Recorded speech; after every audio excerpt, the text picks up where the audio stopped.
Snow fell cold on a bitter night. John was gone for the morning light. They blame Karen, but it don't sit right. Too many secrets hid from sight. Oh, the badge runs deep, the law runs thin. They stack the deck, but truth won't bend. The judge looks away, the truth gets drowned.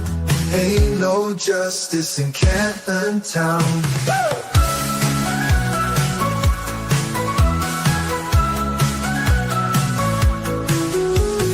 Proctor's story shifts and sways. Cameras vanish, records fade. The Alberts toast while the doubts grow strong. The folks still fight, won't be long. Oh, the badge runs deep, the law runs thin. They stack the deck, but truth won't bend. The judge looks away, the truth gets drowned. Ain't no justice in Canton Town.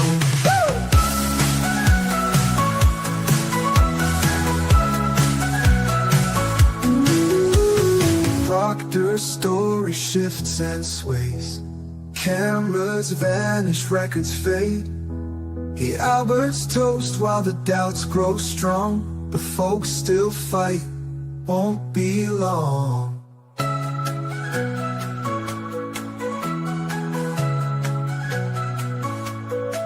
Oh, the badge runs deep, the law runs thin. They stack the deck, but truth won't bend. The judge looks away, the truth gets drowned. Ain't no justice in Canton Town.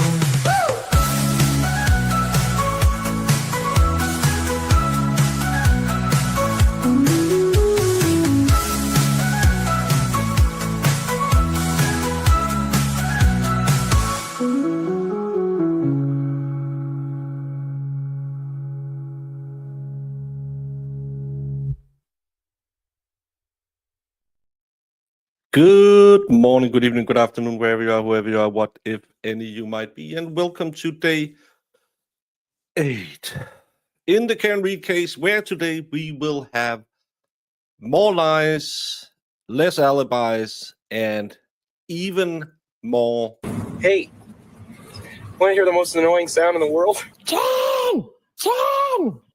Ken! Ken! Ken! Ken! Because Jen McCabe will be back on the stand. People were saying, oh, were he already done when we went home Wednesday? No, we still haven't touched 227.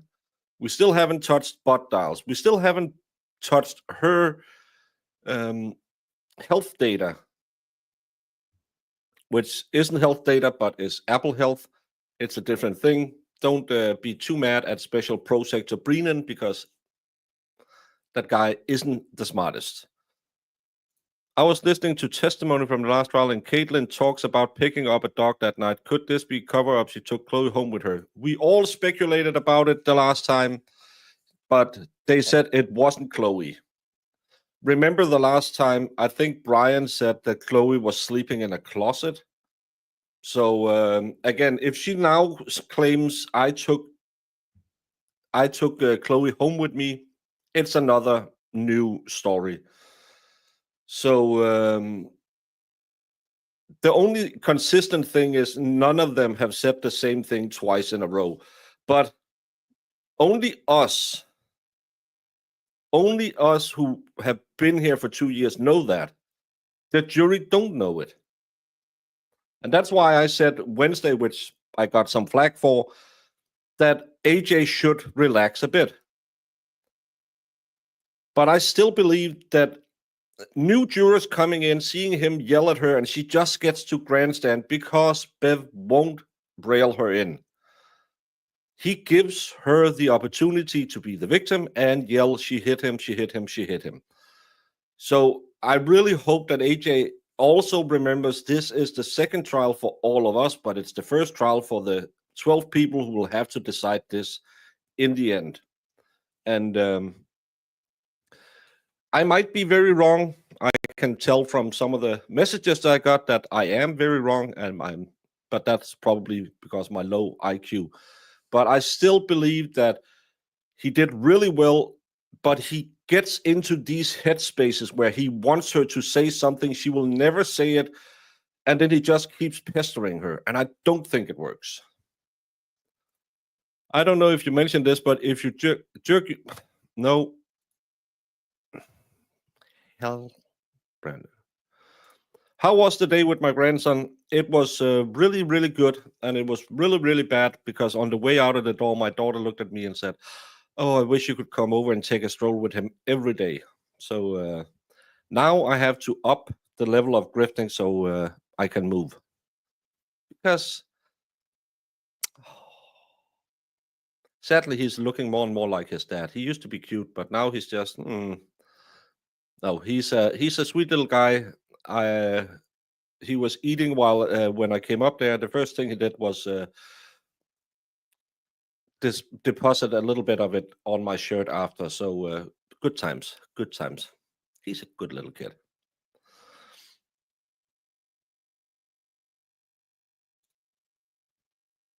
No, don't do it the Amish way. Agree, Baker. He did better this time, but Cross has not gone well. No, I think he did really well in the beginning. He set her up and then let her croak, but he gave her the pulpit in the end. And if Jen gets the pulpit, she will use it. Buenos dias. Well, AJ, you knew this because you hang out with Gabby.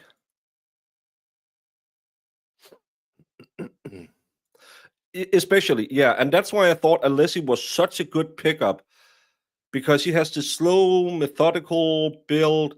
And AJ had a lot of it. And then he just got into a shouting match. And if a lawyer shouts, the witness win. Guten Morgen. Yeah, it's just gonna hurt my wallet. If you move your phone a lot, it will record the flights, not buying the holding it steady though. He said if you operate your phone. He didn't say if you shake it around like you are in the Murdoch trial and trying to figure out how it works. He said if you're operating your phone, then it records as if you're going up hills, which we all know is bullshit.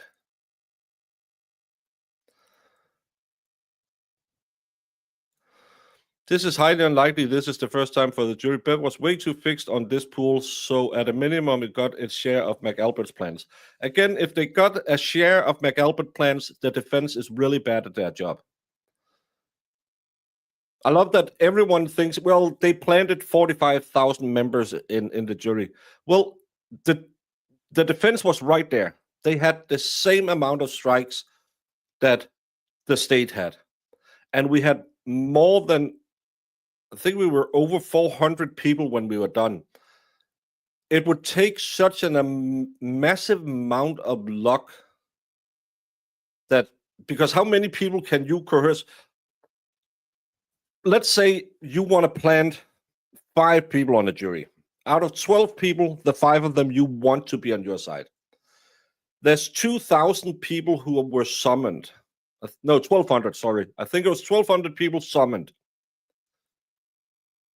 You want 5 out of those. How many did you need to sprinkle through? You would have at least 500 people who were in on it. The only true thing about a conspiracy is if there's 2 people talking about it, 1 is too many. Now you'll have 500 people because you can't just say, well, I put 5 people in there because the defense can strike people. So you need to have roughly the amount of people out of the jury pool. And that's 500 people. It's not that easy to plant someone. Can you get 1 in? Yeah. Can someone lie and say, hey, I really like the Alberts or Karen Reed? Yeah. But planting people on a jury is actually quite a big problem. You can buy them off after they are on the jury. That's the easy way. That's the good old way. That's how you do it, Italian style. Gabby is awesome. You know, the felonies involved there. Yeah. Prison time and all that. I know it's Friday, so I'll let your lie slide. But thank you for 7 months. Hey, Gabby. Can I get a refresher on what they are claiming the speed and distance for the car attack is now that Val is firmly awake?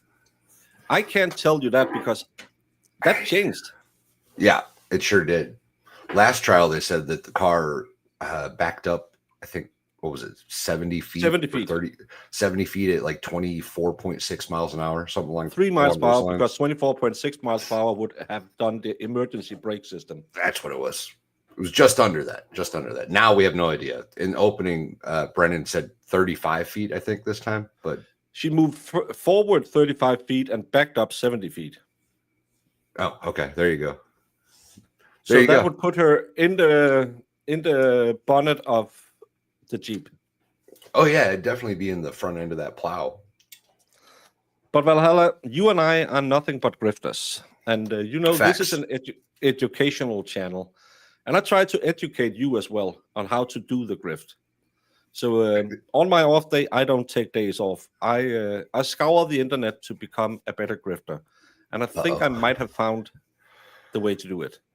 Yeah, I'm not happy with mainstream media. I'll tell you that much. At first, for me, am I a grifter? No, Potluck, you're not. You're a normal person that can appreciate good content or hard. But I'll tell you what some people consider good content blows my mind. Like I kid you not, some of the stuff I was seeing yesterday with like the donations coming to the stuff that I was hearing, I'm like, this is utter vile disgustingness, and people are just like $50, $100, $500, $200, $100, $100, $50, $40. I'm like, this is what you people find to be good content, like just making fun of people, insulting people, like saying things that are not true when you clearly have no idea what you're talking about, and then just spewing stuff so that it sounds good to your audience and you know you're lying. Like that's good content to some people. Like make that make sense to me. Like, yeah, I've talked about the glass a couple times about her saying she pulled the glass from his. It couldn't have been when when did she pull this glass from there? She got out of, or she went. Carrie said nothing about her pulling a piece of glass out of John's nose. And Carrie was right there. So, and she didn't uncover John's face before Carrie came over. Carrie uncovered John's face. So when she pulled that piece of glass out, like if he was gone, and he was by the time they got there at 6 a.m, he had no signs of life. So that's how you become a A-list streamer. Insult people. Twisted Tragedies. She stumbled on the answer, the key to the grift. She figured out just be mad that everyone else is making more money than you, and then say they have shitty content. And Valhalla, you're a smoker. Yes.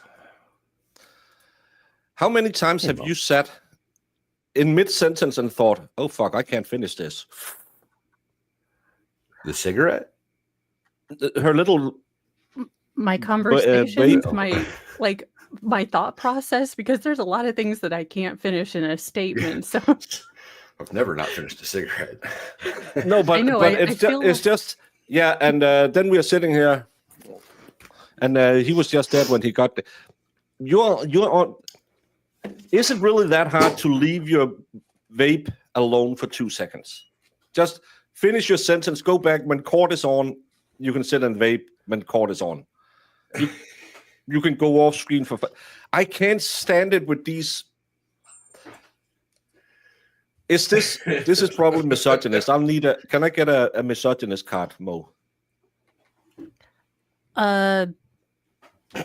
This is an orange card of misogyny, and I'm calling you out because I know that you understand soccer or football, as you call it. So this is a orange card of misogyny. One more, and you get.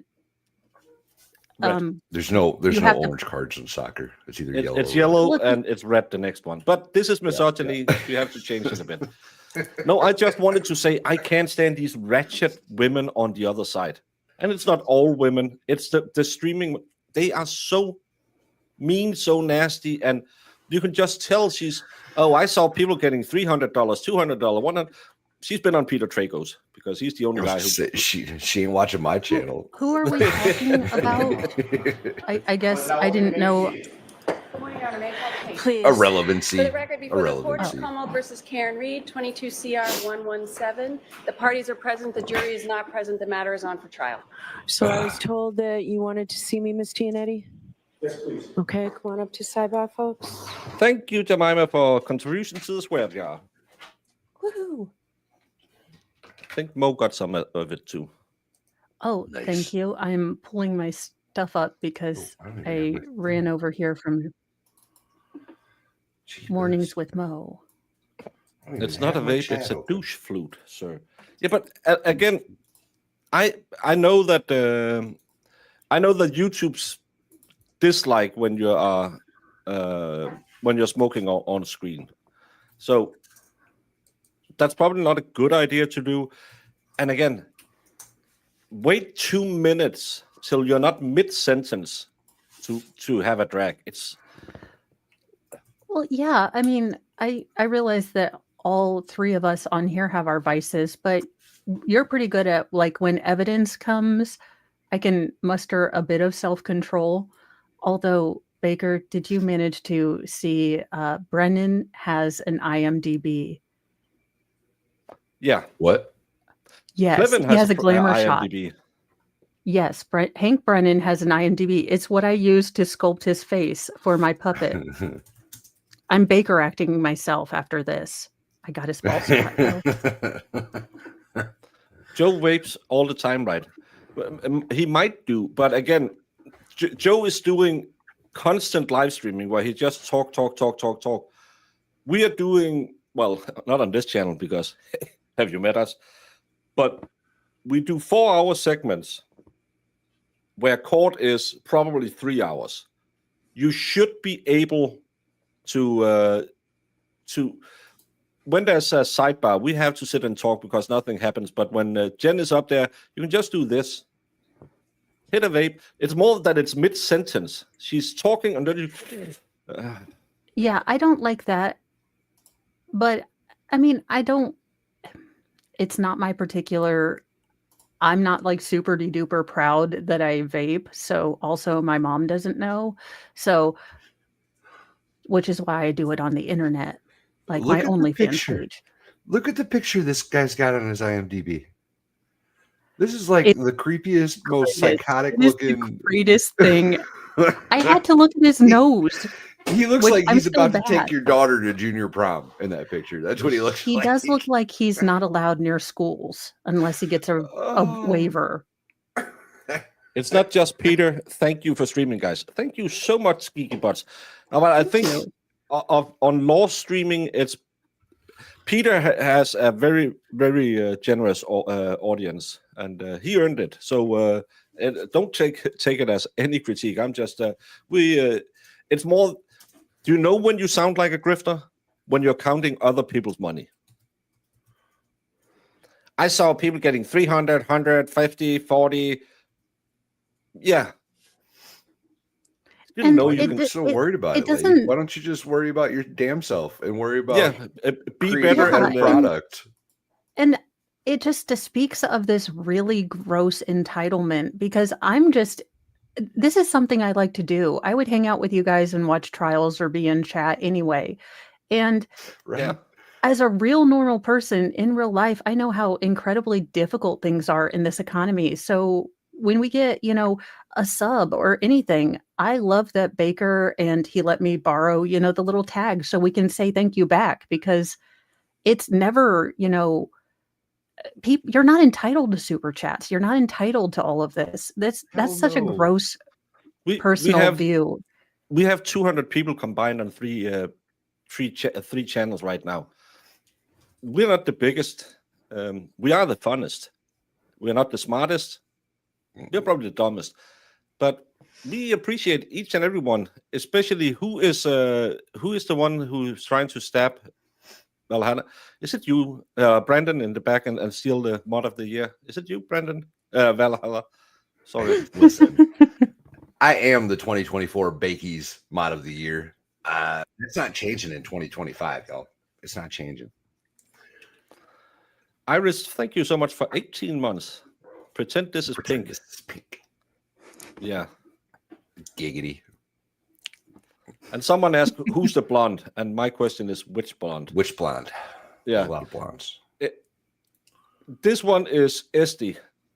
This one is it her sister-in-law or sister? No idea. This one is a journo. I'm not sure. It's not Gretchen Voss. This guy has a widow's peak. This guy looks like he should be on some list. Oh, Paul is in the this is Sue. corner. No one puts Paul in the corner. This is Sue. Who is it? Sue, NBC Boston. She's a commentator, not a journalist, so she doesn't have to be factual. Ah, tricky. I call her. That's I what call her I dumb a say. lot on Twitter. Outstanding. So they got Paul all the way in the back corner, huh? Yeah, I Is he noticed pouting in the that. corner now. Turquoise is according the new to- pink. Thank you, Unbalanced.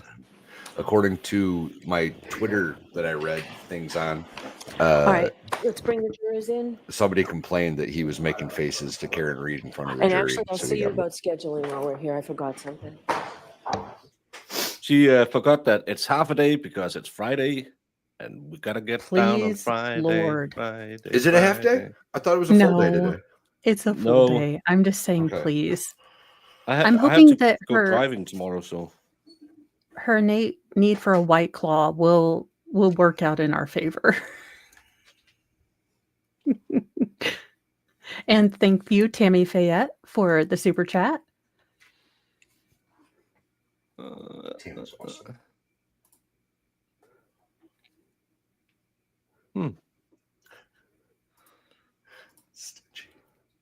I heard another rumor on the Twitter I read that Paul allegedly had made comments to Karen Reed all the time when she walked past. I did see Farrell's him velvet say covered something. wrench feels so good. Oh, Did you see this? And then I'll take it back whenever. maybe Farrell is trying to stab Brandon in the back by timing out Zach.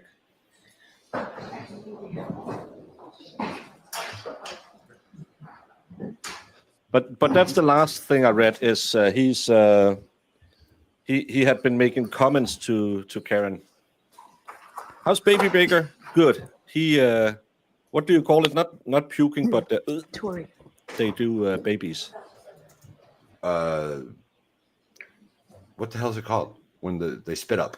When they spit Spit up the milk. Yeah.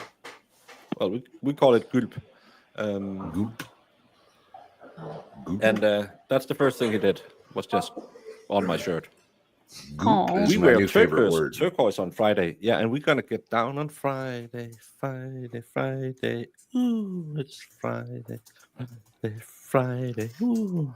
Yeah, with Baby Baker, I recommend always having a backup t-shirt and possibly a supplemental backup to the backup when he becomes a toddler. I Don't worry. How did I I thought- get spit up before Mo? How did that just happen? I was still in puppet mode. That's why. now I just did that'll be fine because there's always damage when you are around babies. But then because my daughter said that thing about it would be nice if you lived closer by and stuff like that, I had to go drive out to that town where they because they know what school he's going to go to and stuff like that. And they have only one store in that shop, so I thought I'm going to go in, check the vibe, see how the store is. Court is now open. You may be seated. And he looked at my shirt and he said, For the record, before got a the little court has something. come up, Yeah, I this is took Karen care of Reed, baby. 22 That happens. CR 117. The parties are present. Our 18 jurors are present. The matter is on for trial. He was lying on the floor, so of course, just to try and make it funny, I said, that's a little early in the relationship because he was on his knees. And he said, no, I was praying to Mocha. I said, coffee break coming up? Yeah, coffee break coming up. Well, I like this guy already. All right. Good morning again, counsel. Good morning again. Good morning, jurors. Good morning. I have to ask you those 3 questions. Was everyone able to follow my instructions and refrain from discussing this case with anyone since we left 2 days ago? We are fine. Everyone said yes. and So no. far, so good. Were you also able to follow the instructions and refrain from doing any independent research or investigation into this case? Yes. Everyone said yes and nodded affirmatively. Did anyone happen to see, hear, or read anything about this case? Other than Alan Jackson giving Jen way too much time to yell, I hit him, I hit him, I hit him. It's been going really well. But it's also in this confusing way. So we haven't really heard about the 227. Everyone is wondering 227, butt dials, whatever. I think I did some thinking because I was driving a lot yesterday, and I'm thinking he's pretty smart with not making it linear because he has so many timeline mistakes. Yeah. So we have to, even though he's a douche canoe, he's actually doing the best he can with a bad set of cards. I think that Alan Jackson can still rehab his cross from yesterday today or Wednesday today, right? They had a whole day break. It wasn't all that impressive, in my opinion. I think today, if he nails today, it could still go really, really well for him. I think he has to realize who he's dealing with. Jen is going to use every opportunity to get her version that she wants across this trial. My truth. So again, go in there and say, I'm going to ask you yes and no questions. I'm looking for a yes or a no. And then, go in with that expectation. And then, Bev is kind of forewarned because what she does is, I was going to clarify. Yes, but why I didn't say it in the grand jury, it is burned into the hippocampus that she said, I hit him, I hit him, I hit him. I loved when she said, as soon as I remembered, it's not something you forget. Well, it was because you had to remember it. Hey, want to hear the most annoying sound in the world? Jen! Jen! Jen! Jen! Jen! Jen! I will not be making a Jen McCabe puppet. Look, my sanity only stretches so far. Just make a Willem Dafoe puppet. So today is Just get a Lady Jane one from freaking the Mr. Rogers' Neighborhood. Mr. Jackson, if you go to the podium as soon as Ms. What'd you just say? McCabe comes in. 3:33. That's so no. Did anyone happen to see, hear, or read anything about this case since we left on Wednesday? No. Everyone said no, it should have. So today is a full day. We will be recessing this afternoon around 3:40, 3:45. All right, Mr. Jackson, if you go to the podium as soon as Ms. McCabe comes in. May we have Ms. McCabe? Clear up the out of the. All right, Mr. Jackson, whenever you're ready. Thank you, Your Honor. Good morning, Ms. McCabe. Good morning. I'd like to draw your attention back to the time that you were watching the SUV out of the front door through the front door, 34 Fair. Do you have that time in mind? I never watched it, but I went and looked at it. Saw it. Sorry, yes. All right. I just want to clear up one of the time frames that you indicated you last saw that SUV. You saw that SUV for the final time at 12:45 a.m., correct? It was up past the flagpole at that point. I can't be sure of a specific time. You indicated at a prior hearing in June of 2023 that you, in fact, did see it for the last time at 12:45, and you know that because of a text message that you sent at 12:45. Is that right? I did send a text message at 12:45. That is correct. Did you say, quote, and by the way, for court and counsel, this is at 782 lines 24 through 25, 1 to 783 lines 1 through 13 or so. Actually, 1 through 3. Maybe he flew home. It's 782 to 783. May I approach you? Yes. I don't know if this is working where he's going to show her and she said, I don't remember. Today, I remember this. You'll just have to serve it up and say, okay, Actually, so Mr. another Cade, thing for that court and counsel, I'm you going to back up can't just remember. a little bit up to line 20. You stated, quote, so I think my husband and I were talking just like about what they were doing. And then I sat back down, and then at one point I think I said, hello. And then I said, at 12:42, where are you? And then flip. I don't know if that's my last text or if I did one more. Yeah, 12:45, hello. Because they were still there. And then question. So the dark SUV was still outside the house at 12:45. Answer, at 12:45. Do you remember that question and answer call? No, not today. I've been asked a number of questions, specifically those words, no. I do remember testifying. I believe I said, I think in there. I think that, and to be honest, I'm not sure of exactly the times. I didn't pay close attention to when I was texting and when I was sitting. I was going back and forth to the door. But in June of 2023, at a hearing under oath, you did say that it was at 12:45 that you last saw the vehicle. I believe I said, I think. Fresh recollection, take a look at the transcript, Mr. Redmond. I believe the word I think is in there. You believe, but you're not sure. Okay, I'll look at it. Fresh recollection. Sure. May I approach? Yes. Same page. Thank you.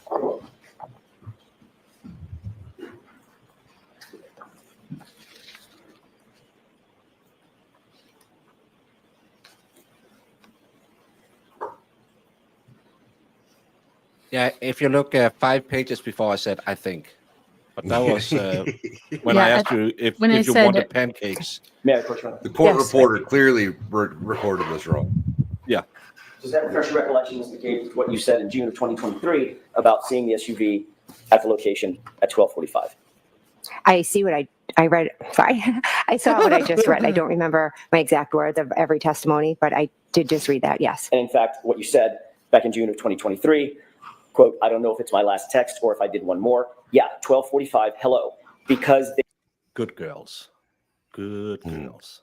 they were still there, period, correct? That's a part of what I said. And then the question was, so the dark SUV was still outside the house at 12:45, answer at 12:45.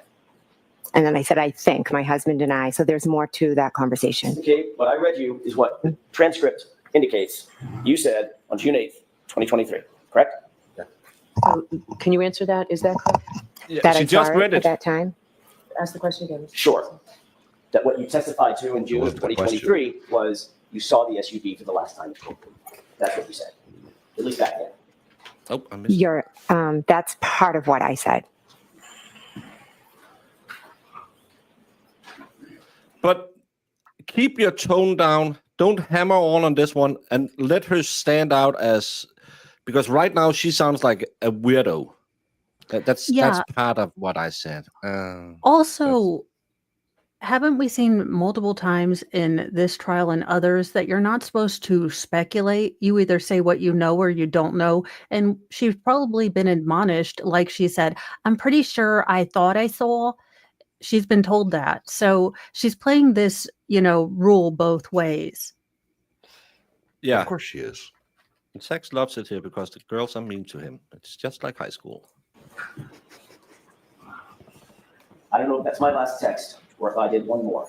Yeah, 12:45, hello, because they were still there. Question, so the dark SUV was still outside outside the house at 12:45, answer at 12:45. That's what you actually testified to in June. That's what that says, correct. Thank you. You've been asked about with whom you communicated first thing in the morning when you received that 4:53 a.m. call. There at that call and thereafter, shortly thereafter, within those next few minutes, correct? Yes. As a matter of fact, you were asked by Trooper Prince in a formal interview on February 1st, 2022. I know that was a while ago, but in that initial formal interview 3 days after the event, Trooper Prince, the female trooper, asked you who you called or who you communicated with during that important few minutes after you received the first phone call from Kaylee's phone, correct? I'm not sure of our exact conversation, but she did ask me a number of questions. Do you remember telling her, I spoke with Karen Reed, obviously. Again, I answered whatever question she asked me. So Okay, if she asked, I did speak with Karen Reed that morning, correct? Okay, Ms. McCabe, my question is, did you tell Trooper Prince 3 days after the fact, I spoke with Karen Reed? Yes or no? If you have a report, I don't remember the specifics. I met with It's so many bizarre. police officers. Yeah.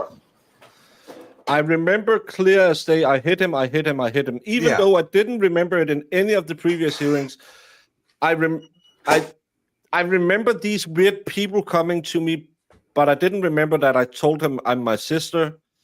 And she has these, and this is what I think he should just do. Make her say, I don't remember, instead of then Yeah. hammering on to say, but didn't you say, because then she can get into the Mother Teresa, but I'm just trying to help. Yeah. And I mean, again, the jury's going to see all of this, and you've got to expect that people are making notes of how her testimony has changed, all, not for her benefit, of course, but because Trooper Proctor didn't write down what she said. Apparently, Trooper Lank didn't write down what she said. Apparently, Trooper Prince is a chick and therefore, didn't put it down correctly because she's jealous of Jen's beauty. It's raining mens rea. Hallelujah. It's raining mens rea. That's good. You were up For late, real. G. Would it refresh your recollection to take a look at her report? I'd like to take a look at it. Yes, thank you. Yes. And I don't Thank think you should go into it. Just do a 5-minute bit of her saying, Okay, and you can I don't remember. Today. Familiarize yourself with that report, and there's a tab if that helps you, because it's somewhat lengthy. Okay. See if that refreshes your recollection. Thank you. No, she's going to read all of it because she knows she said some dumb stuff.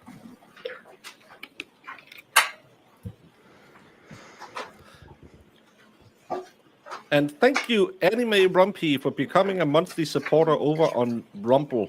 I don't know what that is. I've never seen it before, but thank you so much, Anime.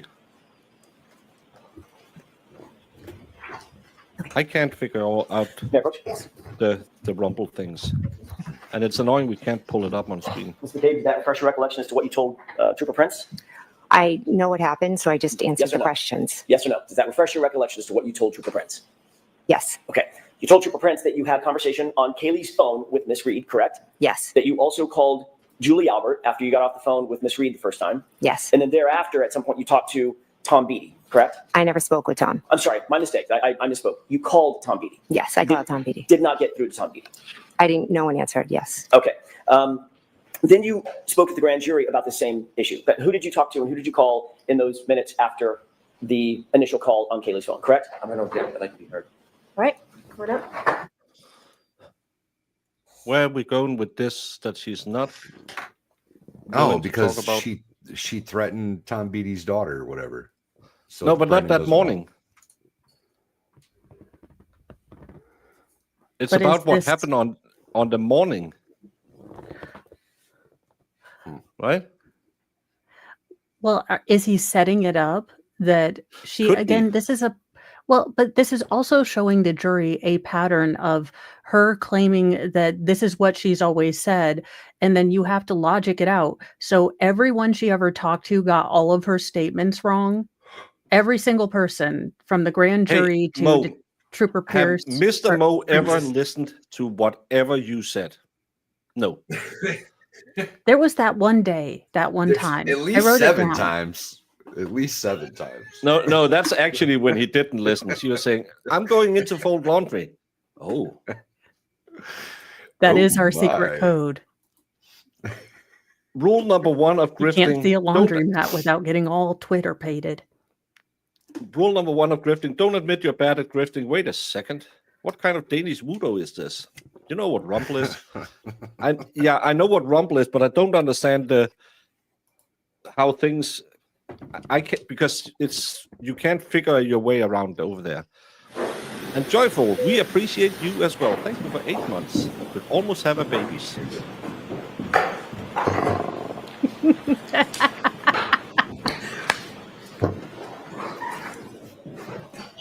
And he just yanks towels off here. May I, Your Honor? Yes. Thank you. Ms. McCabe, you were also asked the same series of questions about, a series of questions about the same events concerning that 4:53 phone call and the calls that you made shortly thereafter, correct? Yes. And in that testimony, you also, consistent with what you said to Trooper Prince, said, I spoke with Karen Reed on Kaylee's phone. I then spoke with Julie Albert, or I called Julie Albert, and then I called Tom Beatty, correct? I object. That objection sustained. What did you tell the grand jurors about who you called or who you attempted to communicate with in those first few minutes after that 4:53 a.m. call? I don't know exactly what I said on that day, but I know who I spoke to. Oh. You said on that God. day, you spoke to Karen Reed, correct? On which day? What are we talking The day of the grand jury. Okay. That would be April 26, 2022. I don't have the paper in front of me, so I don't know my exact words. Well, I'm not asking for your exact words, but did you tell them, as you sit here, do you remember telling the grand jurors under questioning by the... Can I see it again before I lie on the stand? Spoke with Karen again? Reed.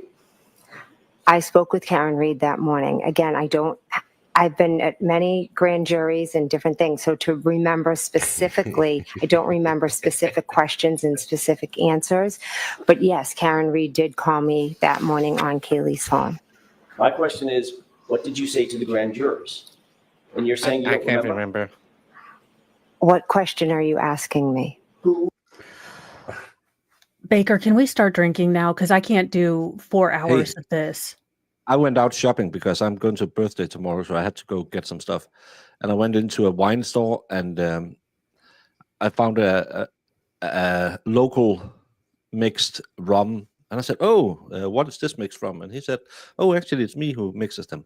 I think I have a sample bottle. Would you like something?" And I said, "Well, it's 5 o'clock somewhere." And he said, "Yep, 11:15 is the perfect time to drink rum. Your palate is really good at 11:15 exactly." Said, and it's 11:15. No better time in the world. So I have I- always found that my pellet is better for booze before midday. Oh, I'm joking. Can I Can't just even say, right now, with this line of questioning, it's not gonna. This is hell. And imagine being the juror who is sitting there looking at her, saying, "And I can't." Thank you. The concise, especially number of phone calls. I know who I say today I called, but can I see the? I would lose my shit and just walk out and say, "Yeah, you can call us when this lady has an answer." Yeah, this is why I don't do peopling very well, because this is tedious and this is a waste of time. We are not achieving anything. It is a god dang hokey pokey of, did you say this in your testimony? Did you hand me a report? Can I read the report? And then I know what I'm saying today and what happened, regardless of the report. And then we start it again. Whom Every question. did you attempt to Pretty communicate with in those first few minutes after you first received the phone call on Kaylee's phone? If you're asking me now, I can answer you. I'm asking I don't remember this. I'm sorry. I don't remember the specifics. If you want to show me and then I can review it. I know the answer to the question. I'm just not sure of how my does she exact not words on that remember day. anything? I didn't ask you what your exact words were. I'm asking you about your memory. You're testifying based on your memories, okay? Are you not? All right, go ahead and answer that question. Are you answering these questions based on your memory, Ms. McCabe? So I'm answering questions based on my memory of what happened on the 28th and the 29th. I've testified multiple times. I've been interviewed by multiple police officers. So to pinpoint one And you know, the conversation odd is thing a bit is of if a your story challenge for stayed me. the But what I same, can it's tell not you hard is to what do. I remember from that day, which was, I'm sure, very similar to however I answered, because it's the same. Yeah, Coach? Yeah. Refresh your recollection and look at the So, Mr. transcript. Brennan, will you draft? Sure. 188, 189. Thank you. Thank you. You would think that it would I it didn't would get be, an answer to you that know, question, Mr. Cable. the same story in all of these if it was factual memory. I'll look at it. Yes. I'll look at it. It's yes or no. Will it refresh your recollection? I'll look at it. Well, then, ma'am, I don't even think you should have a driver's license because you can't seem to remember nothing. So you need a guardian ad litem at all times.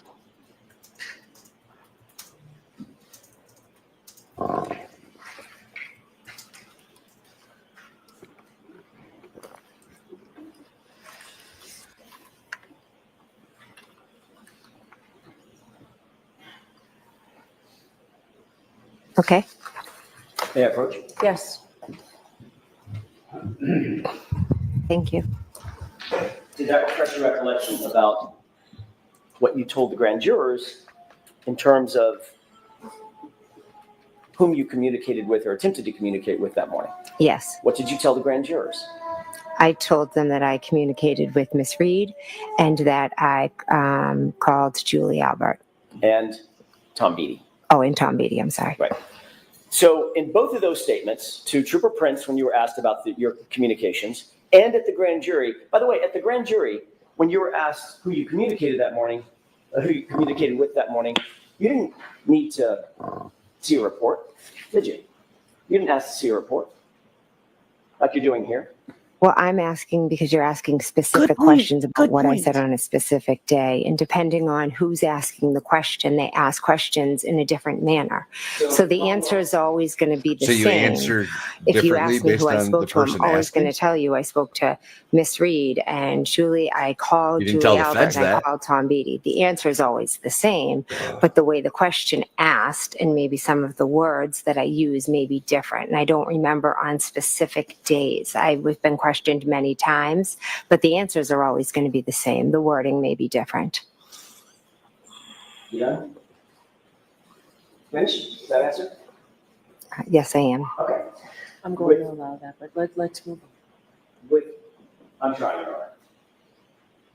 When the Commonwealth asked questions about who you contacted that morning at the grand jury, you didn't need to have your recollection refreshed with anything. You said, I talked to Karen Reed, I called Julie Albert, I called Tom Beatty, correct? Correct. And that's exactly what you told Trooper Prince as well. Karen Reed, Julie Albert, Tom Beatty. Is that right? Yes, correct. But you did make another phone call that morning that you left out of both of those statements, didn't you? I'm not sure. At 5:07 a.m., you called over to 34 Fairview, didn't you? If it's in my phone record, then I must have. It's in your phone records that you're aware of. Well, let me ask it a different way. You're aware that your phone records actually show that at 5:07, you called to 34 Fairview, Nicole Albert's phone, correct? Correct. It shows also At 5:07? call lasted 38 seconds, right? Sister Nicole, that morning? I did not speak to my sister, no. So that 38-second call went to voicemail? I'm not sure. All I can tell you is I never spoke to my sister Nicole that morning prior to waking her up. But you do acknowledge that you made a phone call at 5:07 to Julie Albert. I'm sorry, to Nicole Albert, your sister, over at 34 Fairview in those early morning hours, right? Yes, I learned after. When I'm first being questioned, it's days after. It was a chaotic morning. I remembered the waterfall, Julie, then Tom Beatty. Calling to my sister wasn't as important ingrained in my mind at that point. No. And then you testified at a grand jury, not hours or days later. You testified at a grand jury months later, correct? Correct. And at that grand jury, you also left out. Thank you, Brendan, for a contribution to the swear jar. I am figuring out that I have to put on my telephone. I just sat there yelling, why must you answer so complicated? You're such an idiot. You make it clear that you are hiding stuff. What time did Karen call her first and wake her up or whatever it was? 5. You can It pull up was- Smoothy Goosey has the spreadsheet. You can find everything in Smoothy I have Goosey's spreadsheet. I have the spreadsheet in a message somewhere. I just can't figure out where it's at. I can't find it. Was it on Twitter? I thought it was 4:57 that Karen called. We'll figure it The out. fact that you contacted your sister, correct? Found it. There's nothing. Got it. There's I got nothing it. nefarious. I remembered who I called. I didn't go back and look at phone records Nothing I didn't say it was nefarious. nefarious. Why would you use the word nefarious? because there's nothing about me calling my sister that is nefarious, and I feel like you're insinuating it might be, and it's not. Did you use that word because Consciousness of guilt, perhaps? No, I just use the Yeah, word because I think consciousness that's of how guilt. you're trying to portray something that is nothing. Or did you use that word because you think that's how it's coming across? That's nefarious. No. Without contacting 34 Fairview. No, not at all.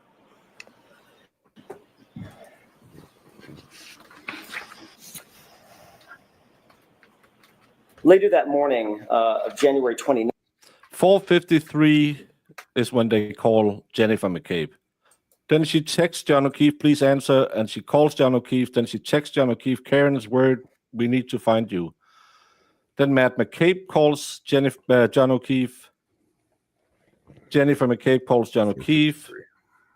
Jennifer McCabe calls Karen. Jennifer McCabe calls her sister at 5:07. Jennifer McCabe calls John O'Keefe at 5:08, 5:09. She calls again. She calls Karen. She calls John O'Keefe. She calls Tom Beatty at 5:30, 3:47. So yeah.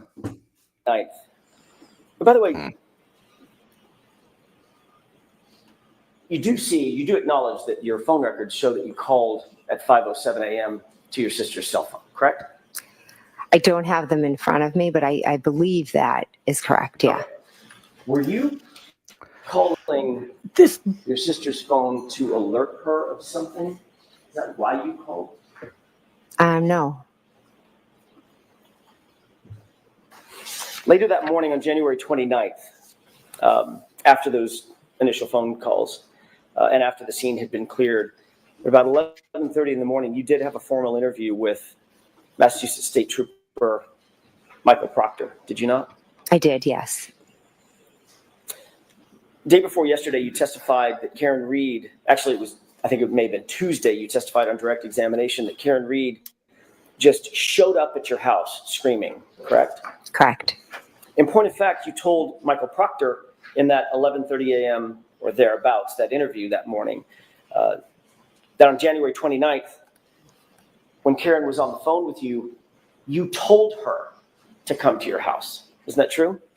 No, I never told her to come to my house. She told Proctor you got it she wrong wanted again. to go search for John, and instead of saying, I'll come meet you or I'll go wherever you want to go, you told her, no, come to my house and pick me up and we'll go together. Correct? No, that's incorrect.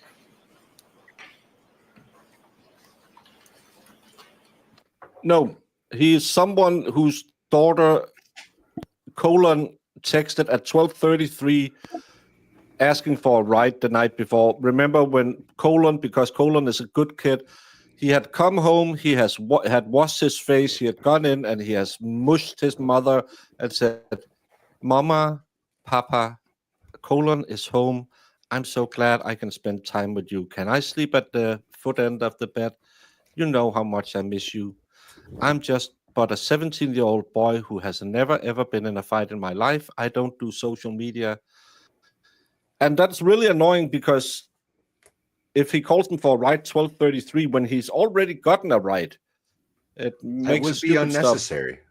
Yeah. So Jen McCabe uses that opportunity to tell Tom Beatty's daughter, who is 16-year-old, that she should stuff a phallus into her mouth instead of talking so much. I do like what Jackson is doing here, because let's be real, we're never going to get Jen to admit that she's lying. She's always going to have said the same thing.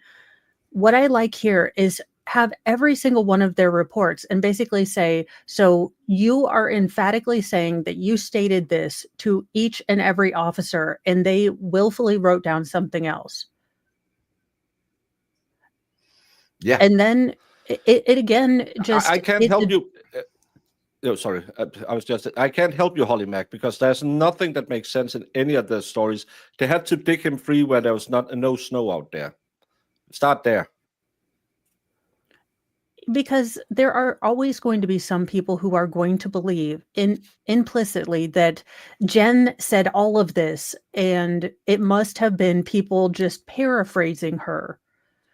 That still underlines a very big problem in this investigation. If you have a witness clearly stating the bitch confessed, and they're like, possibly maybe said something sort of guilty-ish. You know what I've found after all of these years of court watching is that very often cops write down something entirely different than what actually happened in their reports.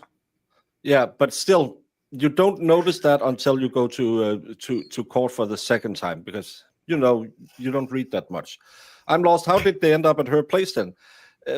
Karen just magically, even though they had been in constant phone communication, made up her mind and said, let me drive over to you so you can talk me away from going to Fairview, but going home again.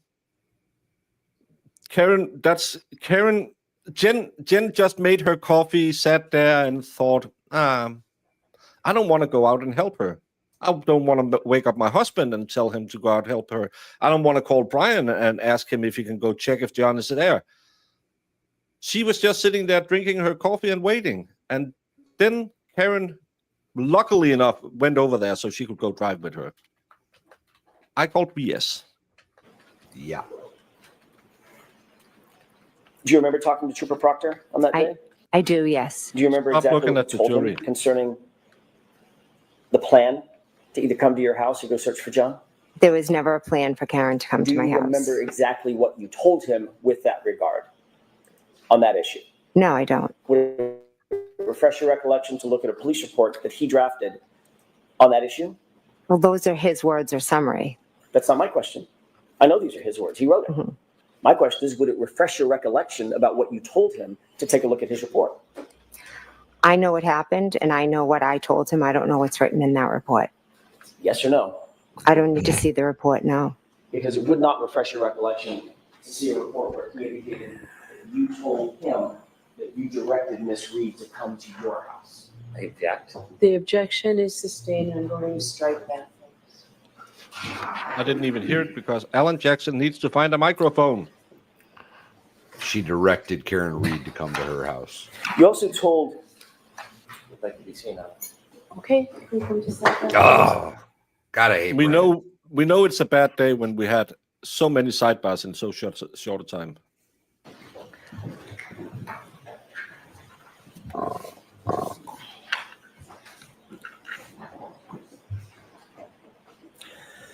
May I? Sure. Thank you. Yes. Ms. McCabe, during that same interview, you also told Trooper Proctor that while driving back to One Meadows after you had been picked up by Karen at your house, while driving back toward One Meadows, that's actually when Miss Reed told you she had broken her taillight, correct?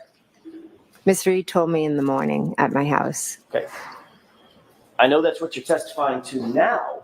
Mhm. What I'm asking is, what did you tell Michael Proctor on January 29th? It's freshest in your mind. That she had told me she had a cracked tail light when she called me.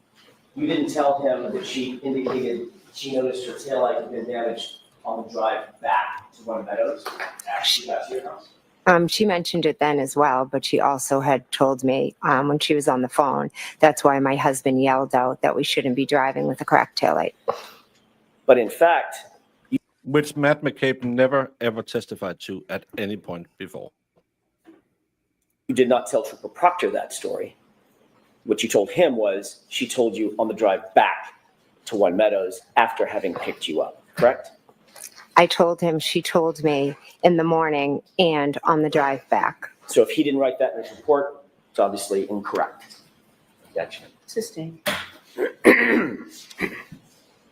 Of course, that drive back to One Meadows would have been 5:30-ish or so, maybe even a little later, 5:35. Approximately, yeah, I'm not sure. Well after she backed out of the driveway and struck another vehicle at One Meadows, correct? Do you know that? No, I have no idea. All right, next question. Speaking of Trooper Proctor, when you first interviewed with him during that same interview on January 29th, you noticed that he was taking notes, obviously. Yes, he was. You told him about your observations of the taillight that day. Is that right? I'd have to see the report, but I believe I told him about it, yes. And that was literally the same day that you made the observations. Is that right? Yes, it was. He asked you to describe specifically what the taillight looked like. Mhm. And you did so, correct? Could I see the report? All I'm asking right now, I've got the report. Okay. If you need it, I'll give it to you. I'm asking about your memory. Ms. McCabe, did you tell him about what the taillight looked like? If he asked me what the taillight looked like, then I would have told him what it looked like, yes. And what you told Trooper Proctor on that day is that you, quote, saw a crack in it. Is that right? I believe I said it was broken and cracked and it was missing pieces. Isn't it true that what you actually said is, we got out at John's house and looked at the taillight, back right taillight, saw crack in it, correct? I said that I saw it and it was cracked and it was missing pieces. So not broken. You noted that he was taking notes, correct? Correct. Have you ever seen those notes? No. Would it refresh your recollection as to what you actually told him in terms of that description, to take a look at his notes? So ask it differently, that's sustained. Sure. Do you remember exactly the words you used in describing that taillight to Trooper Proctor as you sit here today? I don't know if she's panicking because she will just keep lying. She's a lying liar who lies. And Bev's sadly, allowing it, so Yeah. she's not feeling that anxiety that builds up when you're being caught in a lie, because Bev's allowing her to, is it going to refresh your memory? No, I mean, I know what happened. I don't need to see a report except to know what words I said. yeah, and that's why I think AJ is doing better today than he did Wednesday. He's not harping on as much as he was, because he's found No. out if I ask her again, she'll just give me the same lie. So just put it in the jury, move on. Put it in the jury, move on. Put it that she every time she's been asked the same questions, she elaborates. Today, broken and cracked. It's not broken, and a crack is something that's small and Yeah. maybe not even pieces missing, but broken is gone. Yeah, I mean, this is the thing. We have words, we have different words to explain different things. Just like, This a is crack Sarah doesn't. has it right here. It's pled and donated all over again. It means the same for me. No, it doesn't. It has exact different opinions. Very point. Oh, Again, the not taillight was opinions. cracked and missing pieces. Okay, I know that's what you're testifying to today, Ms. McCabe. We're all aware of that. You've said it 4 or 5 times now. What I'm asking you is, what did you tell Trooper Proctor on January 29th? That's my question. Do you remember the exact words you used to him on the 29th? I believe I said it was cracked and missing pieces. Do you know that, or are you guessing? I'm not guessing. Okay. So Do you know remember it. that specifically? I remember describing it as cracked and missing pieces. Do you remember saying it had a crack, or she saw a crack in it? I do not remember saying that, no. Would it refresh your recollection to look at a copy of his notes? Those are his notes.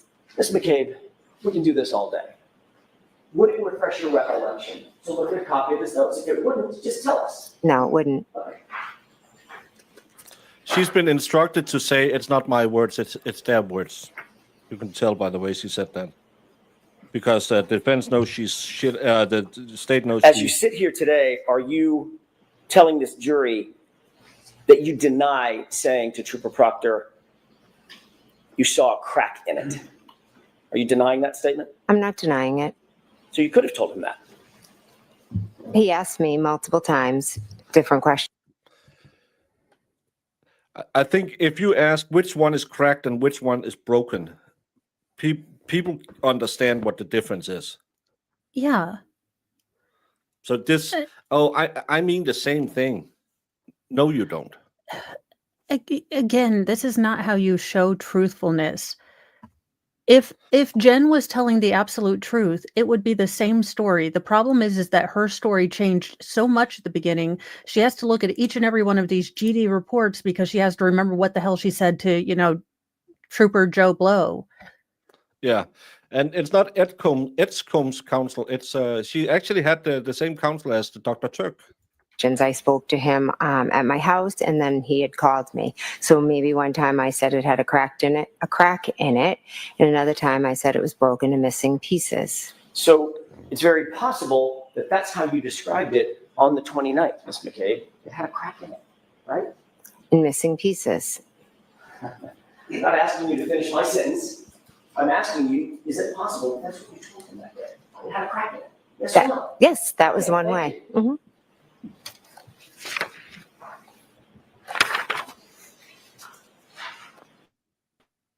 Well, they'll get to Proctor later.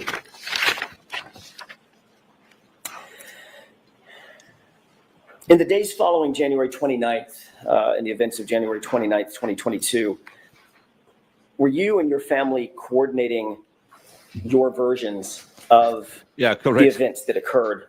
I had to go to on that Georgia to morning? find a lawyer. No, Were you and your family coordinating some sort of damage control in terms of the language that your family would use to the public, to the press, to law enforcement? no, Did you and your family use a group chat? You and part of your family use a group chat to text each other to coordinate your communications with either the press or the public or law enforcement or family or friends? I have multiple like group chats with family and friends. You had a very specific group chat that included yourself, Nicole, your sister, Mhm. Brian Albert, and Matt McCabe, correct? Yes, I did. Your Honor, if I may. Okay.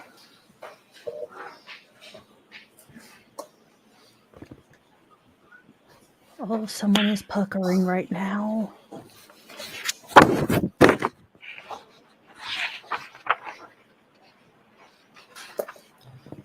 I have a 2-page document that I'd like to have marked right about Right? asked to approach. Sure. Thank you. Did you show Mr. Brennan what it was? Mr. Brennan, I hate failed that to show fake. you. I'm a good person. You're welcome. Thank you. Yeah, let's get to all the meat and potatoes. I think this would be good. Can you tell me if you recognize what's depicted or But what's put this on a contained on that screen, 2-page goddammit. document? Let the jury Well, I read think she it. has to authenticate it and then they Yes. can publish. What are? Yeah, Don't read it at this point. Just tell me what is that? What are we looking at? She's This reading is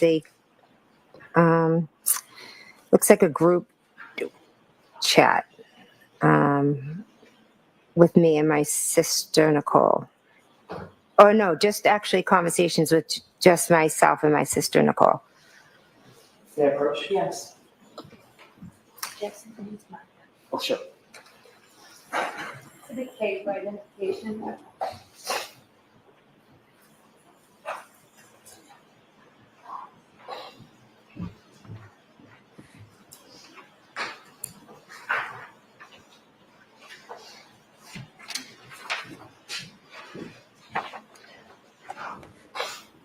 Did you happen to catch the date of these chats? I just took the document away from you. I apologize. It's okay. I didn't know. May I approach? Do you have an extra copy so she has one and you have I'll one, just leave Mr. that one. Jackson? I've got an extra copy for myself. I'll leave that one.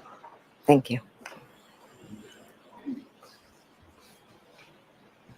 Do you note the date of that series of chats? Yes, it says 1/29/22. Okay. Is that a chat just between yourself and yourself and Nicole, or is that including others as well? I think it's just myself and Nicole. There was another series of chats, we'll get to that in a second, that does include Nicole, Brian, Matt McCabe, correct? Yes. On this particular set of texts, do you see the first text starting in the green box? That is a text from you to, it says Coco, correct? Yes, that's my sister Nicole. Okay. And you recognize this text, I do, yes. and you recognize the texts following in the following bubbles? Yes. I would ask that this be marked moved into evidence. Is there any objection? If I could review it briefly. Sure. Why don't I see you at sidebar for a minute about this? Oh, for love of Lemmy. yeah. He's like, it's devastating for my case. Let's tie the defense even more on hand and feet because so far it's not enough. All right, so the objection is noted and overruled. So, Mr. Jackson, you can put that K for identification is now an exhibit. May I approach? Yes.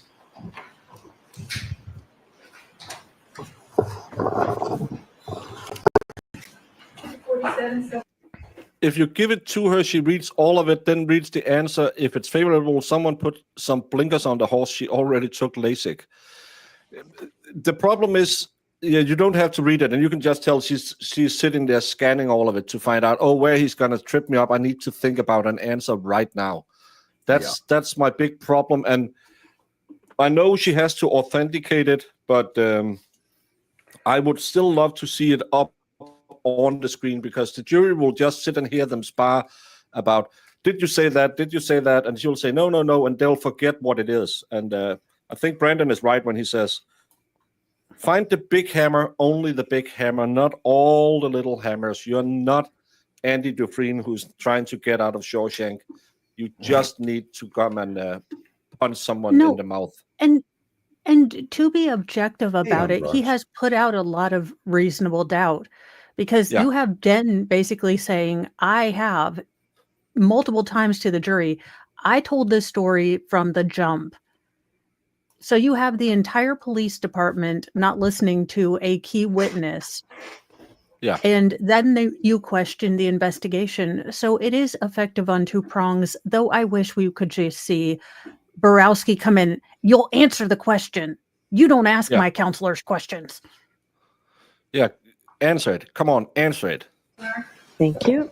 Thank you, Your Honor. Before All I right, proceed, so, jurors, before you consider any electronic communications in your deliberations, and you heard Trooper Garino read a lot of text messages the other day. I didn't interrupt him. I probably should have. But before Yeah, you you consider probably any should. electronic communications in your deliberations, you must first find that it is more likely true than not that the person who either authored or created or transmitted the communication was in fact the person alleged. So here we have communications between, allegedly between Ms. McCabe and her sister. Before you can consider them, you must find that it's more likely just than not that testified they it was her. were the people who Right. sent and received those. If you do not find it's more likely true than not that the person alleged to have created or sent them, then you may not consider the electronic communication in deciding your case. Now, when you read or hear about these text messages, you may not consider the statements for their truth, but you may consider them solely for the limited purpose of understanding the state of mind of here Ms. McCabe when she sent those messages. Yeah, that's All right. why I don't trust So the now jury, that- Brandon. That's what I needed And- to do. Mr. Jackson, your turn. thank you, Your Honor. With the court's permission, I would ask that the January 29th text be published. Yes. Yeah, she's just certified them, so she can't deny them now. Well, she Or will. Is there a way to, there we go. Margaret. And thank Well, you, Holly Mack. And those memberships went to Granny Smith, Mimi, John Naylor, Lady T, and Super T. So congratulations. Welcome to the Church of Mo. All the tea. The witness might need that exhibit. Your Honor, may I approach just to retrieve the exhibit? Yes.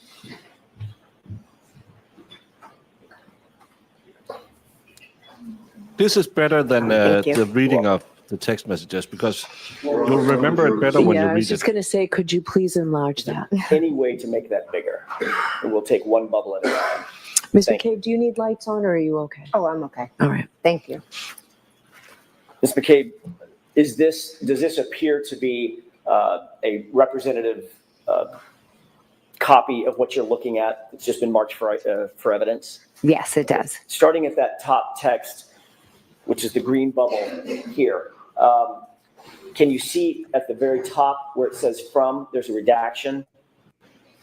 Yes. The last 4 digits of that phone number, do you recognize that?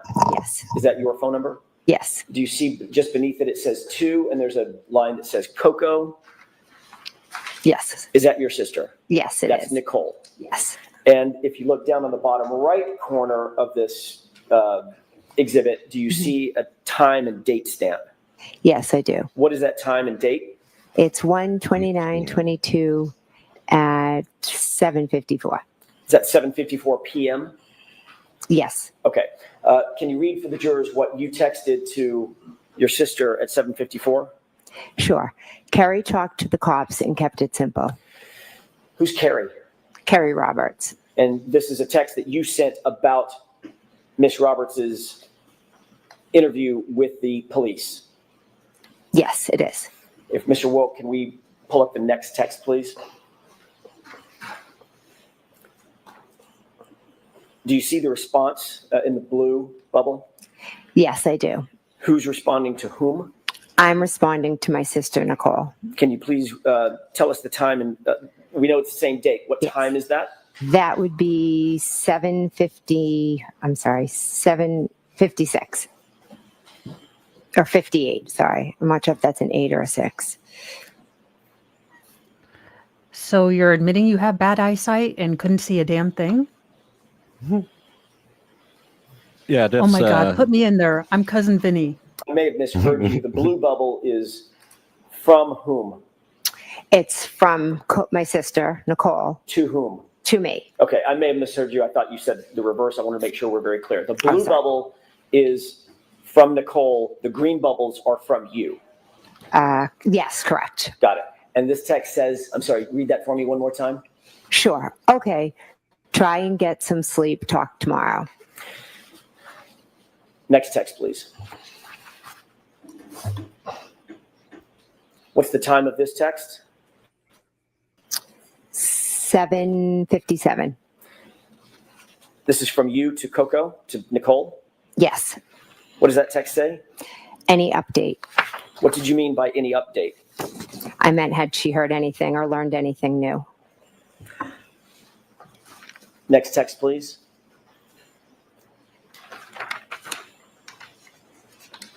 Yeah, we didn't see these last year. Do you see a response from your sister to you? Yes. What does that say? We'll get more info tomorrow. Don't want to text about it. Next text, please. That's a weird thing to write.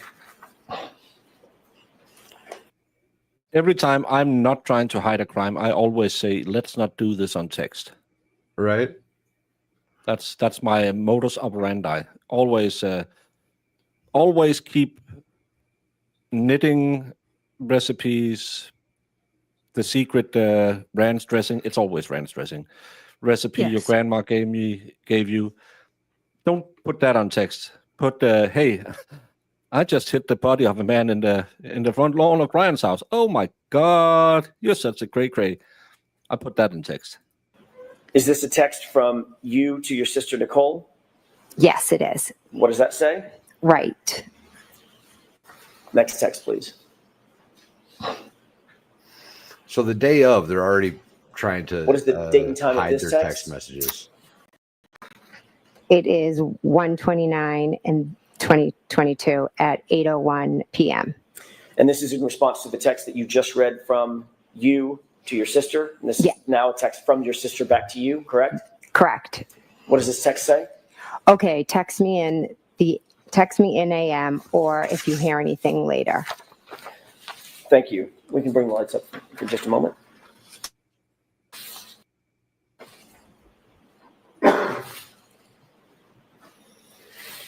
One of the texts, the third from the bottom text on the second page, in other words, the top text on the page, was from your sister to you. We'll get more info, TOMM, correct? Yes. Don't want to text about it, correct? Yes. TOMM means tomorrow. Yes. This was January 29th, 2022, correct? Yes. Tomorrow would have been January 30th, yes. 2022. Is that right? Yes. Your Honor, I'm holding another document. This is a multi-page document. Yeah, we didn't see any of this last time I remember, as far as I remember. 8 pages. They talked about it, but we didn't see it. There's a base page on the Baker, bottom, 021. So was this all gotten from the dump from her phone? Yeah, this is phone dump. May I approach the witness? Yes. Okay. Thank you. Can you please take a look at that document, flip through it, and let me know when you're finished? This is the document we discussed. We do have her Apple Health data, and it has a very, very strange reading because there is a very big gap in it. And she's also, I'll try and find it. It's sidebar. It is, Your Honor. Because it's quite interesting.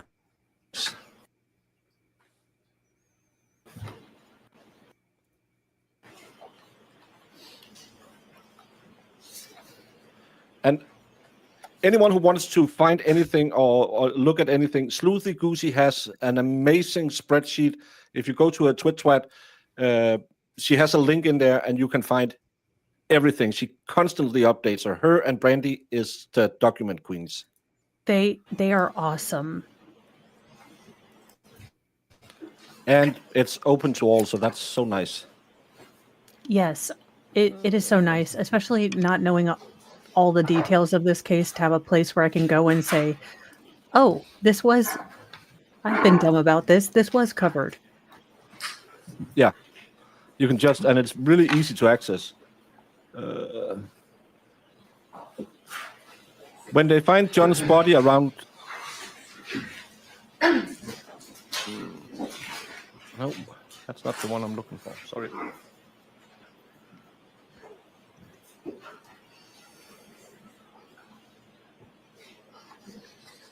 No, I have her heart rate monitor.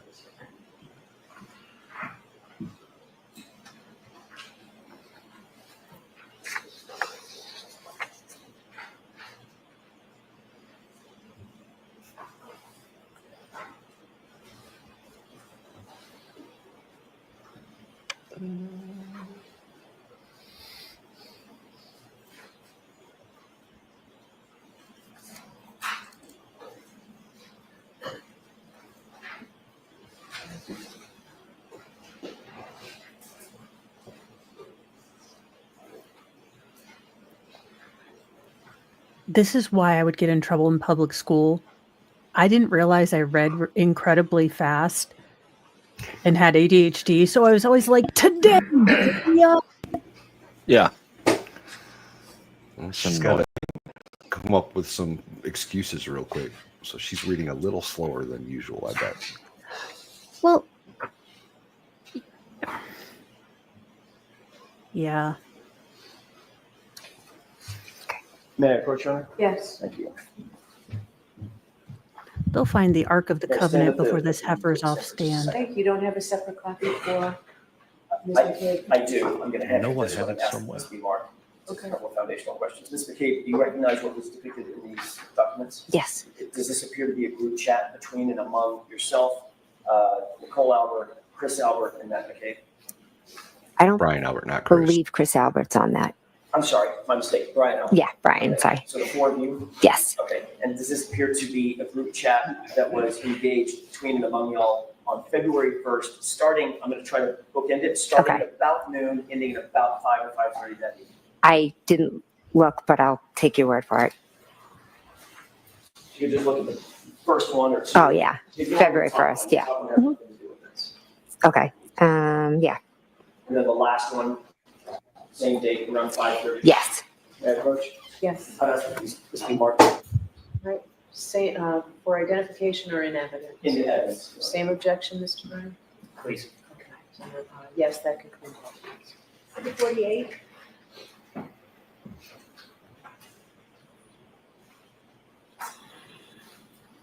Oh, can I? And jurors, the same instruction regarding the electronic communications and the same instruction regarding this is not to be used for the truth of what's in there, but simply as opposed to making case. Why are you giving that instruction again? You just Yeah, gave and it. why didn't you We get it. do it with Garino? Yeah. With the court's permission to publish, please? Yes. If we could start at the second text down. Ms. Wool, can you make that a little bigger? I apologize. Thank you. Do you recognize what's depicted both on the screen and in your hand? Yes. Does it appear to be the same thing? Yes. Okay. Taking a look at that first text, Mhm. who is that from and who is it to? Okay. All right. It's from Brian Albert, and it's to myself, Why is my he sister labeled as Nicole, uncle? and Matt McCabe, my And- husband. And if you can orient us, please, and I won't do this with every single text, but orient us for the first text. What date and time is this text? This is February 1st at 12:50. So this is about 3 days after the event in question. Yes. 12:50 noon, Noon. Yes. just before 1 p.m. Yes. What does that text say? Julie said Channel 4 is Indiana. And that's from whom? Brian. So Brian Albert is, explain what that text means. So Brian Albert is telling us that Julie told him Channel 4 is in D&E. Who's Julie? I'm sorry, Julie Albert. Thank you. Let's go to the next text.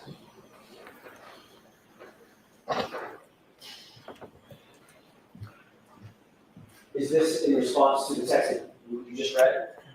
Oh no. Yes. The prior text mentioned Channel 4 and D&E. What is D&E? Whoopsie. D&E is a sub shop that is owned by Chris Albert. Is that in Canton? Oh, sorry. Yes, it's in Canton. On the main street of Canton? Yes. Directly next door to what? Waterfall. Across the street from Waterfall. Oh, sorry. CF McCarthy's. Yeah. Thank you. Across the street from Waterfall, directly adjoining, they have an adjoining wall to CF McCarthy's, correct? Yes. And D, is it D and E or D in E? D and E. D and E. Okay, Yeah. that's just the name of the pizza sub shop. Yeah. All right. Thank you for that context. Ms. McCabe, can you read what this text says, who it's from and who it's to? This is from Matt McCabe to myself, my sister Nicole, and Brian. Can you read it for us, please? Sure. Eating, I assume. Ask Chris to ask some questions. Tell them the guy never went into the house. What does tell them the guy never went into the house mean to you? How did you take that? I took that as John never came in the house. Who's the guy? John. John O'Keefe. Yes. And the beginning of that sentence is tell them that the guy never came in the house, correct? Yes. And the sentence before that is ask Chris to ask some questions, correct? Yes. So this is Matt McCabe directing that Chris ask questions of Channel 4, correct? I wouldn't say directing. Whatever word you want to use. He was No, I'm saying that Matt. suggesting. Yeah, I think we're all looking to find out what happened. So Matt was like, ask some questions. What do they know? And also indicating that Chris should tell them the guy never came in the house, correct? John never came in the house, correct? Okay. But John isn't mentioned, even though you are the closest of friends Yeah, in and the whole world. wasn't Matt more of John's friend than her? That's what she said. Yeah. So She gets her phone call at around this time. That's when she has her first spike in her heart rate. 97. Then at 5:38, that's around the time she calls Coco. She has a spike again. Then her heart rate gets. Oh no, this is when they're driving the car and stuff. This is there's a 40-second. There's 40-minute gap here from the time they find John till she is in the house, and her heart rate stays really high inside the house. How did it not record for those 40 minutes? I don't know. well, was it near her body? Because we have learned that phone and their connectivity and location data is affected by being near a human body. iPhone 6 Model 4, I think. But she has a really high heart rate after they take John away from the scene. That's when her heart rate spikes. And then she gets up again when the police... She stays pretty consistently high, but she spikes after John has left. This is when they're finding John. That's when it cuts off. I don't know if she lost her watch or something. But so a normal resting heart rate for an adult, if you're in good health, basically the better cardiovascular health you're in, the lower your resting heart rate will be. So 60 beats per minute, if you're in fairly good health, is resting kind of means normal. You're sleeping though. Well, it just means you're at rest or sitting.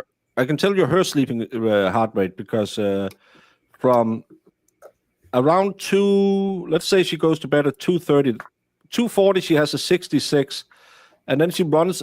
Her resting heart rate is above 66. She never dips under 66 beats per minute, and she only does that twice in the scale I can see. So she always have an elevated heart rate. I would get that checked out because she's running at 70 most of the day. Hey, as a fellow woman who's living on caffeine and anxiety, I never thought I'd say this, but give Jen a break. Leave Jen alone. So, so a 50-year-old woman should have a target heart rate where you want your heart rate to be when you're working out between 85 and 145 beats per minute. Yeah, 120 is probably a good place to get a cardiovascular without gassing yourself. So she's basically got the heart rate of somebody that's, running a half marathon or something. Yeah, at the time where John has left the house. No big Or deal. has left Fairview. Well, no, it's not that high. If she's a runner. Can you orient us? Who is this text from and who is it to? Okay. This text is from Brian to myself, to Nicole, and to Matt. Brian who? She's 48. Sorry, Brian Albert. And this is in response to the text above that you just read, correct? Yes. Where Matt McCabe said, tell Chris to find out, get an update or something, and tell him that the guy never came in the house. Yes. This is in response I bet you when she has Smexy time, she's thinking about the ceiling needs to be painted. to that text. Mm-hmm. Yes. And what does Brian Albert respond? Exactly. One word, correct? Yes. Next text, please.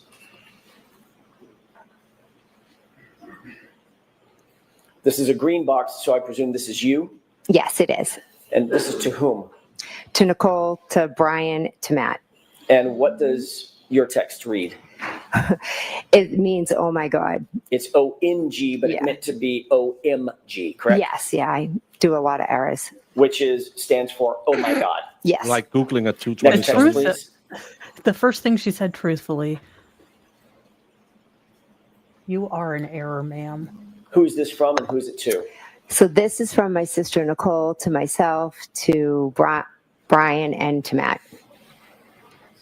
And what does that text read? It says, I assume it's just to eat, but Brian, if she is there, ask her what the deal is. Next text, please.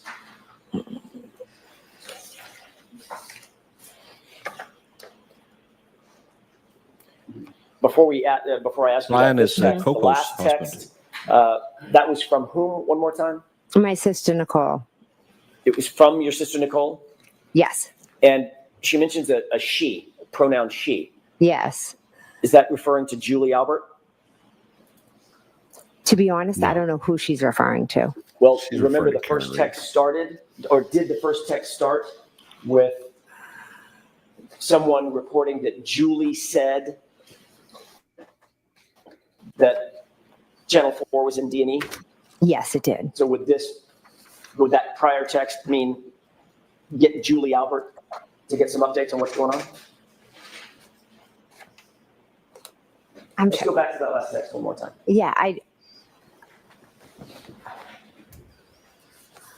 Did we fuck up? Do I have to See hide where it something? reads- Come on, I can't think that fast. If It's she's supposed there, to be Karen Reed does that they're mean talking if about. And I Julie think is Alan at Jackson D&E, knows that. hence she just reported that Channel 4 is there? I think they're talking about the reporter asking. I'm truly not sure who she's referring to as the she. Okay, fair enough. Let's go to the next text, please. Who's the Channel 4 female reporter? Is that no, that's not Voss. Mr. Wilk, I think you missed one. Is that Christina Right Rex? above it. No. Sue is NBC. Who's this text from and who's it to? This text is from myself, and it is to my sister Nicole, Show it. to Brian, and to Matt. And what does this read? This says to ask if we heard if she is in a mental hospital. Next text, please. What? They're talking Karen, about Karen I'm Reed. guessing. Who is this Yeah, from and but who's that's it a to? weird way to phrase it. This to ask is if from you know. me to my sister Nicole, to Brian, and to Matt. What's the time on this text? What's the time, Mr. Wolf? What's the 2:55. And what does it read? Carrie is here going over timeline. Oh, Who's the Carrie referring to? Carrie Roberts. What is here? What time was it? I would assume here.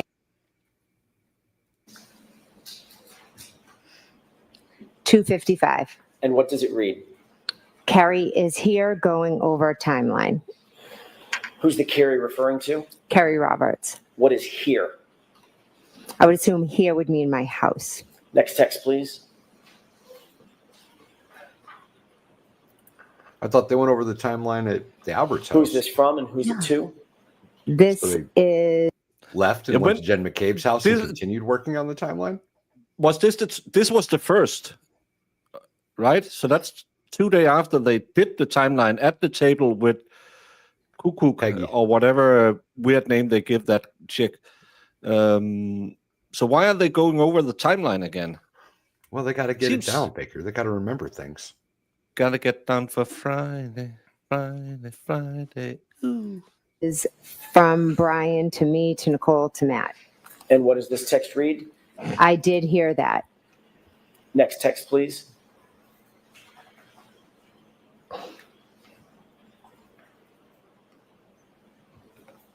Who's this text from and who's it to? This text is from me to my sister Nicole to Brian to Matt. What does it read? And we handed the phone to Carrie. Who's Carrie? Carrie Roberts. What phone are you referring to? Mine. Who was on the other end of that phone? On February 1st, I believe it could have been Michael Proctor. Next text, please. What? Who is this from and who's it to? Who's on the other end of that phone? Phone to Carrie. And we handed the phone to Carrie. First of all, why are you about to laugh? And who are we? What the hell is happening? Okay. I hate to agree. All right. When I get really hurt or scared, I tend to start laughing, which is inappropriate at funerals. She doesn't. And She when I gets get angry. hurt. She gets attacking. We've Well, I seen know. her. I'm just saying I do this. So Yeah, but again, you have that personality. She has. I'm a terrier. I'm gonna fight you. So she's changing her demeanor again totally. And how? Why would you say we handed the phone? Is it the royal we? Is she that obnoxious? I can see her calling herself Her Royal Highness. Or is it we handed the phone to Carrie so she could give it to a first responder outside the house? So remember, she had the phone. Who's Carrie? Carrie Roberts. What phone are you referring to? Mine. Who was on the other end of that phone? On February 1st, I believe it could have been Michael Proctor. Next text, please. They had them at the last trial, but he just asked her about it, and she's waffled on. Who is this from and who's it to? This is from me to Nicole to Brian to Matt. What does it read? She is telling him everything. Everything is in all caps with an exclamation point, correct? Yes, it is. What's the timestamp on this, Ms. McCabe? 2:55. Who's the him that you're referring to in this text? I believe it was Michael Proctor. Next text, please.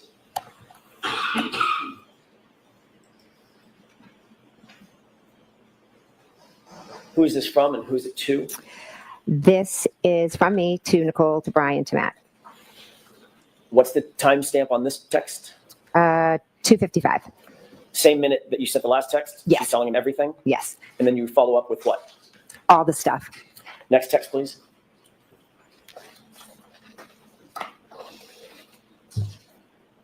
Who's this responsive text from? This is from Matt to myself, Nicole, and Brian. And what's the timestamp on this? 4:35. What does this read? Yep. If she pleads out, it will end. If she fights it, it will be an episode. Who's she? I'm assuming that would be Miss Reed. Next text, please. It's an interesting text. So soon after the incident, Who's this from and who's it it to? really is. This is from Nicole to me, to Matt, and to Brian. And what does this read? This is within 3 days. She hasn't even been arraigned on it because she's arraigned on the 2nd of February. If she pleads out, it'll end. If she fights it.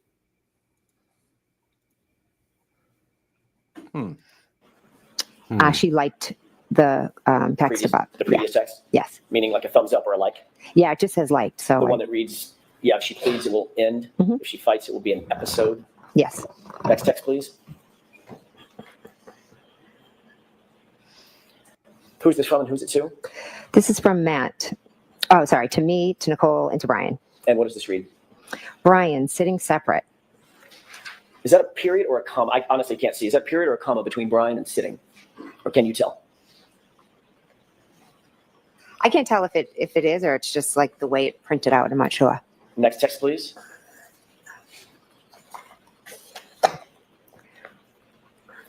Who's this from and who's it to? Brian, to me, Nicole, and Matt. I remember What's the some of timestamp on these this? now. That is 4:55. And what does that text read? Okay. And the next text. This is another green bubble. Who's this from and who's it to?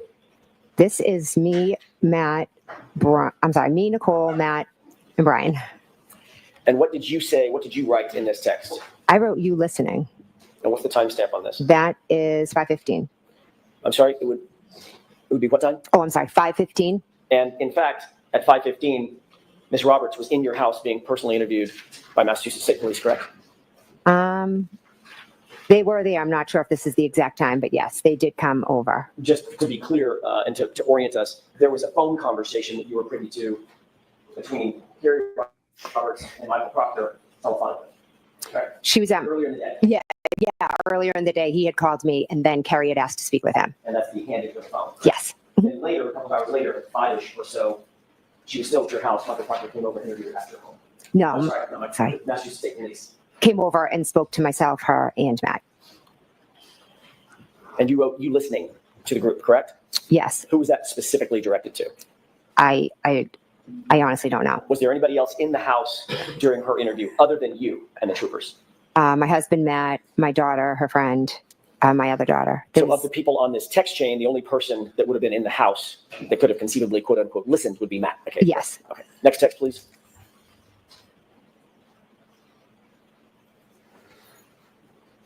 Who's this from and who's it to? It's from me to Matt, Nicole, and Brian. And what does it read? Cops here again. You were reporting to the others on this text stream that the police had arrived at your house. They were in your house with you and Carrie that you just described, correct? Yes, I was just telling them that they were here again. Next text, please.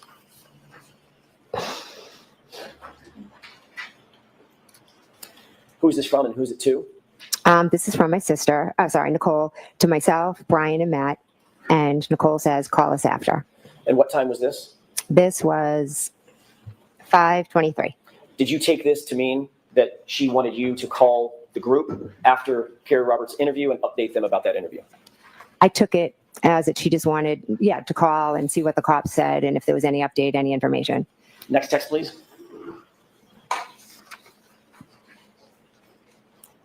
Who's this from and who's it to? This is from Matt, and it's to myself, Nicole, and Brian. What time is this? This is at 5:31. And at 5:31, what does Mr. McCabe write to the group? This girl could write a book nonstop. So he's Harry is a clearly talker. listening. Yeah. Moral Yeah. fund donation. I'm thinking she's not that important, just a liar in the conspiracy. And just remember, everyone else smelted their phones. Yeah, well, today it seems like AJ has figured out how not to make her talk. Give her a piece of paper she can't lie about and put it on a screen. Because this is way better than what we had Wednesday. At least in the end of Wednesday, in my opinion. Agreed. And to counter Let's Go, Jen McCabe is the one that says the admission of guilt came from Karen, right? Without Jen McCabe, I did it, doesn't happen. Yeah. Well, but Carrie Roberts does claim to have an independent recollection. Again, No, not anymore. She admitted at the very end that Jen McCabe is where she got that information. Yeah. Oh, you're right. You're right. I remember because it was I heard versus I heard. Yes. Yeah. And she wasn't asked How that could way. I mix that up?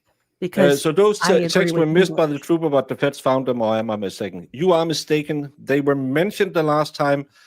Maybe Bev didn't let them read them to them, but I know we have talked about he never went into the house. That question has been asked before.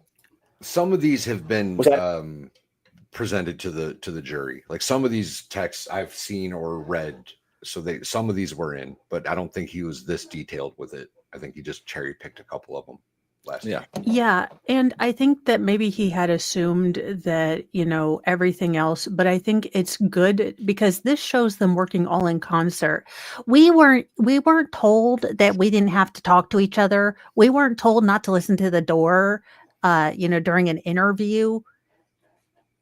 It goes beyond the suspension of disbelief. If you saw this in a Hollywood movie, you would be like, this is beyond ridiculous. Yeah. All Is of this the above. conspiring or colluding or obstructing? Well, it's conspiring to obstruct, right? In reference to Carrie Roberts having her interview with the Massachusetts State Police. Yes, it was. And this girl is Carrie, correct? Yes. Next text, please. Yeah, Carrie said she didn't know about Who's this from and who's it to? This is from me to Nicole, Brian, and Matt. What time is this text? 5:32. And what do you write to the group? I love it. And this is in direct response to Matt McCabe's, your husband's text about Carrie Roberts could write a book, correct? Yes. Suggesting that both you... Because you're an asshole who don't like her or what. But again, who's not in these texts? All of their acquaintances. It's always family first in Canton. You and Mr. McCabe were listening to her interview, correct? We could hear different parts of it, correct? Next text, please. That's new. Yeah. I thought she testified And who's this earlier from that they and who's it weren't to? listening. This is from me to Nicole, to Brian, to Matt. What did you write? I wrote, she is telling them everything. Similar to the text that we earlier saw that was in all caps when you indicated she's telling them everything, correct? Yes. On the phone. That was in reference to what she was saying on the phone. Yes. This is in reference to the live interview, correct? Yes. Also indicating that you were listening to and were privy to the content of her conversation with the police. I could hear bits and pieces of it, yes. No one knows. Jen McCabe said she never saw her. Enough to say that she's telling them everything. When I used the word everything, I meant it not only was she telling them what had happened, but she was also telling them opinions and different things. Okay, so you could hear it that much. I could hear her saying some opinions. Okay. Next text, please.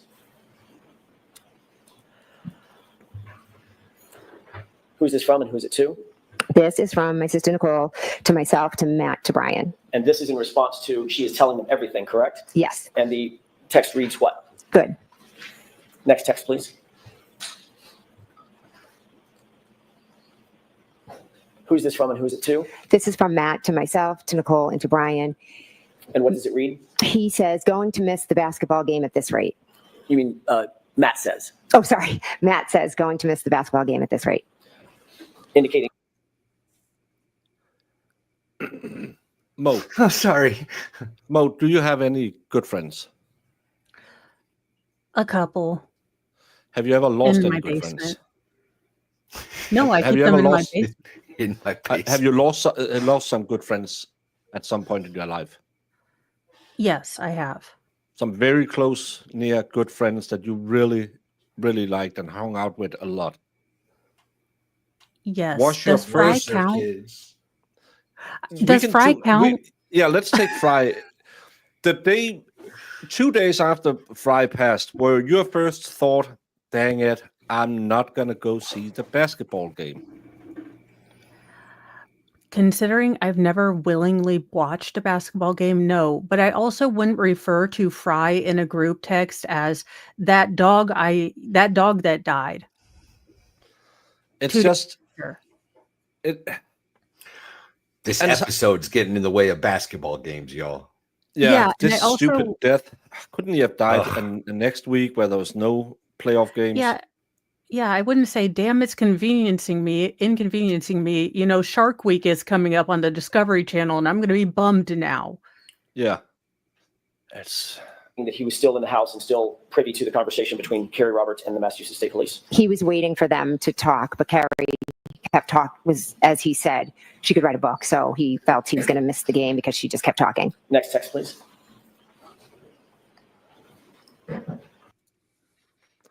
This is Court TV's 1 hour ago. How effective is Alan Jackson's cross-examination of Jen McCabe? Wow. 13% says weak or horrible. 13 on Court TV. 82% said very strong. So Court TV 52. even thinks 52. some bullshit's going. Oh, I thought I said 82. My bad. Yes, it is. May I approach you, Honor? Yes. Do you want both of them? Okay. There you go. So Court TV's buying into the defense. Court TV is very These anti-care. text messages were on a private chat, both the one between you and your sister, as well as the group chat, correct? Those are private chats, not open to the public. Correct. You never intended, obviously, for any of those texts to become public, correct? Those, I handed my phone over, so I knew all my texts would be seen. When you were writing the the text, question. when the group was chatting back and forth or texting back and forth, those were intended to be private texts between and among just the people on the text string, correct? I just was texting my family. I wasn't thinking any more of who was going to see it. You certainly did not expect when you were writing those texts that the defense, Ms. Karen Reed's representatives would ever get a hold of those texts. That was not in your mind, correct? Would never have been in my mind, no. That is a textbook example, what we've just seen, of witnesses colluding with one another about a subject matter that's under investigation, correct? And move for instruction. All right, jurors, disregard that comment completely. Yeah. Disregard that question. That was May we a approach? commentary. Yes. This was a complete curveball. They used these texts on Matt last year, so Jen didn't see this coming at all. Yeah, and Matt was very loosey-goosey with his answers. So, yeah, I think, and they're using it the correct way this year. Last year, it was more just trying to do In the text that we just saw, Yeah. you were colluding with other witnesses, recipient witnesses in this case, through those text messages, were you not? I was not. You were organizing your statements to the police based on what you overheard, what you heard during Kerry Roberts' interview with the Massachusetts State Police, weren't you? No, I was not. You were reporting back to other recipient witnesses what you heard and saw during other witnesses' statements to the police, to wit, Kerry Roberts, correct? I was telling them Carrie was speaking with the police. And you told them she's telling them, quote, everything, correct? Yes, I told them some of the opinions that she stated. And when Mr. Let's see if this works. Damn computers and YouTube. Lol.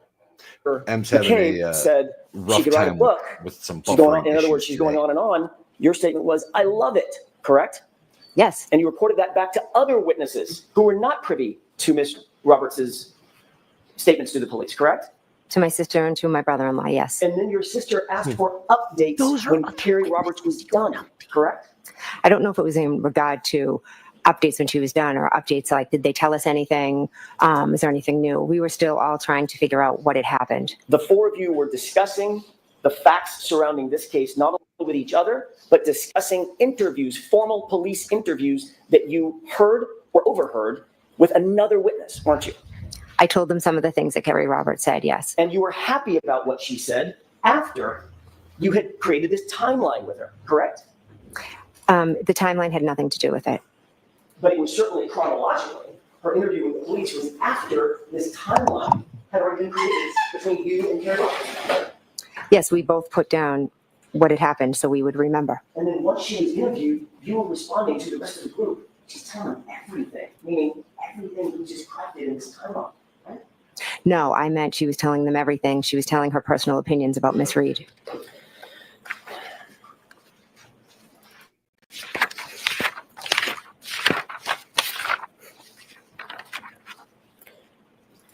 I want to change gears for a second, Ms. McCabe, and ask you about that visit that you took to Michael Lank's house. Okay. May I approach you, Honor? Yes. I just don't want to keep these at the podium. This is important. Thank you, Your Honor.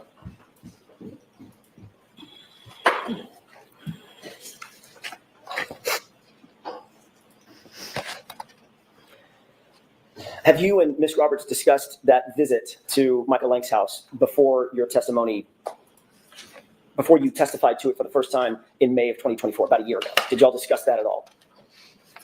I don't recall. You testified under oath in that proceeding that you went, and I want to be very clear about this, that you went from One Meadows, the O'Keefe residence, John O'Keefe's residence, directly to Michael Lank's residence, which is in another neighborhood in the same town, correct? Yes, we went. And Correct. you indicated that you were there to drop off one of Carrie's daughters. Is that right? Yes. That's how you testified in May of 2024, about a year ago. Yes. And just a moment. Yes. I can't see any drops in connectivity. I wonder what we're going to learn now. I have spoke excellent to connection. I Lieutenant think Tully it's about you this and very Brennan. same visit on May 10th, 2024, before your actual testimony in that other proceeding a year ago, correct? Yes. All right, and what y'all talked about was your visit and your travels over to Sergeant Lank's, by the way, Sergeant Michael Lank of Canton PD, correct? Yes. The same Michael Lank that we've talked about. Yes. You talked Sergeant Michael Lank of Canton PD that had excluded themselves from the investigation at this point. Just again, side note. to Lieutenant Tully about that trip over to Michael Lank's house, correct? Yes. You indicated that in that interview with Lieutenant Tully that you went over to the Lank residence with Carrie Roberts to pick up her daughter at the residence, correct? Not to drop her off, but to pick her up. She was with us at Meadows, so we dropped her off. Right. I know that's what your testimony was a couple days ago. Mhm. I'm asking, when you talked to Lieutenant Tully on May 10th, 2024, before your testimony last year, did you tell Lieutenant Tully we were actually there to pick up her daughter? That's why we went to Michael Lank's house. That's why you went to Michael Lank's house. I went to Michael Lank's to drop her daughter off. What did you tell Lieutenant Tully? That I went to drop her off. So you didn't say pick her up to him. I don't believe So Michael If Lank he lied said that, too. that would be another example of an incorrect report. so. Everyone lies. Do you remember exactly what it was that you told him during that interview? I know that Lexi was with us at Meadows Ave and we dropped her off at Mike Lank. So if he mixed up pick up and drop off, that could have happened. But we had Lexi with us and we dropped her off there. Okay, so That's not what you testified. Good thing it's only a murder investigation. Do you remember exactly what it was that you told Lieutenant Tully during that interview? I know I said that we dropped her off. Okay. It's amazing how well It was she 11 days later knows that the you things actually she testified, said correct? that the cops wrote down wrong. 11 days later. But that's probably. all she can interview, remember. about Everything 10, else 11 she's days got to after the see. interview with Lieutenant Amazing. Tully that you actually testified in court about a proceeding about this issue. Then I don't know the exact dates of when I testified. If you testified, say, May 21st versus May 10th, it's about 11 days. Yeah. All right. When you testified in that other proceeding, you did testify that you had dropped off Carrie Roberts' daughter, not picked her daughter up. Is that right? I know I dropped her off, yes. Did you also talk to Carrie Roberts about her testimony and what she was going to say about dropping off or picking up her daughter? No. Okay. You never talked to her about it before you testified or before she testified last year? We both know what happened, so I'm just asking if you had a discussion. That's all I'm asking. I have no idea if we discussed that. So you might have.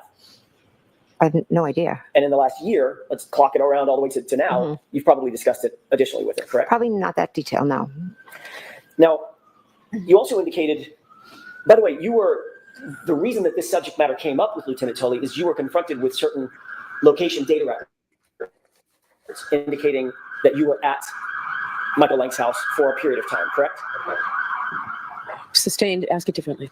Were you provided any records and asked about records that showed that you were at Michael Lank's house on January 30th, 2022?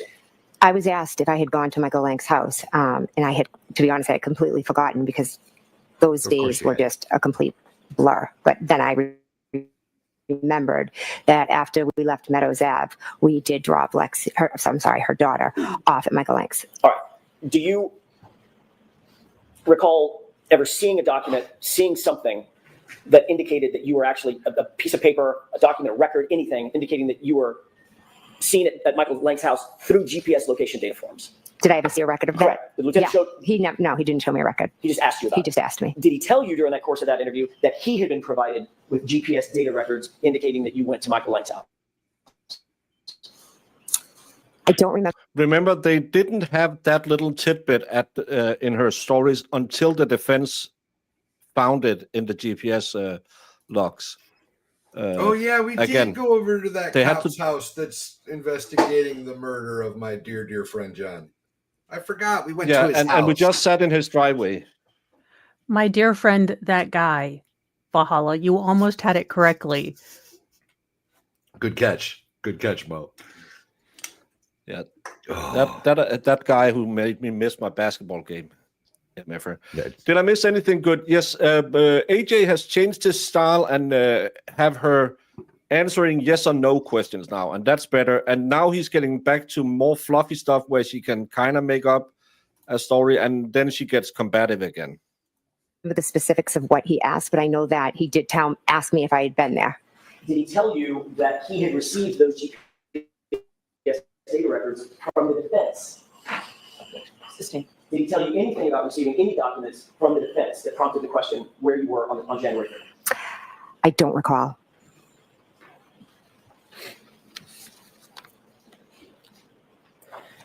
Before that interview on May 10th with Lieutenant Tully, this is preceding your testimony last year. Okay.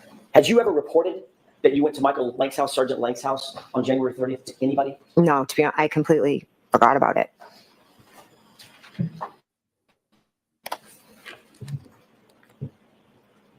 You indicated that during that visit, you sat outside in a car, in Carrie's car, correct?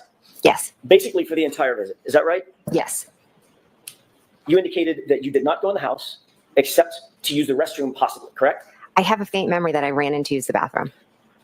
You indicated that you did not see Sergeant Lank at his home, correct? I don't believe I did, no. What time of night was this? I don't know. We had been at Meadows for a while, and then we left, dropped Lexi off, and then I went home. I don't know a time, maybe afternoon. I'm not sure. I'm sorry. Wasn't it at 5 How are in the we afternoon? taking testimony from a person who can't remember anything? Hey, she remembers clearly. I hit him. And the broken tail light that was cracked, that was broken. She remembers it clearly. You don't forget stuff like that. Mo, are you implying anything? No, I was just questioning our collective sanity for listening to this heifer who can't remember yes to Wember.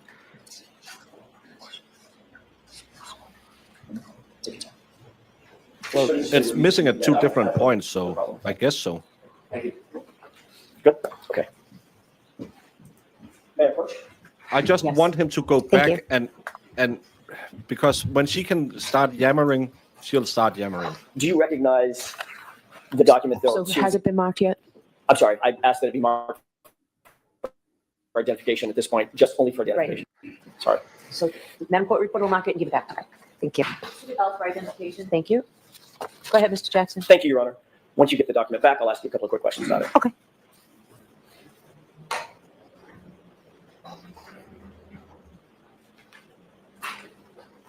Thank you. Sorry. You have the document in front of you? Yes. Let's take a look at the first page of that document just to orient yourself. Do you see that appears to be a map, generally? All right. So I'm just going to ask you to take a look at the document and don't describe it. Sure. Take a look at the first page and tell me if you recognize anything on that page. I do, yes. What do you recognize generally about that document? Yeah. I'll see you, counsel, at sidebar. May I have that, please? Sidebar, sidebar, you're the best of side. The page? May I continue, Your Honor? Yes. Thank you. Taking a look at that first page, do you recognize a location that's pinpointed on that page? I do. Okay, without telling me the address, what do you recognize that as being? My house. Okay, and do you see in the call-out box in the middle of the page? Yes. Do you see a date and time? Yes. What is the date and time? It is January 30th at 12:13. Take a look at page 2 on what's been marked for identification. Okay. Do you see a location pinpointed on that page? I do, yes. What do you recognize that location as being? Come on, suite number never went to the O'Keefe house. Come on, suite never went to O'Keefe. John O'Keefe's home. Is that what we've talked about on Meadows? Yes, Meadows. Do you see a time and date for that location? Shit. Yes, 1/30/2022 at 12:19. At 12:19 p.m.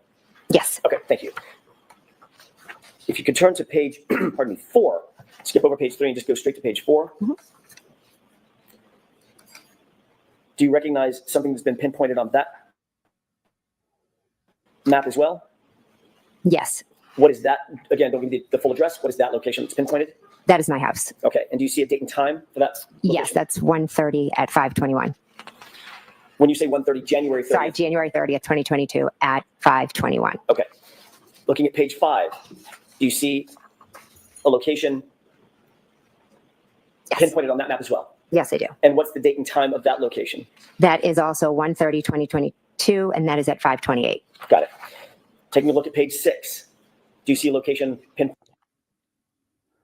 So 4 hours later. Yeah, that's She went, the O'Keefe's house was at 1:30, and this is at 5:30.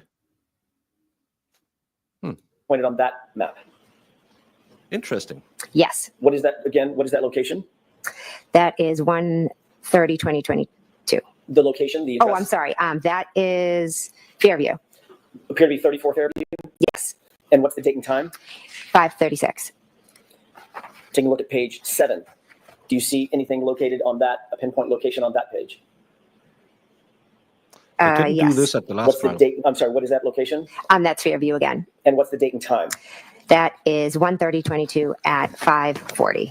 So just to be clear, the page before was 5:36, and this page is 5:40.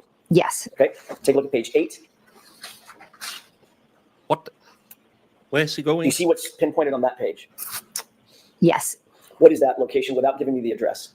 I believe that's Mike Lanks. What's the date and time? 1:30, 2022. January 30th, 2022. And Yes. the time, please? 5:43. So they went to Fairview before they went to Michael Lang's house? I wish we had a demonstrative for this one. I'm lost. Yeah, I need him because Oh, the I'm lag. trying to write. I think I have lag. I'll try and refresh. You have the floor, Mo. Oh, this is terrible idea. Yeah, I hope he clarifies what he's trying to get out of this particular testimony, because at this point, anyone else know? Maybe her timeline doesn't add up, but Of course it there's. doesn't. Well, I know, but it's all the times and the Fairviews, and then the way she. Have you noticed that she says, January 1st or January 31st, 2023, or whatever she says it like it's a time.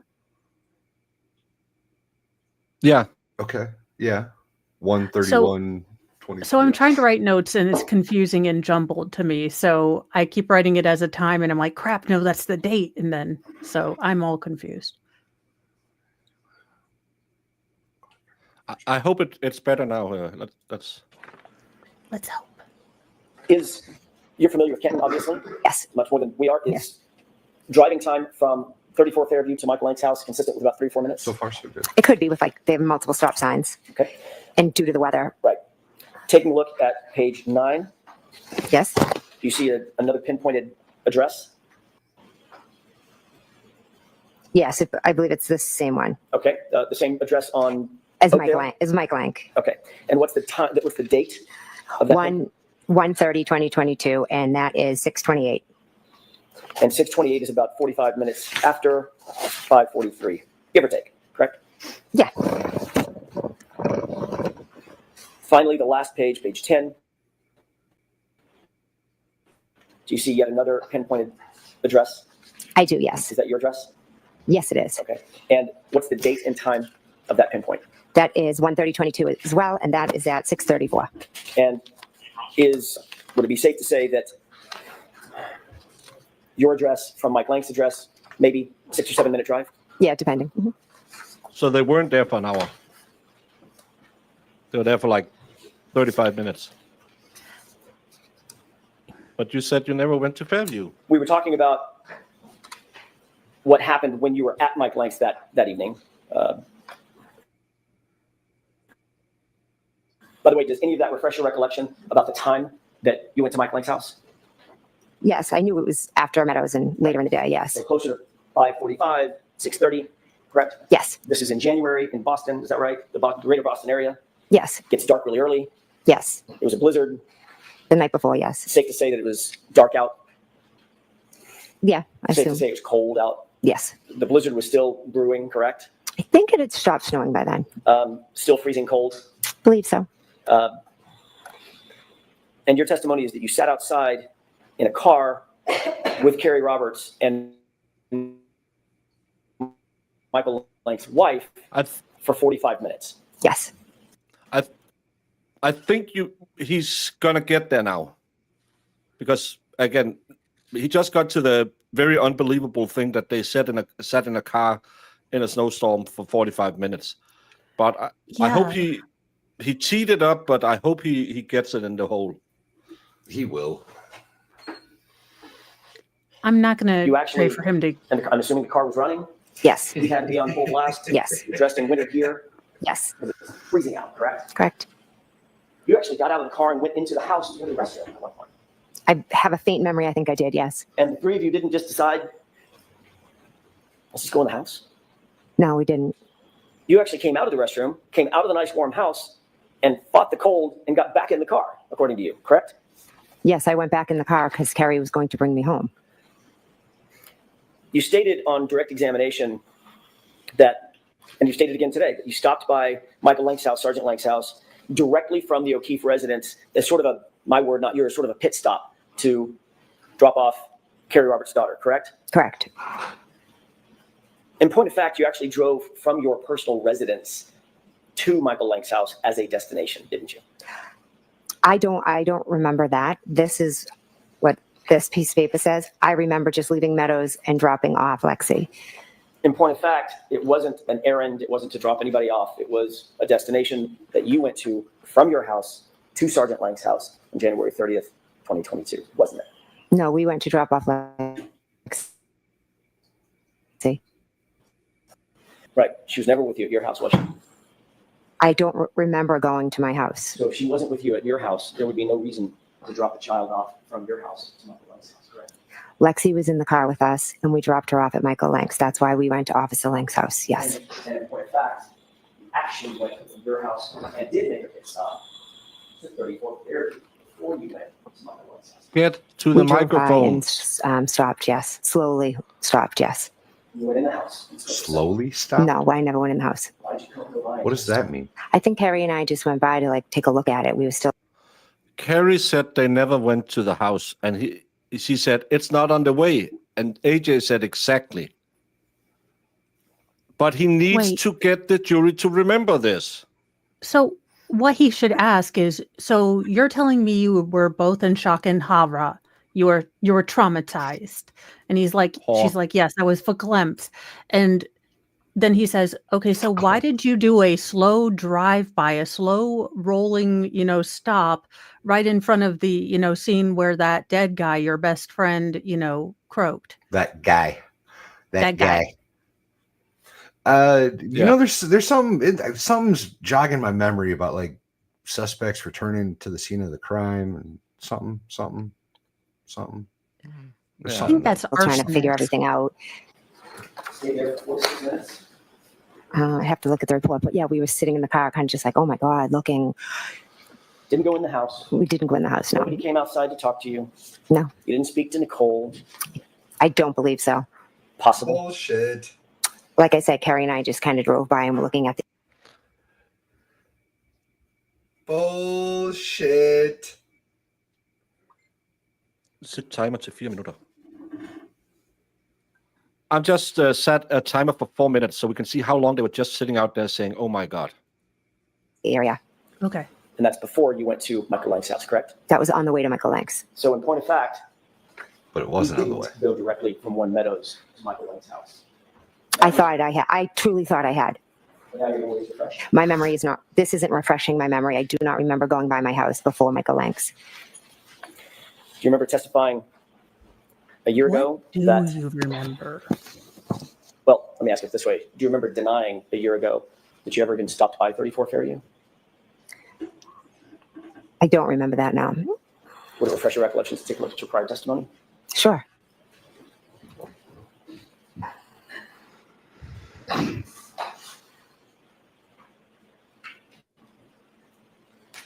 Take a look at that page, the top highlight. We are still sitting outside of Fairview. It's only been a minute.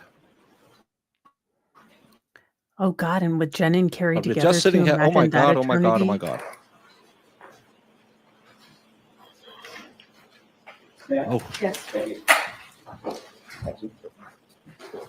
On May 21st of last year, you were asked about this very thing in a prior proceeding, correct? Correct. At that time, you denied altogether ever going by 34 Fairview, correct? No, I believe the paper says I never stopped by, but we drove by. And now you're saying that you did stop. Mo, this is my third language. Never stopped by, but we drove by. You never went to 34 Fairview. I'm just asking as a stupid foreigner who doesn't speak English that goody. Doesn't it mean the same if I said we never went by Fairview 34? If you did a drive-by or you did a stop and go, or if you went over there, brought donuts, went inside, say, hey, anyone seen Chloe? Doesn't it mean the same? I never went by Fairview 34. All of these sentences, No, a drive-by, a stop and go. Here's Jen's problem. She wants to be pedantic. She wants to be precise and scalpel-like with, what she is saying right now.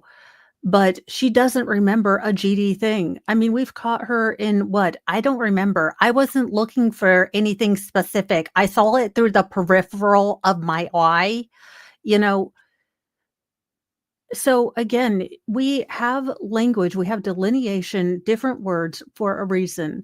So drive by or drive past means something completely different. This is why we use different words. This is why we call it Freudian slip, because your mind wants to use the word that most correctly defines what you're trying to explain, because good communication among humans is kind of important.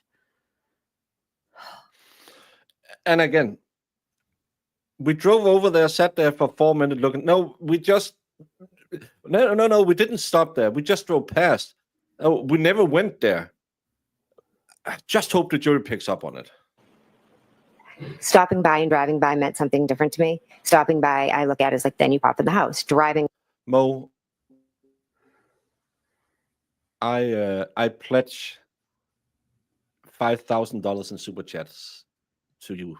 So I'll just go and write IRS and say, I donated $5,000 because it means the same to me.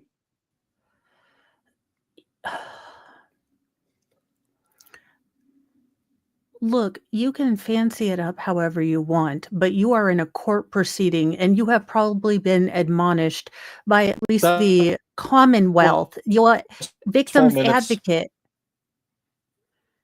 and everyone else to be precise and clear about your language. If you feel you aren't being clear, to explain things. If you're asked a question, words count, words matter. So this is just maddening. This is going to take forever. Yeah, and she, the way she has started looking at the jury when she's answering questions to try to, I'm such a good person. I don't remember her doing that in the first trial. It comes off very studied, like Amber Heard, that look at the jury so they can feel your personal pain. Come on, look at them. Yeah. She Baker, seems so disingenuous. You've been a juror before, and so have I. Have you ever seen a witness act like this in one of your, trials? I've seen a couple of defendants doing this. I had one last month where he was just, hey, everyone, hi, I'm sorry. Oh, yeah, I should stop talking. We ended the day with him getting yelled at by another witness who is a cop who said, can you just shut up and let me talk and stop shaking your head? And the judge was, hey. The cop, because he was well known, and he was so, but I'm so friendly, and the cops just scare me. Yeah, while you have your biker club tattooed on your chest, and we saw the pictures of you swinging your micropene in front of the police. By as you just drive by, so we just drove by slowly. You just misunderstood and kind of what he looked was at the trying scene. to dance. And Ms. McCabe, I think you just said was friendly. that you maybe even spoke with Nicole. I didn't speak with Nicole, no. We were in the car, Carrie and I, and Lexi. You were denying that you ever spoke with Nicole or any other member of the Albert family or anybody at 34 Fairview as you sit here today. As I sit here today, I'm telling you that we slowly drove by. That's another thing she had been instructed to say. As I sit here today, I remember. So again, last question on this point. You did not, you now admit, drive from One Meadows over to Michael Lank's house directly to drop off Carrie's daughter. My memory is we did drive from One Meadows. I know what this piece of paper says. I'm telling you that just my memory is we left Meadows and went down Fairview and then went to Michael Lank's. But this paper is saying we stopped at my house first. I don't remember that. But again, I was in shock. Sorry. So a lot of things from that day are foggy. Certain things, certain details I may have forgotten. And all of your testimony over the last several days is based on that memory that you just described to these jurors, correct? There are certain things I'll never forget, correct? Oh, Jesus, Mary and Joseph. Kamala, stop. Just stop. I'm going to ask you a couple of questions. You may, depending upon your answer, depending upon what you just answered, you may or may not remember. But let's see. Okay. Isn't it true that at 12:13 p.m. you left 12 Country Lane on January 30th, 2022? Yes, according to this, yes. Isn't it true that at 12:19 you arrived at One Meadows, the O'Keefe residence? According to this, yes. Are you asking her regarding? I'm asking her memory, not according to the document. Oh, my Your memory. Your I don't remember exact times. Thank you. Isn't it true, Ms. McKay, that at 5:12 p.m. you left One Meadows, which is the O'Keefe residence, 5:12 in the evening? That I don't remember the times that I left. Isn't it true that at 5:21 you arrived back at your address on Country Lane? I do not remember that. Isn't it true that at 5:28, 7 minutes later, you actually left your address on Country Lane? Again, I don't remember going by my house. Isn't it true that at 5:36 you arrived at 34 Fairview? This is kind of important. Just one. Isn't it true that at 5:21 you arrived back at your? I'm asking her memory, not according to the document. My memory. I don't remember exact times. Thank you. Isn't it true, Ms. McKay, that at 5:12 p.m. you left One Meadows, which is the O'Keefe residence, 5:12 in the evening? That I don't remember the times that I left. Isn't it true that at 5:21 you arrived back at your address on Country Lane? I do not remember that. Isn't it true that at 5:28, 7 minutes later, you actually left your address on Country Lane? Again, I don't remember going by my house. Isn't it true that at 5:36 you arrived at 34 Fairview and stayed for at least 4 minutes? I know we drove by. Isn't it true that at 5:40, just thereafter, you left 34 Fairview? I know we left and went to Mike Lank's. And isn't it true at 5:43 you arrived on that Oakdale Road address at Sergeant Lank's house? Not sure of the exact time, but yes, we did go to Sergeant Lank. 5:03, 4:43, 5:43 or 5:53? Can you backendate it? 5:43. 43. Went to Mike Lank's. And isn't it true at 5:43 you arrived on that Oakdale Road address at Sergeant Lank's house? Not sure of the exact time, but yes, we did go to Sergeant Lank's house. And isn't it true that at 6:28, almost 45 minutes later, actually a little better than 45 minutes later, you left that address at Michael Lank's house and drove back to your house directly? After leaving Mike Lank's, I went home, correct? And you arrived at your house at 6:34, correct? According to the paper. What about according to your memory? I don't remember exact times. Mr. Jackson, is this a good place to take a break? is. Do you I'm have a about to while shift more? Okay. Yes.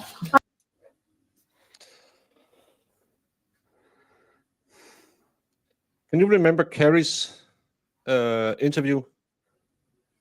How she retold this driving?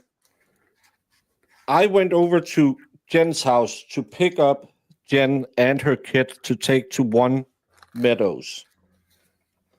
Because we like to drop off kids and annoy people who just lost other people. And then we drove straight to Michael Lank's house because my daughter was over there. So she went to Jen's house first, then drove to One Meadows to drop off Jen's kid, and then they went straight to Michael Lank's house. But according to this, they drive around for 30 minutes before they even get to Michael Lank's house. After leaving the O'Keefe residence, they go to Jen's house, they go to Fairview, They leave Fairview and then they go to Lang's house.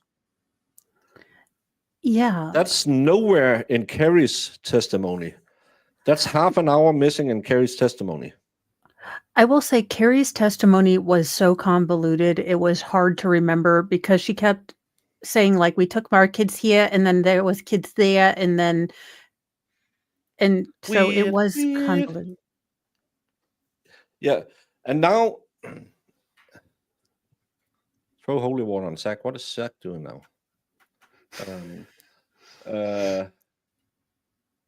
Now I wish I knew,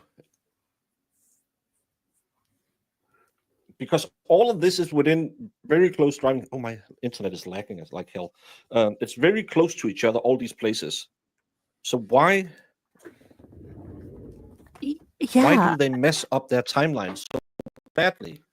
That's the Why thing I does don't she understand. not remember anything? I mean, again, why are we taking witness testimony from a person who can't remember anything except what she can remember?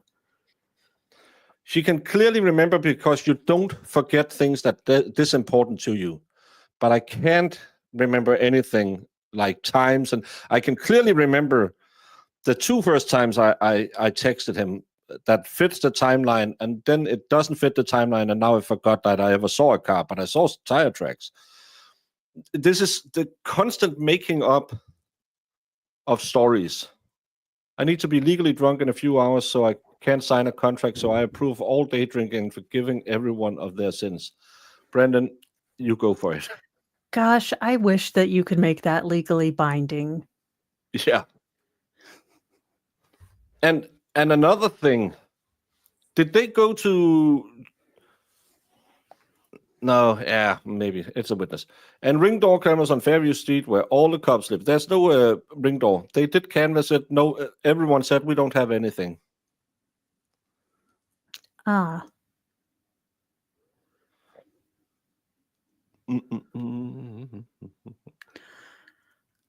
I will say that I think that he has done a better job today. I think he's figured out, and unfortunately for Jen, he had a whole day to strategize as to how he was going to tackle this better. Did he strategize and became this antagonistic to her on Wednesday? Is it the well, I can't play 4D chess because I can hardly play chess. So is this 4D tic-tac-toe? He sent her home and prepared for another bout of I hit him, I don't know, I didn't hear that. And then he just turned down the gear and went very specific to fuck her up.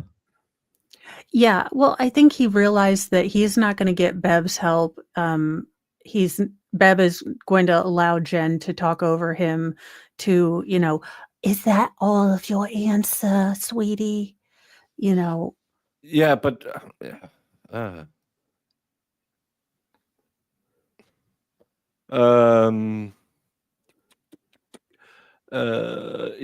this case is just effed up because there's no investigation, but you still have to have the jury see. That's why it's so effed up. And I think he's doing better with her today than Wednesday, because I didn't like where we ended Wednesday. He lost control, and maybe he slipped control to let her go back and think. And then she came in today ready. We saw it in the beginning. She was ready to. I didn't see. I don't know. I wasn't there. And then she came in and was that you? Was that you? Was that you? Was that you? Was that you? And she kind of got quiet fast. Didn't Carrie Roberts specifically say they didn't go to 34 Fairview in her testimony? Yeah. Because she was it's like, not on the way, and he said we wouldn't have gone there. Exactly. Yeah, exactly. If you listened 20 minutes ago when I said exactly the same words, Jamie, sometimes you should watch the show. It's pretty good. Literally tracks GEO data from the feds to discredit both Jen and Carrie. Now there's Carrie's timeline, Jen's timeline, and the FBI's. I believe they had this the first time.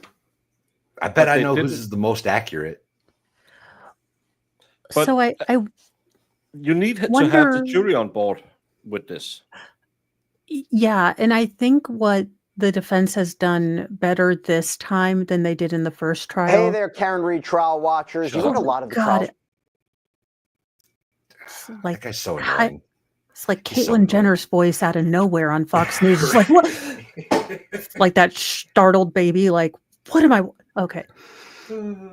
I do like that the defense is going two-pronged on this. I know I've said it before, but I like that they're both attacking Jen McCabe and the police investigation at the same time.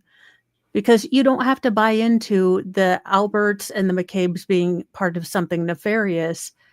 You can just go with the more, maybe reasonable for a lot of people. The cops just did a craptastic job. Yeah. Well, the next question that pops into my mind is why did they go to Fairview? Did they have somebody else in the car with them? Because we was shock did and they just horror. stop by? And no, I was Or did shock they- and horror, and I just had to do a drive-by. Who is the Hispanic lawyer who used the giant demonstratives? They need to get him there, just keeping the local print shop in business. Well, in Sarah Boone, we had what's his Todd name? Owens.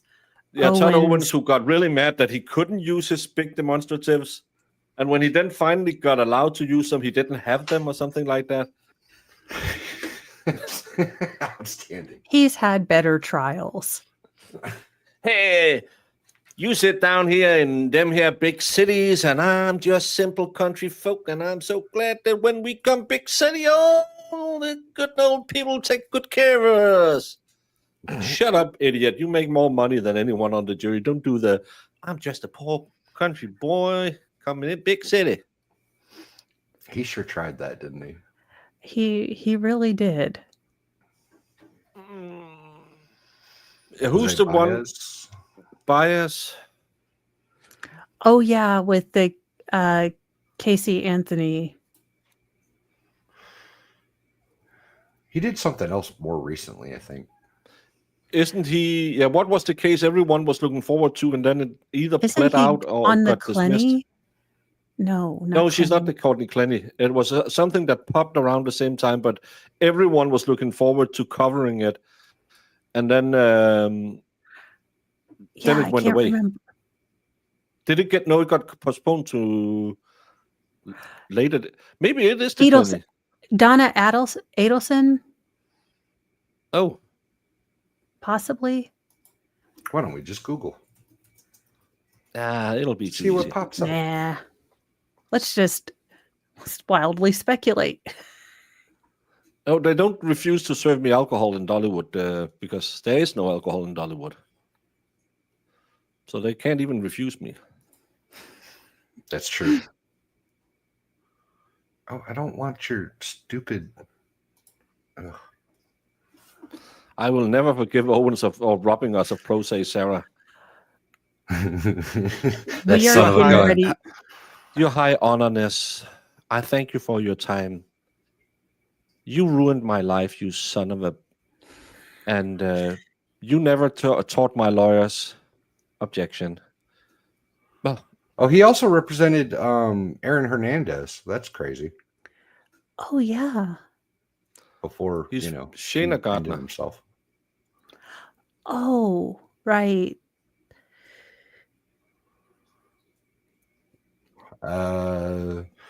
Represented Harvey Weinstein too. The lawyer was short and walked like a penguin. His accent was a thing on. Well, I know which lawyer who walked like a penguin and had quite an accent. Honey, I'm taking you to Paris and I'm gonna get you a Louis Vuitton bag for God only knows how many thousands of dollars because we have somebody else's money to live high on a hog, right? He's not To live high on a hook. I love this guy. for God only knows how many thousands of dollars because we have somebody else's money to live high on a hog, right? These documents don't deal with this. Can we beam him in? Jen! Jen! Oh, he was representing Megan Thee Stallion. Why was she in trouble? Not Megan Thee Stallion. She was shot in the foot. Oh. Uh, They Tor- made like Means- advertising shot her in because the she's foot. a lady, so she can't be a stallion. I'll try and read it because I get lag all the time. So Tory Lanez was who he was representing, and that was the female performer that shot Megan Thee Stallion in the foot. Oh, in like a studio or something, or a club, or it was ridiculous.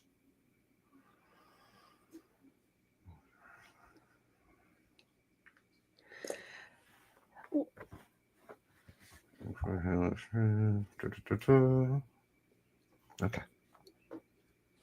I'm done with that rightio. rabbit hole. I've gone far enough down that rabbit hole. I'm good. Jose Baez has represented a lot of despicable people. Yeah, he kind of does feed into that stereotype of a slimy defense attorney. Yeah. But again, if you're a great defense attorney, you will have really bad clients Yeah. because it shows you're a good lawyer. I have to restart my internet in the break because this is bad today. You're lagging a little bit, yeah. Yeah. It's so annoying that I have 1,000 internet, and today it's just like Did you guys switch all over to green energy? Are you guys pulling a Spain and Portugal? They're getting that high-speed Russian internet now. No, because every time they put a cable down in the what we call the Eastern Sea, funny enough, American ships are in the area, and then it just breaks. Dang Americans! About, Baker. Damn Yanks!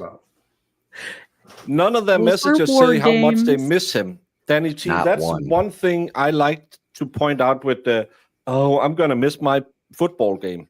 No one said, "Oh, I'm so sorry we missed John," and I can't believe he's gone. Yeah, and nothing. What did they concern themselves about? If she takes Who a is plea telling deal, this who goes what? away. Well, that and tell him the guy never came in.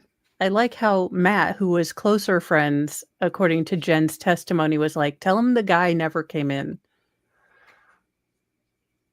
The guy. Well, actually, it was a German yacht that was in the area where it happened. Yeah, the only problem is they have this certain way of blocking certain things. I'd be upset about it, but America does it too. We can't get we don't have Starlink in Denmark. I was actually looking because I was looking with that house because of Baby Baker, and I thought, hey, can I get some solar power and save on the electrical bills? Because it's kind of a cheap house, and I'm going to throw like $20,000 in a solar, and it'll earn itself home. But I really like those tiles that Tesla make. It's a way more expensive, but we can't even get the solar panels from Tesla in Denmark. We can get the battery, but not the solar panel. I just saw something about Starlink's got some new program where they're trying to push it to a bunch of new users, but I didn't get the details. How do you not have Starlink? We have that little shitty town I would looked at maybe buying a house in where there lives, I don't know, 1,000 people max. They have high-speed fiber internet. Why don't you have that everywhere? I have high-speed fiber. Yeah, but how much was it you set aside for high-speed fiber and not 1 meter of cable was put in the ground? 32 billion, I think it was. Yikes. Well, Rome wasn't built in a day. It's only drunk in a night. So no, everywhere in Denmark will have high-speed internet. So there's no reason to have these solutions in Denmark. We are actually going to so a lot of them who uses the 5G signal, and I just don't, because I can see how shoddy my phone is sometimes. So I'd rather just have a plug-in, even though it's acting up a little bit today. But it's Friday, ooh, and it's 5:30, so a lot of people are probably out streaming "It's Raining Man" while they're grilling. Just drunk, frolicking with a umbrella as you do in Canton. As you do, as one does. We always used to do this because it's a joke in the family. you have a sad family because that wasn't a funny joke. I just get the picture Jen trying to make this happen like Will Ferrell in Old School. We're streaking toward the quad. We're streaking. There's no sound from court, but the CC picks up something sometimes. Right? And can't watch that. She'll see, about it, but it's about, I don't know what audio they're picking up. Coached her all day long. There's no audio. But the CC picks up something. Well, let's leave that up. That could get Yeah. interesting. Yeah.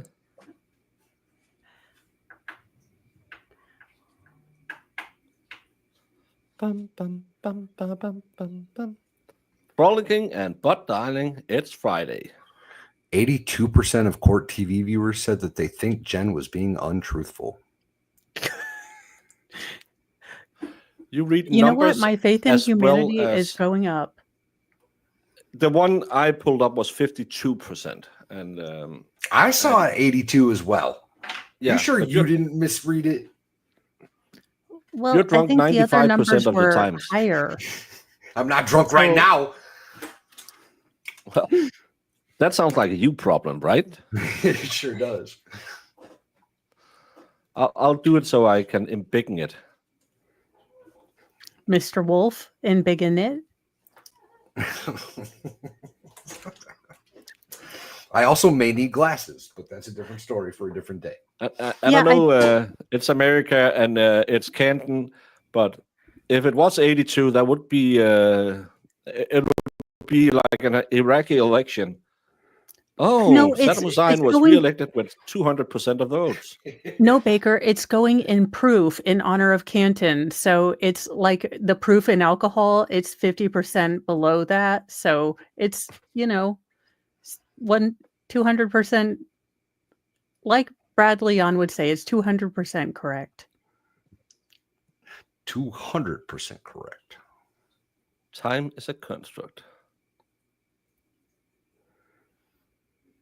Attaboy. Is it time to chug beer yet? Nope. We'll chug at the end of the show as always. 3:45, I think she said we were going to go to today. 3:30. It's 81. 3:45. See? Oh. I would have rushed over and opened it if there was 3 X's. Giggity. How you doing? Love that people say, I sent you a message, so now I can go and run through all my... Not a Twitter message, not a Discord message, not an email. Got to check them all. It's like a treasure hunt.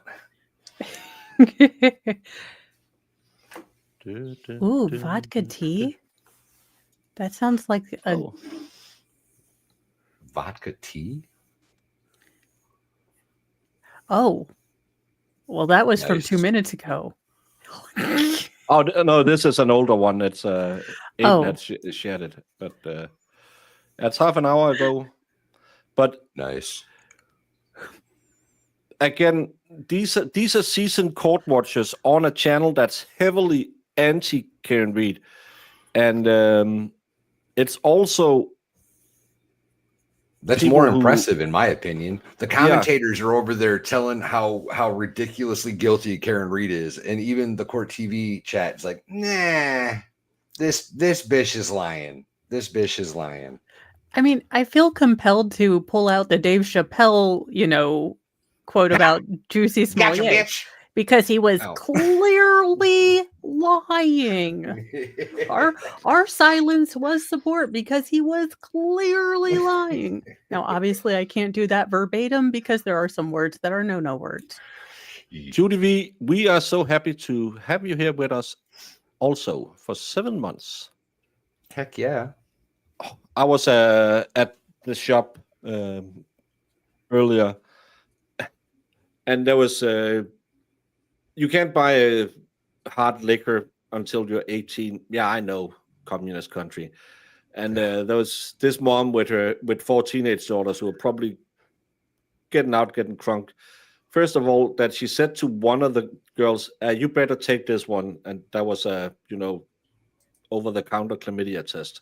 And she was like, "Why me? I'm not the bad one." I was, what? Wait a minute. Hold the phone. You have over-the-counter chlamydia tests? Yeah, like pregnancy test and chlamydia test. Yeah, you can buy that at I convenience have stores. never. Those are Why not don't in. we have over-the-counter chlamydia tests? I would give those to people for birthdays like all the Right? time if we had those. But then they were telling her, get that one, and the mom, she was buying them she was buying raspberries and vodka. This is going to be a great night for these young women. It's going to be a terrible morning.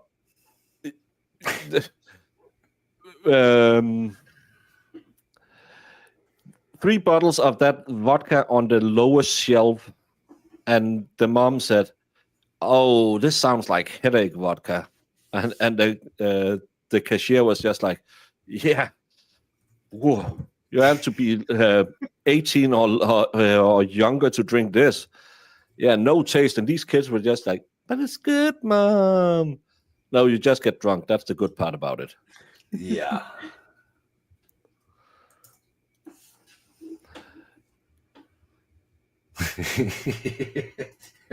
Very observant of you.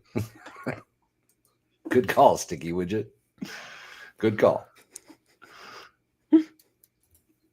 Danny T. Whoa. Why? Whoa. She hasn't touched a pigeon in weeks. Shots fired. Yeah. She is fostering that new koala bear. No, it's the Mexican pigeons. They apparently have chlamydia as well. Well, it's not been that long of a break. It was a 15-minute morning break. It's only been 33 minutes. So again, it's. Did you miss anything? Yeah, you actually missed something quite interesting. And right now, I wish I could do like a map of Canton and plot in, because Carrie Roberts said, "I went from my house to Jen's house to the O'Keefe house to Lang's house," because they had that, hey, let's chuck kids at the house where people died. And they never went by Fairview 34 because it's not on the way. Now we have GPS coordinates proving that after they left the O'Keefe house, they drove back to Jen McCabe's house. From Jen McCabe's house, she drove to Fairview 34, where she waited for 4 minutes doing a drive-by. It's a really slow drive-by. Really Never slow. talked to anyone, didn't stop there. They just drove by and said, "Oh my God, remember what happened?" And then they drove to Lang's house and was there for 45 minutes at 5:30 in the afternoon. And she vaguely remembers going into pee. And then they drove home. So either Carrie is lying, she's lying, or gird your loins, everyone. They're both lying. Whoa. That can't be possible. They coordinated timelines. They were on the same cycle of timelines. If I was a juror, I would be wondering why a police detective in that chat string didn't say, "We can't be talking about this," if there's troopers there. Yeah, and we got confirmed that they overheard what Carrie were talking about, and they were so distraught about the loss of John O'Keefe, they were mad they couldn't go to a baseball game. Basketball.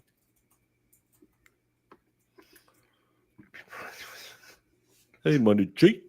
Hey, Money G.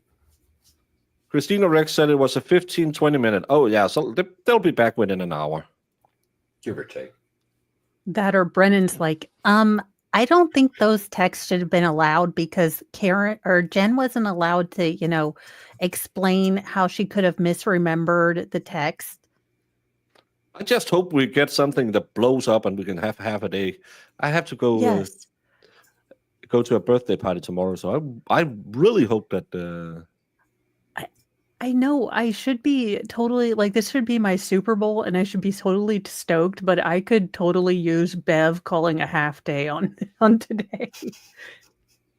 Because we got we're only spoiled on with the week day 2. off yesterday. It's like That's it's the Friday, problem. but it feels like Monday. You know what I mean? You're just Yeah, getting back. It's that's like, ah. Valhalla. That's the problem. She set us up for failure with the She Thursday did. off. I blame Bev. I blame I Bev. do. You all know that we are but incompetent streamers, so we have to go check out greater streamers than us. And Ooh, learning things from betters. Uh-oh. Like, come on. This is just like, what are we doing here? What are we doing here? Like, come on. This is just like, what are we doing here? Krusty, I have to agree. Finally, even Krusty has realized that this is a waste of time. And I am suddenly realizing that you can totally see my bra through my shirt. Yeah, I thought it was a choice. It's a fashion choice, but Just, not paying attention at 4 a.m. when I was being dressed. You're Everyone- just now noticing? everyone, I don't please, tend to stare at my own cleavage as much as one would think. Please, everyone, be quiet. Be quiet. Oh no. Jen! Jen! Hey. Hi, guys. Hi, Jamie. What's going on? You know. I mean, I heard people talking about chlamydia, and I had to show up.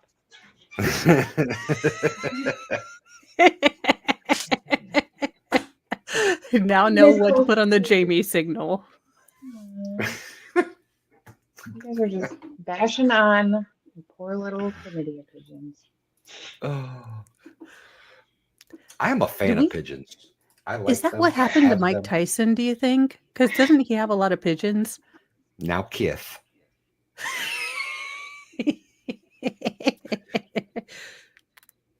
Does you he see have a he's lot got of that pigeons? Yeah, he's always had pigeons. I don't know the lore of Mike Tyson. So. Yeah, he's from like the roughest area in New York City. They used pigeons. He had pigeons. That was his thing. So he befriended them and loved them all his Well, life. one time he beat up a guy because the guy ripped a head off one of his pigeons, and then Mike Tyson I went would- ham I would. when he was I like would've 10. too. Yeah, I Yeah. would. When he was like I would 10, the be guy okay with apparently that. was like 15 or 17 or something. Mike Tyson was 10, and Tyson whipped him. Good for him. Yeah. I'm a fan. Yeah. Look at you. I love how Valhalla's Mike Tyson. I watched. I like to, when I'm on my downtime, watching old school wrestling podcast who do breakdowns of old wrestling. They had the first Raw where they had some comedian who could do voices, and he was doing a Mike Tyson. Yeah, this is Mike Tyson. What are you all doing? And there was just, that's not Mike Tyson. That's not Mike Tyson. And apparently they went into ad break and he was still sitting there yammering. I think Vince fired him after 2 shows or 3 shows. But he was just, yeah, guys. Can you explain to me what happened to Hulk Hogan and why Roids, he's decided to Coke, channel and ladies. Jack Yeah. Murphy? Brother. Jack Murphy. Oh, with the beard? Oh, the two-toned? That's Hollywood Hogan. That's Hollywood Hulk Hogan. That was a while ago. I don't So think he's even got Jack that anymore. Murphy copied Hulk Hogan? Possibly, actually. Could be.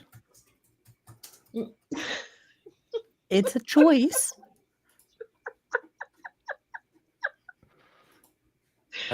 Sometimes I can do a Chris Eubanks. Who? Chris Eubanks is an American, a British boxer with Nigerian roots. And he has this weird high-pitched voice where he talks like this, and then he has a weird accent. I can't do it right now, but it is kind of like this. And there's a comedian who makes fun of him, and then he steps into the studio, and the comedian gets real quiet. This is Hollywood Hulk Hogan back in the day, because he turned Oh heel, my God, so he the had to. vibes coming off of this man. He And- would be in charge of the HOA here in my neighborhood. And I can just say Actually, one thing. might be. One thing only. He is absolutely roid free in this picture. Clearly. Clearly, at 50, this is a natural physique. He's as natural as the Hard rock. work. He has Lots of he has protein. the Chuck Norris Ultimate Total Gym. He's doing the Christy Brinkley. How dare you? He has a total gym at How home. dare you? Yeah. And he's on total male vitality. Yeah. Yeah, an alpha brain. He is like 70 now, Sue. That was like 50-ish. That was in like the early 2000s. Yeah, he got booed out of. Yeah, I don't have Netflix, so I don't know. I don't even know if we get the signal over here, because I used to have the WWE network, and then I watched all the old shows, and then I started watching Roman Reigns and John Moxley, and then I said I can save those $10 a month. Good call. Yeah. Why have a network where you don't play Raw for the rest of the world? Oh, well, it's because of the TV rights. You don't have any TV rights in Europe. So if you want us to keep up with your programming, maybe show it. No, it's a full day, but the 15 minutes break has now lasted 43 minutes. That checks Yeah. out. Oh, I mean, Something's happening, because sometimes there pops a little CC and it goes away again. What if they're Yeah, they're actually in session, but the camera just forgot? Wouldn't we have seen something on the tweets about that? I don't know, but we're seeing the closed caption. Yeah, but there's not constant closed caption. It just Yeah, I'm wondering if Brennan has a hissy fit about something, or Jen's, I can't see anything anywhere. So I'm I think when we talked about that text group with if she pleads out, yeah, I did mention it happened before she was arraigned, right? Yes, you did. So Yeah. that was I think 2 days after, and she wasn't arraigned until the 3rd. Thank you, Greg. Yeah, so if she just pleads out, they were already, before she was charged with anything. Oh, you are on mute. You all need it. Yeah, we all need it. Hasn't Netflix bought WWE rights now? Yeah, I think they have, but I don't know if it's for pay-per-views also. And I don't know if it means that I could watch Raw in Denmark, because we've never had any TV signal. Back when it was Saturday Night Superstars, I think it was called, we had one channel who bought it, but we never had Raw. How it's been going? It's been going better than expected. She perjured herself a couple of times. They showed that they were colluding behind the scenes. And as I just mentioned, before she was even arraigned, they said, oh, if she just pleads out, it'll go away fast. I personally can't wait to see how Jennifer Coffindaffer explains away all these secret meetings and tells the world how it's perfectly natural and how did Kathy Daffy react to Jen lying to the feds, or I'm sorry, misremembering her memory and the whole She will bend over backwards. She did. She went on a whole tirade. She did an entire live stream about how it wasn't perjury, because you have to have intent with perjury, and she simply forgot, and that's different than intentionally perjuring. And she was very, what was the word she used? She was, what was the word? She used some word for miffed. And I was like, what the hell are you talking about, lady? You're an idiot. Go away. She was incensed. That's what she said. She was incensed by the, I've got goats screaming in my ear. Sorry, I'm getting loud. She was incensed by the fact that people were claiming she committed perjury. She was incensed by it. She lied. She did lie several times. And then, I'm sorry. I just need to break to show this before we go back to court. This is so cool. NFL athletes, we fighter pilots. We do similar exercises at the FBI Academy to teach action versus reaction. I don't know where the fighter pilot is because both of these are Formula One drivers. But again, they are. Well, the black guy is Tyreek Hill, I think, right? Oh, well, he's wearing an Alpine suit, so that's a Formula One suit. But okay, then it's an NFL player and a Formula One driver. It's not a fighter pilot. Maybe So, it's a fighter pilot that's doing some celebrity Formula One thing. I'm pretty sure Lawson isn't doing anything. Oh, you know exactly who that guy is? Yeah, Brandon, isn't that Lawson?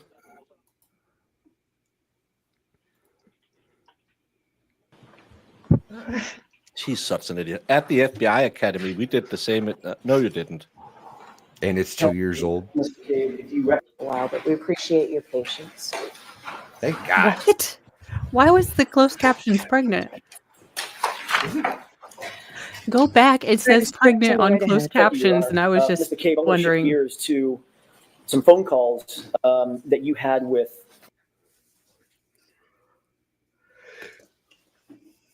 Someone got a super chat.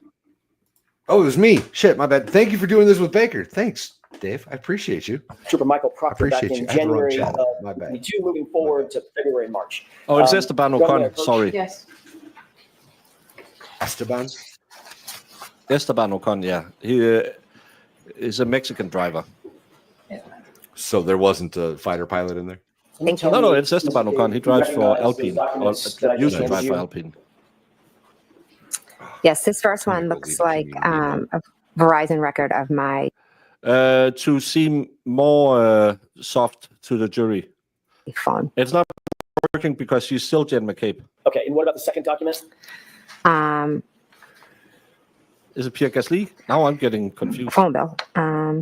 And yes, more records from my phone. Okay. I want to ask you a couple of questions. Before I do, I'd like to have both of those documents respectively marked just for identification. I don't anticipate entering.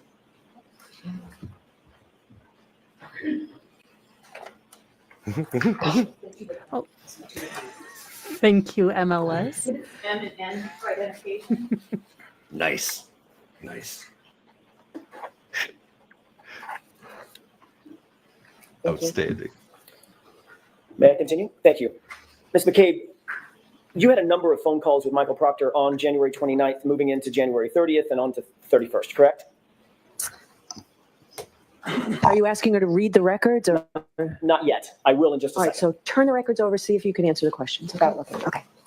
You had a number of phone calls with Michael Proctor in the days and hours following the incident, correct? Yes, I know I had some phone calls. Yes. I'm assuming you don't remember exactly the time and duration of those phone calls as you sit here? Correct. Would it refresh your recollection to look at your phone records that you supplied for this time period? Sure. There's two different documents, Ms. McCabe. One of them starts with January 29th. Can you grab that document, please? Sure.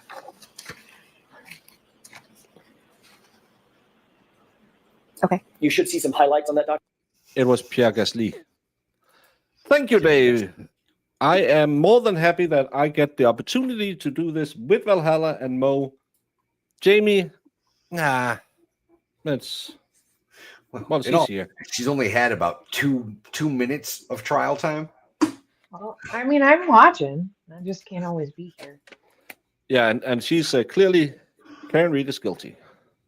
Clearly. Yeah. I'm She wants to move to Canton and be best buddies with Jen McCabe's. She just seems I like did. Did you receive a phone call from Michael Proctor at about 10:54 a.m. on January 29th, a couple of minutes in length? Back to the phone. Couple minutes in length. So you asked her if this would refresh her recollection. You need to ask her if this refreshes her recollection. Sure. Do you remember, as you sit here, a phone call at 10:54 a.m.? I remember getting a call. I don't remember the exact time. Would it refresh your recollection to look at the document that you're holding as to the time of that phone call, time and date? I see what the document says, but I just, in my head, if you ask me what time did he call you, I don't remember. Do you have any quarrel with the accuracy of that document? No, it looks pretty accurate. Okay. It looks right. It looks possible, yeah. All right. Did you receive, as you sit here, do you recall, does that refresh your recollection that you received a phone call from Michael Proctor about 10:54 in the morning? Does that refresh your memory now? I Tried to watch know on I did Jamie's receive a phone channel. call from him, yes. At that time? I don't know the exact time. All right, so the answer is no. Was it mid-morning? Yes. Did you receive another phone call on the 29th around? Without looking, so this is again, you're being asked questions. I'm going to go through this with each one of these calls. There's not that many, but a few. Okay. On the 29th, did you receive a phone call around 12:49? I know I received a phone call. I, again, don't remember the time. Would it refresh your recollection to look at that document, the next line down, or the next phone call with that number? Yes, I see that there's a call on this record. Okay. Is your recollection refreshed that you did receive another phone call on the 29th from Michael Proctor? Is your recollection reflect you now? You know, body language and I don't get along. Look at her eyes. And don't remember the time. Would it refresh your recollection to look at that document, the next line down, or the next phone call with that number? Yes, I see that there's a call on this record. Okay. Is your recollection refreshed that you did receive another phone call on the 29th from Michael Proctor? Is your recollection reflect you now remember independently that? I don't remember the specific times. No. Who's she does that looking a at? lot. Is she looking at Brennan for an objection, or is she looking away thinking, fuck, we're going to go through this again. I lied and he's going to get me because I can't yell, I hit him, I hit him, I hit him. I think she's looking over at Lally. Well, that or she's looking at Bev. Again, Bev is very cued in. As much as she doesn't pay attention to a lot, she is very cued in on certain witnesses and how their comfort level. So it's almost like Jen looks at Bev when she doesn't want to answer a question, or when she's like, I don't remember. Nothing refreshes me except Mass and Gil. Yeah. And again, body language is body language, but this one, and again, anyone who will tell you they can read her mind by looking at her body language should probably say, nah. But we could all see she wasn't comfortable there. No, but I do remember that he did call me, yes. Okay, so there's two phone calls. Excuse me? I only object in form, I don't object to the record. All right. So I guess the record Is fine, but if you're asking it whether she remembers, you're not going to get anywhere, Mr. Johnson. So I'm being told that she's clearly looking at Brennan the now record, that I just see questioning or who's incorporating speaking now. several things. She's clearly looking Fine, over then at that's two Brennan. things long. I The appreciate nature of that. the objection, Mr. I Johnson. think they prepped her and Carrie because both of them have done the same, and also Witten. If you get compopulated, we can do one of those objections that we just put in there to try and break the flow. And he's now, well, I don't, it's the form of the question. It's not the record, and no speaking objections, but he does a speaking objection, and she gets time to, fuck, I need to get my mind straight for this one. She gives him a serious look, looks directly at him, and then immediately the next question, he objects. He doesn't really have a problem with anything that was said. He just, like the form or something was wrong. Yeah. It didn't sound like a Yes, leading no question to me, but I'm not a lawyerologist. The data coming. Okay. Thank you. I'm just going to speed things along. lead I cross. appreciate Mr. Brennan's You can lead on cross. assistance with that. January 29th, you see the record indicates a phone call from Michael Proctor at 10:54 a.m. Yes. You also see on that same record a phone call on January 29th coming in from Michael Proctor at 12:49 p.m., correct? Yes. Moving on down to January 30th, you see a record of a call at 9:51 a.m. from you to Michael Proctor, correct? Yes.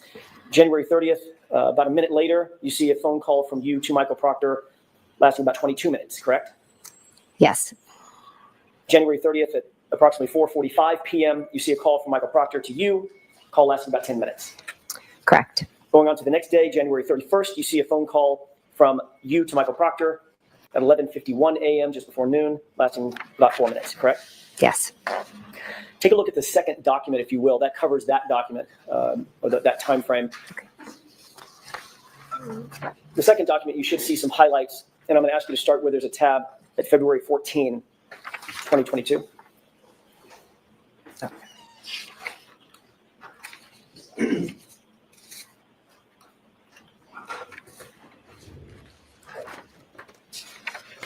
Am I looking at the second one or the? May I approach one? Yes. Wait, this one? Yes.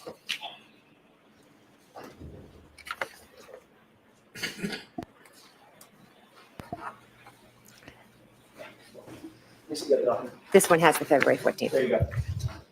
Thank you for Thank you, being a Ms. member Kate. for 17 Taking a look at months. that document.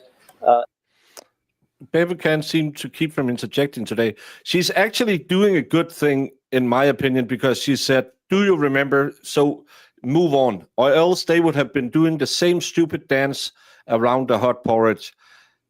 Could you remember, as I said here today? Could you remember, as I said here today? And you wouldn't get any answers. This way, the jury knows she doesn't know shit. And she said the words Jackson needed. I can't remember anything. And that's why he said, is that the same memory you relied on when you testified earlier? Yeah. That's the thing he needed her to say. And by the way, for the record, which one is that, M or N? This is M. M as in Mary. Mary, yes. Thank you. Do you see a record of a phone call on February 14th at about 3:55 p.m., lasting about 17 minutes between you and Michael Proctor? Yes. February 17th at about 5:19 p.m., is there a record of a call between you and Michael Proctor at that time? Yes. February 28th at about 12:48 p.m., is there a record of a call between you and Michael Proctor? Yes. Yeah, and that's what you need. You don't need to go in there and say, do you remember that you called him at 2:26, 5:20? No, just get her, I don't know. And just, there's so many calls between her and the lead investigator, who we later will learn did a shitty investigation, which would lead to their Bowden defense and will also help with their third-party culprit defense. The same date, February 28th, do you see a call at 4:34 p.m. with you and Michael Proctor? Yes. March 1st at 10:16 a.m. Do you see a record of a call between you and Michael Proctor lasting 10 minutes? Yes. March 1st, you should see two calls, one at 4:51 p.m. and one at 5:06 p.m. Do you see those two calls between you and Michael Proctor? Yes. One was 1 minute and the other was 2. Thank you. And staying on that same date, at 5:50 p.m., do you see a call on March 1st between you and Michael Proctor lasting about 12 minutes? Yes. And then finally on March 29th, 2022, do you see a call at about 3:27 p.m. lasting about 4 minutes? I'm sorry, what was the date? March 29th? Oh, okay, yes. Okay. And that's about a 4-minute call at 3:27 in the afternoon. Yes. Okay. And you had in fact, and that's all I have on those records. Thank you for that, Ms. McCabe. You had in fact met Michael Proctor in person on January 29th, correct? Yes. He was actually in your home and Just a little tidbit that I didn't catch that the great Olivia, of course, catched. How did Matt McCabe, Jen McCabe, Brian Albert, and Nicole Albert even know about the arrest or a plea of Karen Reed when Matt McCabe sent his group text at 4:35 on February 1st, 2022? Karen Reed wasn't arrested till 7:40 p.m., over 3 hours later. Yeah. Someone told them? They're not first of kin. personally interviewed you, correct? Do they have a Ouija board? Not only did you have him in your home, it was for the purpose of a formal interview between the two of you in person. Is that right? Yes. That was the time that Brian Albert was there.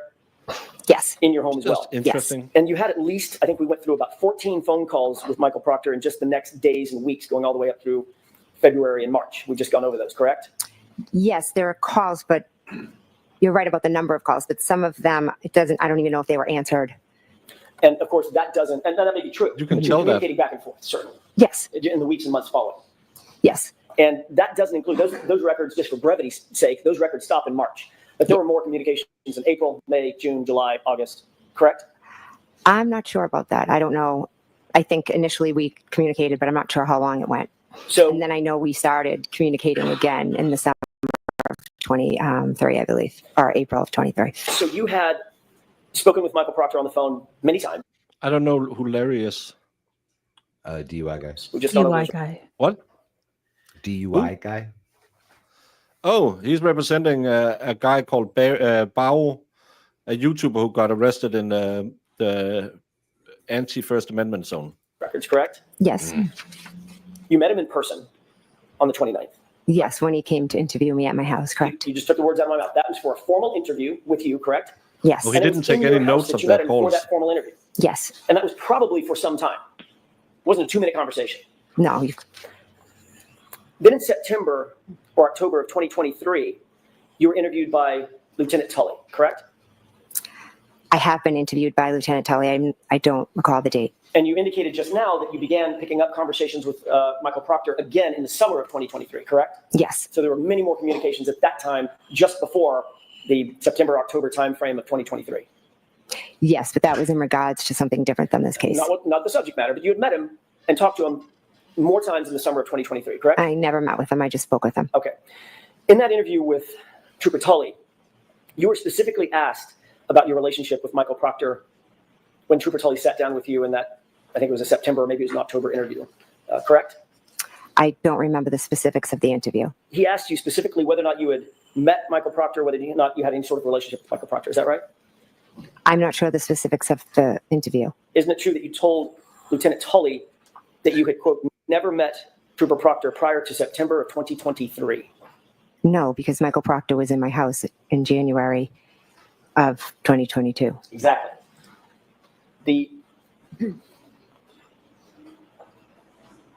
Come on. The interview with Trooper Tully. When you do that exactly, you have to have the next follow-up. You don't start shuffling your papers. No. You have it right there in front of you so you can take it up and say, in the interview with Trooper Tully, didn't you state this on that day? That's what Alessi does. He has his notes ready. I may have just a moment, Your Honor. Okay. This is a bad look when you've got a gotcha moment. You have to land the plane. Yeah. But I think he also realized that, you know, it's going to do another one of those. I don't remember. Those are his words. I don't recall. Do you recall? No, but you need to have it out there so that you're thinking, when he said exactly, you have to read it and show it to them so the jury Well, here's knows your he's full statement of to shit. Tully that you said this. Yeah, it was clumsy. It was. Yeah. Trooper Tully, that you had never met Elizabeth Proctor or Michael Proctor prior to September 2023. No. Would it refresh your recollection if you saw a copy of Lieutenant Tully's That's report? his statement. I don't need to see the report because I know I told him that I met him on January 29th when he came to my house. So again, Trooper Tully wrote that you never met Trooper Proctor before September 2023. That would be an error by him, correct? Find a So microphone. again, that is sustained. Ladies and gentlemen, I instructed you on previous questions regarding the same type of thing, whether another witness is lying or not. Disregard the question and move on, Mr. Jackson. If you had told Trooper Proctor, Trooper Tully, Lieutenant Tully, that you had never met Trooper Proctor before September of 2023, would that have been a truthful or an untruthful statement? I'd like to be seen. Okay, move along. The question's been answered. Tully, that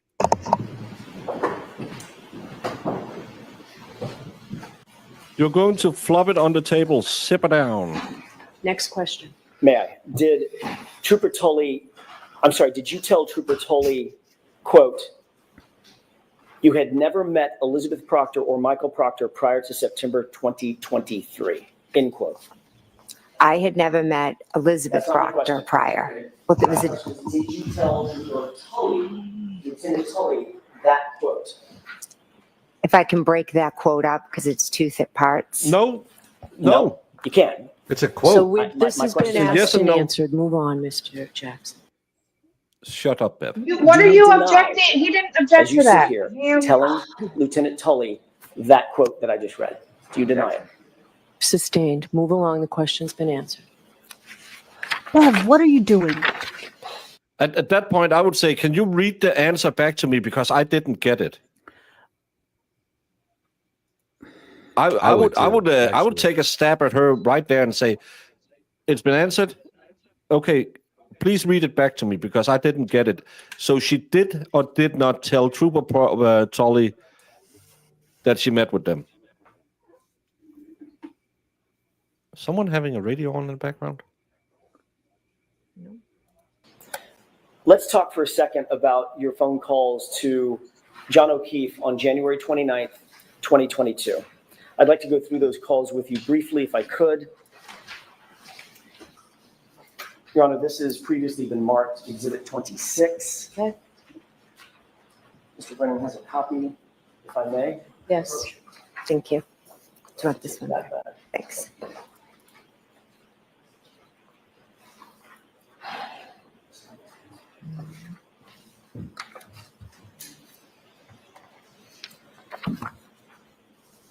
You've indicated on direct examination and earlier on cross-examination that you had multiple phone calls to Mr. O'Keefe in the early morning hours of January 29th, 2022, correct? Correct.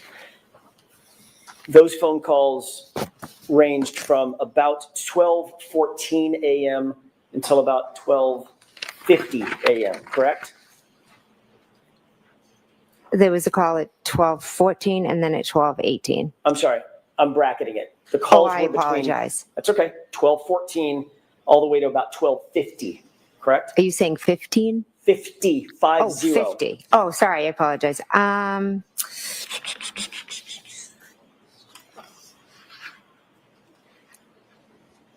Yes. You called John O'Keefe at 12:14 and 31 seconds, lasting about 49 seconds, and that call was answered, correct? Yes. And you see that reflected in Exhibit 26, is that right? Yes.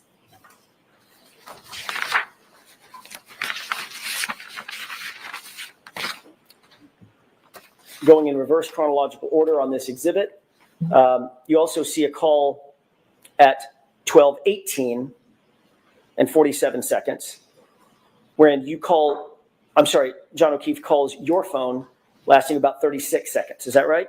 Yes. You know that call was answered, even though it says it says unknown in the document, correct? It does say unknown, yes. That 1, 2, 3, 4, fifth column over. That's where it says unknown. Yes. But it also indicates that call lasted 36 seconds, so you know it was answered. I don't know from this record it was answered, but I know from my memory that I spoke to him a second time. Yes. You also made a call, moving up to the page before this, starting at the bottom of the page. At 12:29 and 44 seconds, there was a call from you to John O'Keefe's phone lasting 7 seconds, correct? That's what it says. And the record indicates that it was an answered phone call, correct? According to the record, it was answered, but I never spoke to him. You deny speaking to John O'Keefe at 12:29 and 44 seconds. Yes, I never spoke to him after 12:18. Okay. Moving up, 12:41 and 10 seconds. There was a call from you to John O'Keefe's phone indicating that was missed. You see where it says missed? I do. 12:41 and 59 seconds. There was another call from your phone to John's phone, and that was also indicated as missed. Correct? Correct. 12:43, 19 seconds. You called John O'Keefe. That was a missed call. Correct. 12:46 and 16 seconds. You called John O'Keefe's phone, and that was a missed call. Correct. 12:47 and 52 seconds. You called John O'Keefe's phone, and that was a missed call.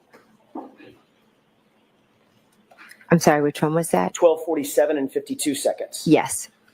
At 12:50 and 37 seconds, you called John O'Keefe's phone, and that was a missed call as well.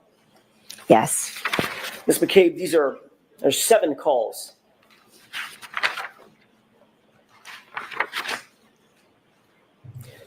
That you indicate you made to John O'Keefe's phone and that were missed. Is that right?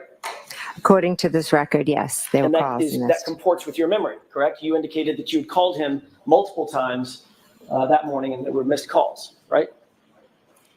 I called him, but I also think that some of the calls I might have done inadvertently. Well, we're going to get to that in a second. My question is, that comports with your memory that there were several calls, according to the records, there were several calls made to John O'Keefe's phone, including 2 calls that you say you spoke to him, 12:14 and 12:18. I spoke to him at 12:14 and 12:18, yes. But you indicate every single call after that was missed, and you deny making those calls. I'm not denying it, I just don't remember. You've previously given explanation for what those calls were, these 7 calls that were missed between about 12:29 and about 12:50. That's 19 minutes. You'll agree, correct?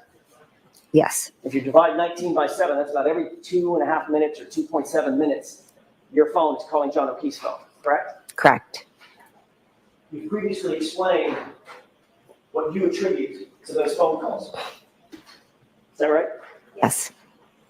What's your explanation? I think I was going back and forth to the door. I was texting him. I think I put my phone in my pocket. I think I inadvertently maybe have called him. What did you call it at the last hearing? I believe I called it a butt dial. And it's not just one butt dial, correct? There could be multiple, yes. 7 butt dials in the course of 19 minutes, less than 20 minutes. That is one talented That evening, ass. I wasn't paying attention to butt dials or calls. I was going back and forth, listening to music, being with Would have family. stayed on his voicemail while you sat there and chatted, man. Inadvertently called his phone. I did. Not inadvertently called him once, 7 times, correct? According to you. According to the record. And we only know about these calls because you're looking at an extraction of John O'Keefe's phone, correct? Correct, but I also turned over my phone, so you could have gotten all of that off of my phone as well. And you're well aware that an extraction was done on your phone and not one of those butt dials appears on your phone extraction, correct? Objection. Are you aware of that? I am not aware of that. Next Liar. question. Weren't you confronted with that at the last hearing a year ago? Whether or not those phone calls actually exist on your phone logs? Objection. Do you remember that? I remember you asking previously, yes.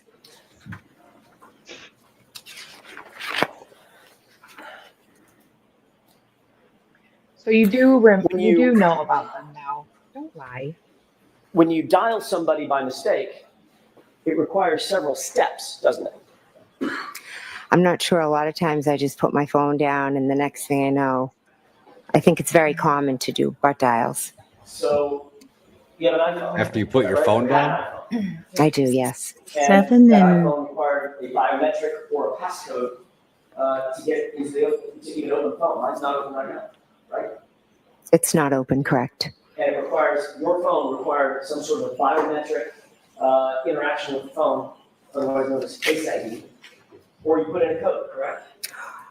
Yes, or I could have been texting, and then after I texted, the phone was open, and I could have accidentally called John. That happens to me all the time. It also But you hung it up. requires you to open the phone app, correct? For instance, if you're texting, you're in the text app. Is that right? Oh, burn. Actually, I'm not. I'd have to sit and look at it Well, how often? Oh my God. Make phone calls every day. Every day. every day. Yeah. Hundreds of times a day, right?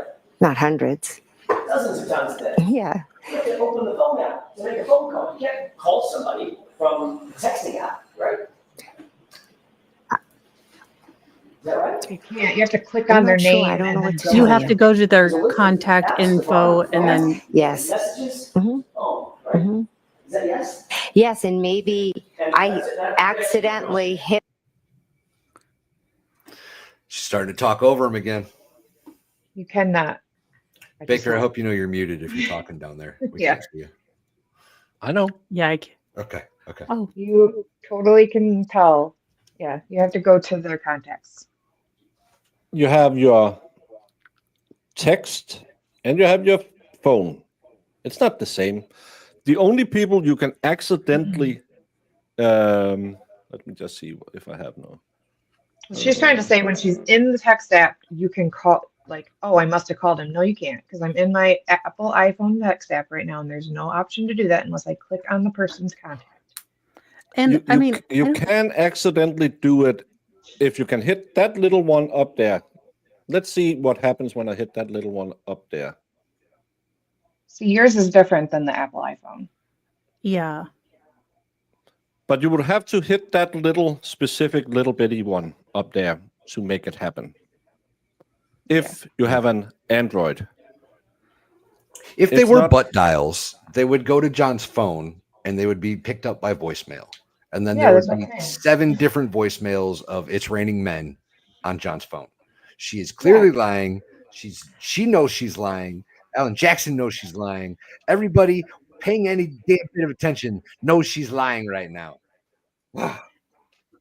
Yeah, and she butt deleted them too. So after calling them, her butt kindly deleted them.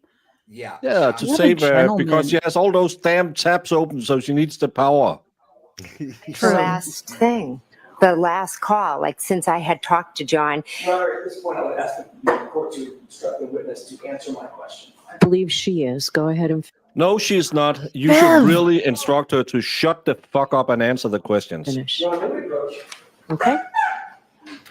Yeah. I think I you think should just exactly go like, on and explain outside of what Jackson is asking. Yeah. think- She's constantly editorializing all her answers. Alan Jackson, if you're listening, take Baker's suggestion. Start asking the court reporter to read back the answer to the question. Yes. Because that'll only Mr. happen Wolf? 3 or 4 times before Bev is like, okay, maybe we shouldn't do that anymore. Mr. Wolf, get that note to Alan. Thanks. We So love the when you next indignant things. Question that's being asked of you. Okay. You want that one? When you're in the messaging app, you have to do something else volitionally to open the phone app, correct? Correct. With the touch phone, is that right? Yes. That would open a separate app, correct? Correct. Then, once that phone app is open, then you can choose the person to call, correct?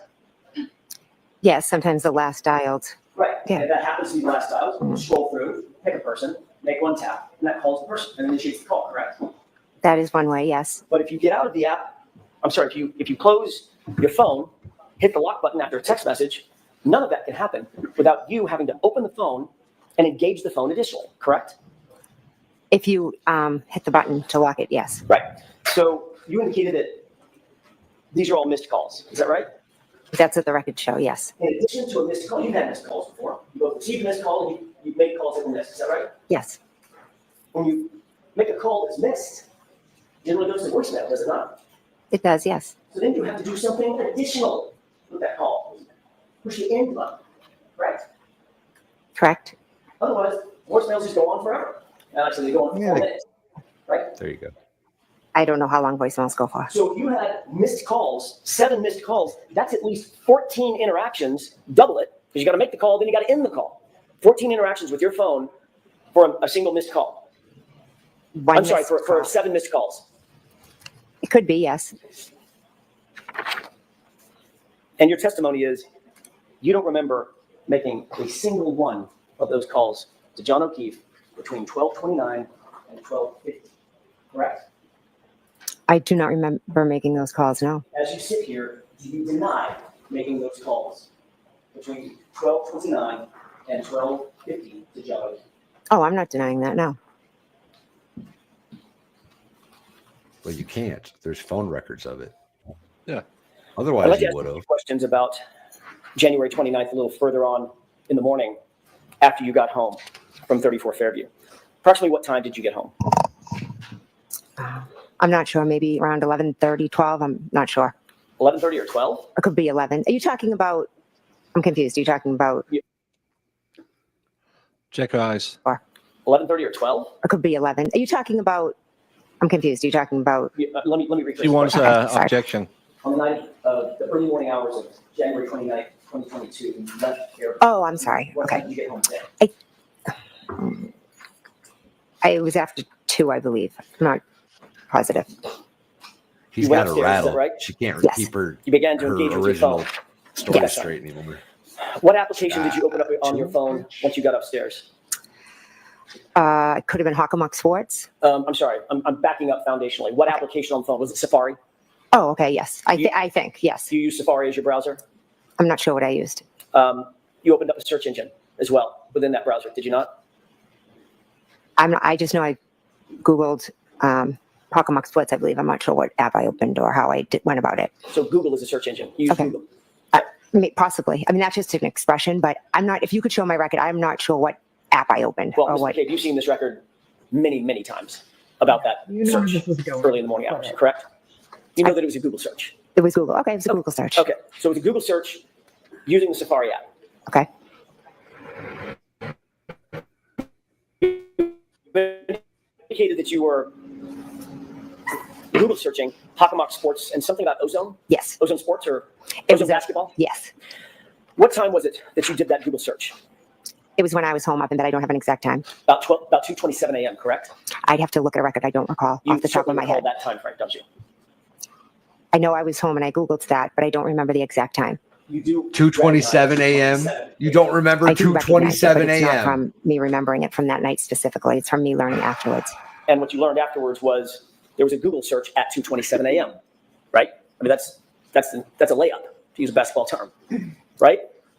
There's a record, I think, of one. Right. The record is of a Google search at 2:27 a.m. on your phone. Is that right? I'm not a phone expert, so I don't know. I can't read. You're well aware. You don't have to be a phone expert to know that there was a Google search on your phone recovered at 2:27 in the morning. You know that. You've been told that. You've seen it. You've been asked about it dozens of times, haven't you? I have been asked about it dozens of times, yes. So let's set the foundation. There was a Google search on your phone at 2:27 a.m., correct? Which Google search are you referring to? It doesn't matter, Ms. McCabe. Well, I know I did Ozone and I did Hockomock Sports. And I didn't ask and you those that. were the only two things that I Googled. I didn't ask you what Bullshit. So much. I've asked you, was there a Google search at 2:27 a.m. on your phone? If you want to show me a report. No. Just answer if you Google Yes search or no? something at 2:27. It's a simple. Just say yes, and then they say, "Did you Google Hoslong?" No, I Googled Osmok basketball because it's such a great game. My daughter made a quadruple Big Mac. Well, she thinks she's smarter because she thinks that she's gonna say, if she says yes, then she's admitting to the Google search, and that's not what he's asking. She's trying to be too smart. You don't remember, as you sit here, you don't remember that. I don't. You have no record. You have nothing in your mind about a Google search at 2:27 a.m. That's what you're testifying to in front of this jury right now.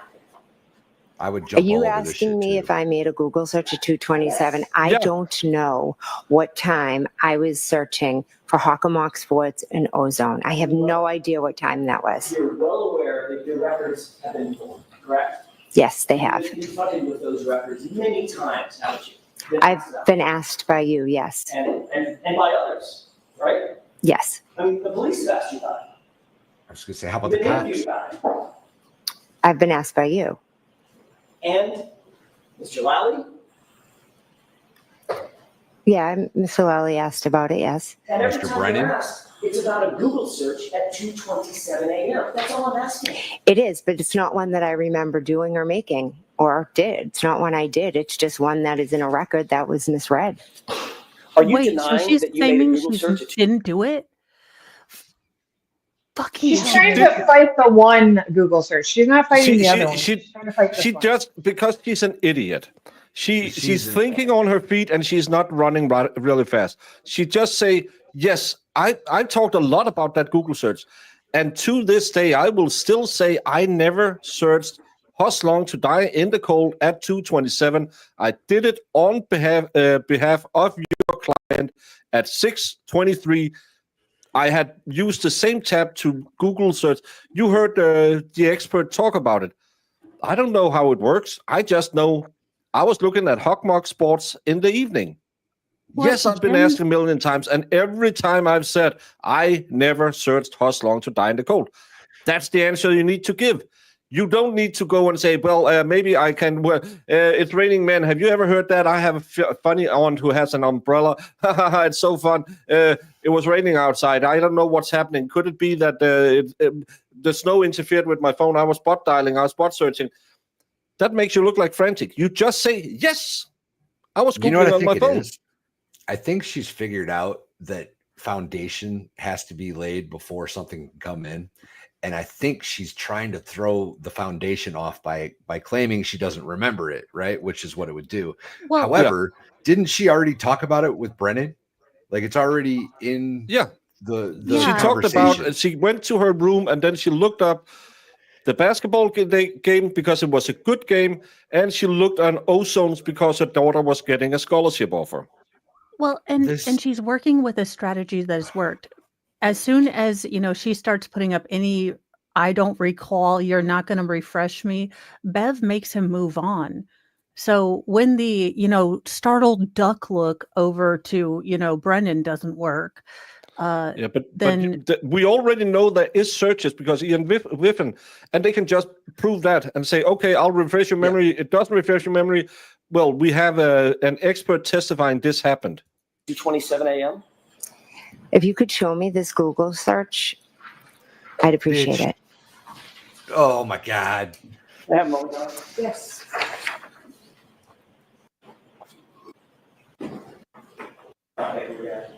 Your Honor, I need a quick minute to find a record that I did not make a record.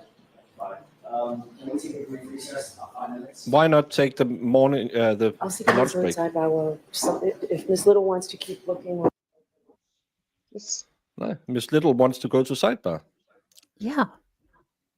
Quickly, so to have you take a recess. So the lawyers are just going to get something done fairly quickly so that we can continue up into the luncheon. It's almost lunchtime anyway. Your Honor, may I? Yes. Thank you. Mr. McCabe, I don't have a paper copy, but I'm going to ask you to take a look at something that we display on the. I have heard nothing of that, but if she did, I would work with the Federal Bureau of Investigation before I work with Aiden. Screen and ask you a couple of questions about that. Can you zoom in?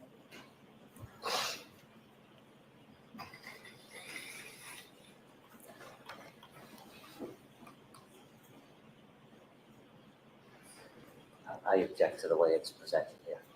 Why, asshole? Okay, take it down. That's not how it appears. You need to get rid of the column. Right? That's exactly how it appears, Your Honor. That's the I'll see record. counsel at sidebar. Just take the lunch break. Yeah, Bev, Stop just the let them yelling. take the lunch break. Yeah, I don't know why they're just, yeah. Bev, control your courtroom. Yeah. It's not how If it's presented. Well, this is the download. Again, it's the original file. If the Commonwealth had used another one, they should be allowed to show the original download for Cellbrite. The only thing we will ever be told not to show is if the police makes our interpretation note next to it. That's the only thing we are not shown in Cellbrite records.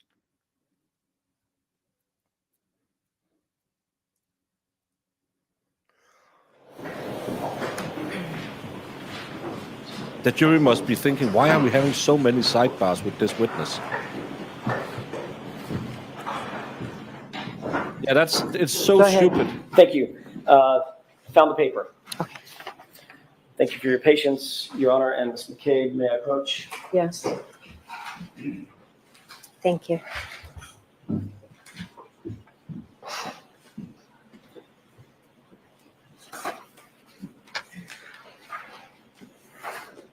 $10, she says, I don't know what this is.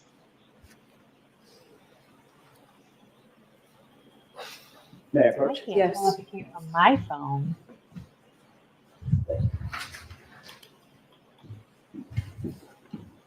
You indicated you wanted to see a record, Ms. McCabe. Did you see a record that indicated a Google search? Not what the contents of the Google search is, but there was a Google search.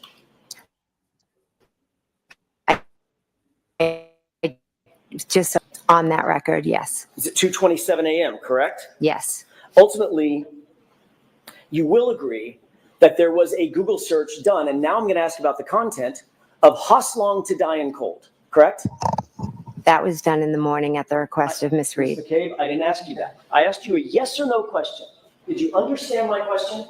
Could you repeat it, please? Sure, I'd be happy to. Thank you. Did that Again, this is a setup to impeach us with something later, but I think we need an expert to do that. record indicate that there was a search at some point done, at some point, for Hoslong to Die in Cold? She has the same lawyer that Dr. Turk had. I object to her reading the record. I'll look. So was there a search on that at some point? On that paper, was there a search that said that? Is that the question? Let's start with that. No, at one time. Yes. Yeah, there was. Okay, now let me ask you a different question. You Google searched the phrase Hoslong to Die in Cold, yes or no? Yes. On January 29th, correct? Yes. So you agree that you were on Google, correct? Yes. You agree that there was a search done at 2:27 a.m., correct? I don't recall doing a search at 227. The paper says it. I don't. Okay. And you also agree that at some point that morning, you plugged into that phone, Haas Long to Die in Cold. Is that right? Yes, after we found John O'Keefe. Now, you claim that that was at 6:23 and at 6:24 in the morning. 2 iterations of How Long to Die in the Cold. Haas Long to Die in Cold. How Long Show us the TI video. Die in CIKD. Correct? I'm not claiming it. It's the truth. It's what happened. You're testifying to that. Yes, I am. You also testified that at the time you Google searched those phrases, it was Karen Reed screaming and yelling at you, shaking you to Google hypothermia, correct? She was pulling on my sleeve, yes. Yes or no? Yes. Okay. You have discussed this Google search and the issue of the hypothermia with Carrie Roberts, correct? I told her in the days following. You discussed it? Or not? Yes. Mhm. You discussed it in the days following January 29th, correct? Yes. You discussed it before her testimony at the grand jury, correct? We discussed it after. We don't talk about what we're going to say before testifying or anything like in that. the 3 months between this incident, Did you build a timeline so you could remember what to say before you testified, you idiot? and the testimony by both you and Ms. Roberts, you two did not discuss this hypothermia issue? It wasn't an issue. It was just something she said, but we don't discuss it every day. There's no need to. I didn't ask you to discuss it every day. I asked you if you ever discussed it. Originally, yes, we did discuss it in the first days following all of And this. that would have been before either one of you testified at the grand jury, correct? Yes. And we know that you were with her during her, just before her testimony at the grand jury. Is that right? Yes. And you're certainly aware that at the grand jury, that in prior testimony, Carrie Roberts corroborated your statement that Karen Reed demanded to Google hypothermia. Okay. Ask it differently, Mr. Jackson. Are you aware that Carrie Roberts, well, let me ask it a different way. Have you and Carrie Roberts ever discussed the fact that she corroborated your statement that Karen Reed demanded that you Google hypothermia? No. She never told you that. No. Did you ever ask her that? No. Did you discuss your statement that Karen Reed was the one that demanded that search? Karen Reed did ask me to do the search, yes. Okay, that's not what I asked you. Not the question. Did you and Carrie Roberts discuss that? Yes, we've talked about that. He's doing much Are you better today than aware that last week Carrie Roberts denied hearing that statement? Sustained. Have you been told, have you been updated that last week Carrie Roberts denied ever having heard that statement? Sustained. May we approach? Yes. Jurors, feel free to stand up and stretch. Is English everyone's second language in Canton? Because I feel like we have basic. So you're aware that you made a Google search. I searched something, but I don't know if it was 227. Okay, but can you concede that you made a search? If I don't see the report, I don't know that I made a search. There's no way that she's absolutely playing stupid, right? Like she knows the 227 thing better than probably anybody else. She knows that it happened at 227. She knows that there's 3 separate experts that are here to argue over whether or not she did it at 227 or 623. Like she knows this. She absolutely knows this. She's being dense. Please go look this morning video. Aiden said Nicole flipped. If she did, I good, but still, it would have to be the feds coming in and arresting a whole shit ton of people. Amongst one of them would be Nicole Albert, because yes, Coco was at the scene and helped cover it up. So I don't know what Aiden have said. I hope it's true. I hope every one of these assholes gets called out. But Nicole is Jen's sister, so it would be But again, I'm the first one who sings gets the best deal. I'm going to put on my speculation hat for a second because that's how the FBI. That's how the FBI operates. They, especially in something like this, they'll find the weakest link, right? And Nicole Albert is probably the weakest link because otherwise she's got how many kids? 4 kids growing up without any parents at all. Yeah. Listen, your husband's already going to prison on for the this. next 30 Just one years. question on this, please, Mr. Jones. Have you become aware orphans from essentially any source that last week Carrie Roberts denied having heard the statement that was attributable to my client? No. You aware of that? No. Liar. Yeah. You talked.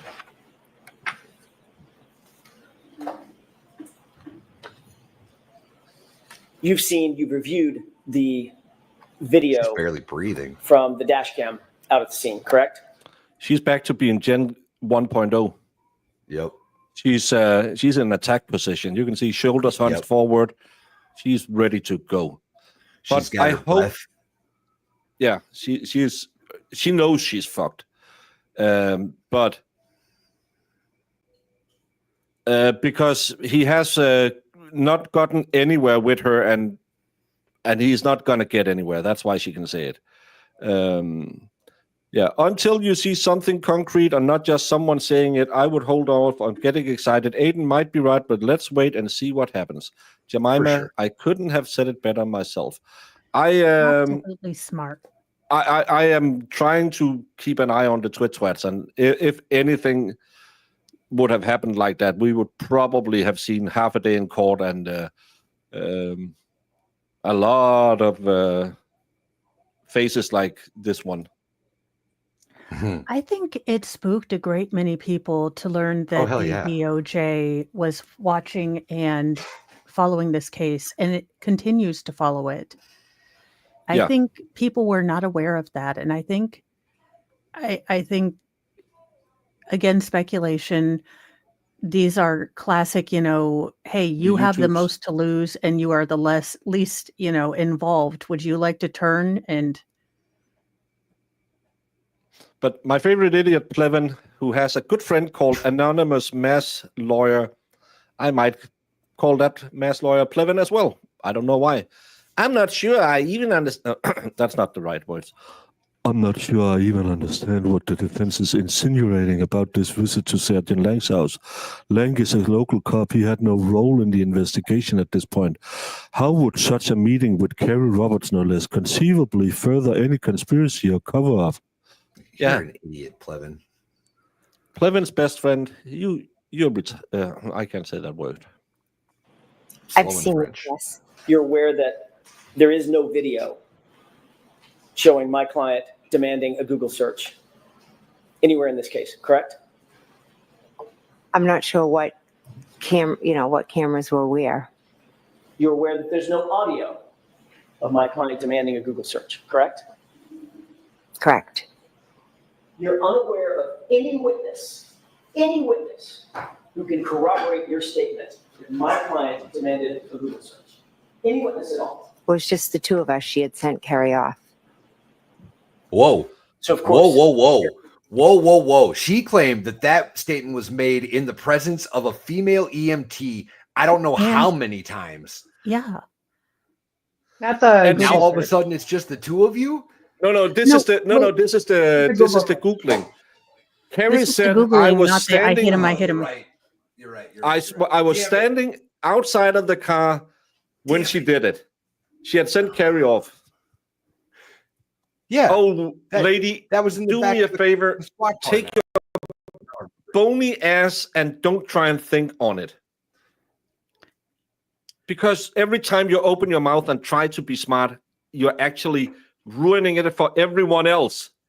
So this was when they supposedly the three of them were in the back seat, and it's been that story ever since it came out, right? Ever since it came out, it was her, Carrie Roberts, and Karen Reed in the backseat of a squad car when this happened. Never got caught on cam. Then Carrie Roberts admitted that she wasn't in the back of the squad car when it supposedly happened.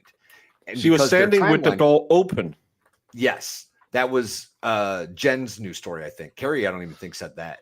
I think Carrie said Carrie said she was standing with an open door and but she didn't hear it. She heard There you go. Jen tell her. After. Now Jen saying that she sent her off and it was just the two of them. That's brand new information that's never been mentioned before ever. Yeah. Carrie Roberts is not such corroborating witness. Is that right? At least you understand that. Can you rephrase the question, please? Carrie Roberts is not a corroborating witness for you. You understand that? You just said that. Yes, Carrie, I don't believe heard it. She So was it's sent off. So it's your word and your word only, Ms. McCabe, that my client demanded a Google search. Is that right? Yes. Yes. Mm-hmm. Ms. McCabe, you were with Carrie Roberts just before her grand jury testimony. Is that right? Yes. You had been with her to create a timeline of a version of events that occurred, correct? I wouldn't say a version of events. We each put down what we remembered. She saw what you put down. You saw what she put down. Yes. And you compared and contrasted those with each other to create that timeline, correct? No, we didn't compare and contrast. I said she called me, she said this, then Carrie, and someone was writing it down for us. That is comparing. That is comparing and sister. contrasting. Who? She was a It was teacher. my sister, yes. Which sister? My sister Denise. What's your last name? D nice. Calvin. She here? She is here, yes. Where is she? She's sitting over there. Can you point to her and describe what she's wearing? Sure, she's over there in the back with the striped shirt on. Between the gentleman in the purple and the gentleman in the black? Yes. Oh, call her as a witness. Where are we going? So with she this? witnessed this timeline being prepared, correct? She wrote the timeline, yes. And then you've spoken to Ms. Roberts several times about this. Any lawyers in chat, can they demand that she gets sequestrated and then call her as a witness later now? I believe so, yeah. She is Yeah. a witness to Why the was- facts of this case. Yeah. Yeah. And why They is made she in her a there witness watching by testimony? having her write everything down. Yeah, but shouldn't they then make her sequestered so she can't listen to and form the questions? This case. Yeah. Yes. And about your perceptions of this case, correct? We talk about what happened and the aftermath of this case. We don't talk about the specific details as much as we talk about the. Fine. Here's some beer money. I believe you called that this trap was being set up on the first day of testimony, that someone had to be lying. Winning, called it. Well, Yes, that's sir. that's Aftermath of everything. that's a 10-yard field goal. That someone It's was still- lying in this case. It's on the board, baby. It's on the board. Ms. McCabe, That's the all fact I'm is you instructed Carrie Roberts to say that she heard that Google hypothermia statement from my client before she testified at the grand jury, didn't you? No, absolutely not. I never instructed her to do anything. You wanted some witness to back up your story about this Google search, correct? No, absolutely not. I don't Ms. need. McCabe, It was said. Karen said it. It's that simple. so you're the only person saying that, though. Yes, and I stand by that 110%. And the reason that Yeah. you wanted another witness to back up that statement is because you knew that that Google search for Hosslong to die in cold points a very uncomfortable finger right toward you, correct? I never did that search at 227. I never needed to instruct somebody. No, I'm sorry. There's an apology again. Has someone told you that you need to apologize when there's an uncomfortable question that you don't want to answer? No, Have you discussed this with anybody? no, and that's not an uncomfortable question. I'm fine to answer it. How many times did you say, I apologize yesterday in cross-examination? I didn't count. Probably more than 15, right? I have no idea. I'm just trying to count? answer the questions and be truthful as I can. And you're aware that the Celebrite extraction that was done on your phone determined that of the three searches, 2:27 a.m., 6:23 a.m., 6:24 a.m., only one of them was recorded as deleted, correct? Objection. Sustained.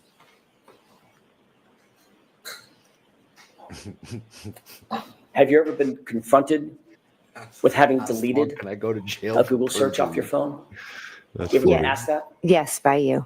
Do you deny that you deleted a Google search off your phone? I never deleted a Google search off my phone. So you I deny never did that. I deny it, yes. that you ever deleted a Google search?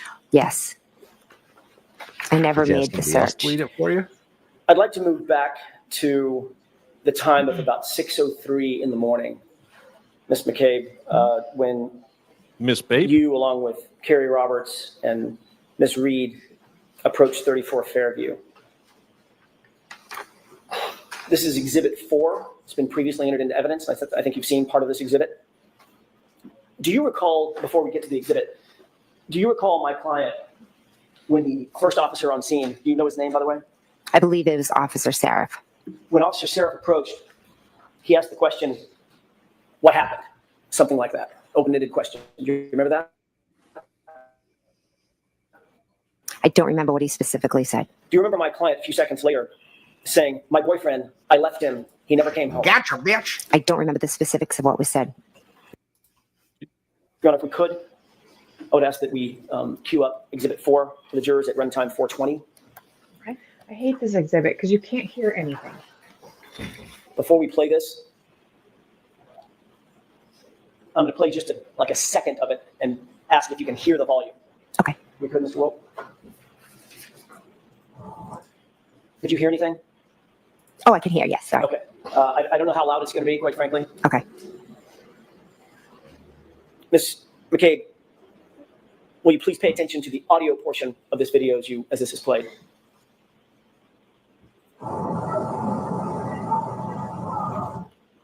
Could you hear that? I heard something. Could you hear my client? It sounded like Ms. Reed. It sounded like a female. Did it sound like Ms. Reed, female? I'm not sure could I listen to it again? With the court permission, one more time? One more time.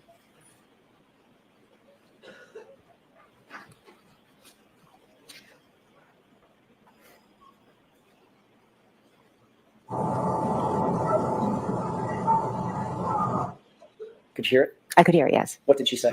I have no idea. Did she say, my boyfriend, I left him, and he never came home? I could not make that out.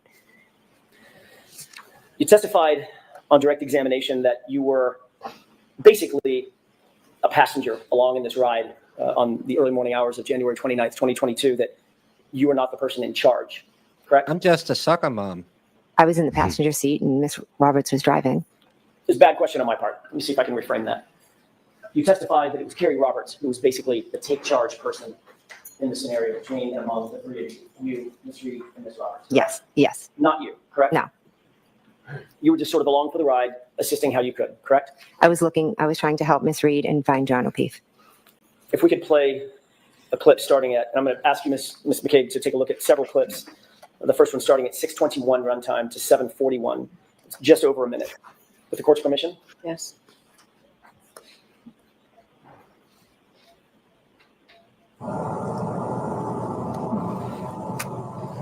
Now I hate the split screen. They should take it off when we're seeing evidence. You pause this. Do you recognize the three individuals in the foreground of this video? I do, yes. Can you start from left to right and describe for the jurors who we're looking at? I believe that's me in the black coat. To the right of me is Miss Roberts, and on the other side of the car is Miss Reed. Miss Roberts has, just to distinguish, Miss Roberts seemed to have fur on her hood where you did not. Yes. If you could go ahead and play that, please.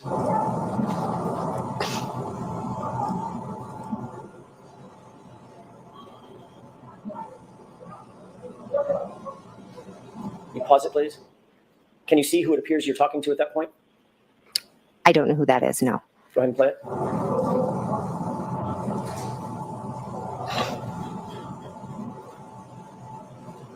Pause it. Does it appear that you're engaged in conversation with that person while Ms. Roberts is attending to something in the truck and Ms. Reed is running back and forth? Yes, I was speaking to whoever that was. Do you believe that was a police officer? I believe, yes. Go ahead and play it.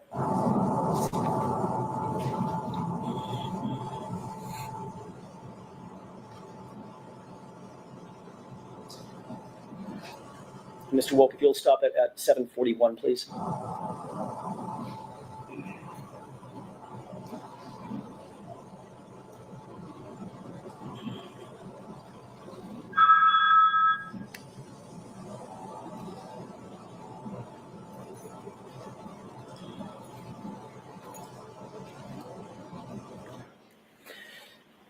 Could you see what was depicted in the video about that minute and 10-second runtime? Yes. Did it appear that you were engaged in conversation with that other person? Yes. When that other person walked away, could you see his jacket? I couldn't make it out now. Did it appear to be he was a police officer? I'm going to assume it was a police officer, yes. Okay. In that video, who looks most like she is taking charge, you or Carrie Roberts? Objection. Sustained. Does it appear in that video that you're the one controlling the narrative, at least with law enforcement at that point? Objection. Sustained. Does it appear in that video that you're the one engaging in conversation with law enforcement while Carrie Roberts and Ms. Reed are otherwise occupied? I am speaking with law enforcement, yes. Can we move to runtime 856?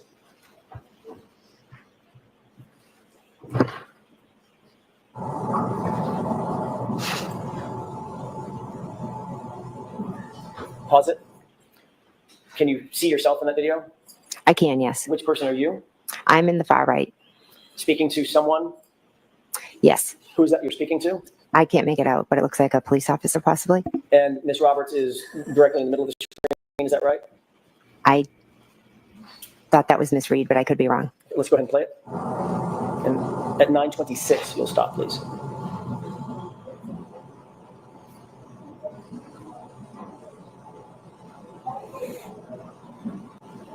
Only her talking to the cops.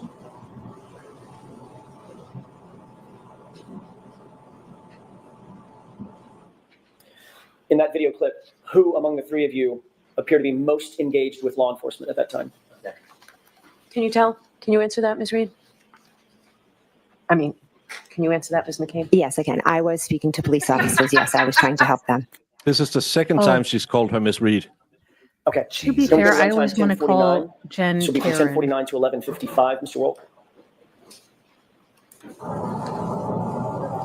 Pause it. Who is it that's just gesticulating in the video? That is me. Can we go and play it?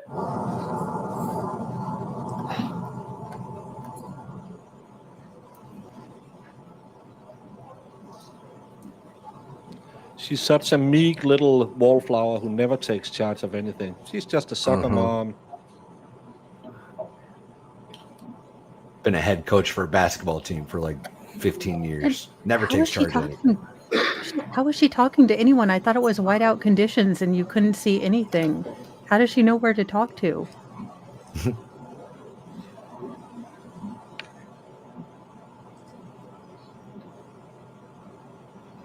Yeah, that's like, that is rookie stat smell, people. Come on.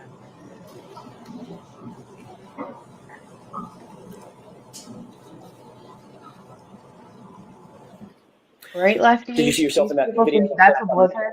Yes, you did. Who among the three of you appeared to be most engaged with law enforcement in that clip? I was. Runtime 2022, Mr. Wolk. Mr. Woke? Everybody's getting a new name today. It's Friday. New Show name the day. video. Stop it. Do you see yourself in that video? I do, yes. You just walked in from frame right? Yes. From frame right going left? Yes, behind Miss Roberts. Okay, Yes. and that's you right in the middle of the screen? Yes, it is. And Ms. Roberts had already run through, went to her SUV, correct? Yes. Okay, go ahead and play. This is about a 2-minute clip for the court's edification. All right. And this is the last one. I really want to see the timestamps.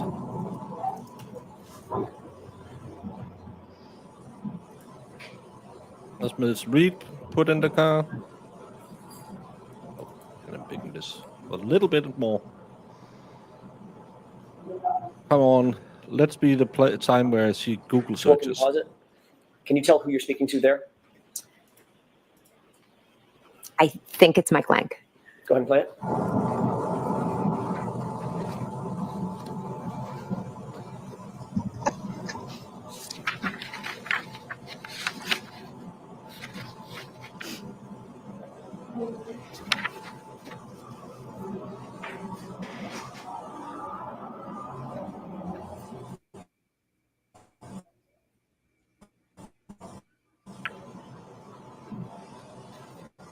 Oh, I can't see that.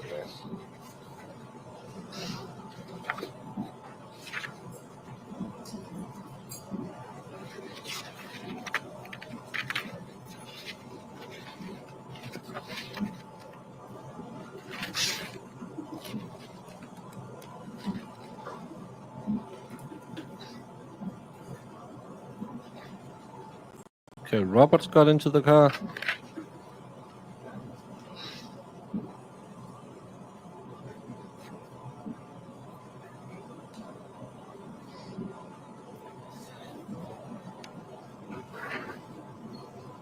I haven't seen her pull out her phone. Have you? Yeah.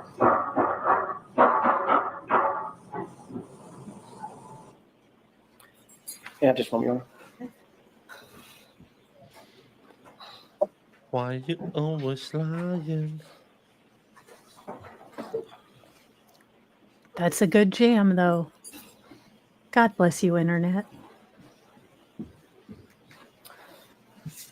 I want to see Denise.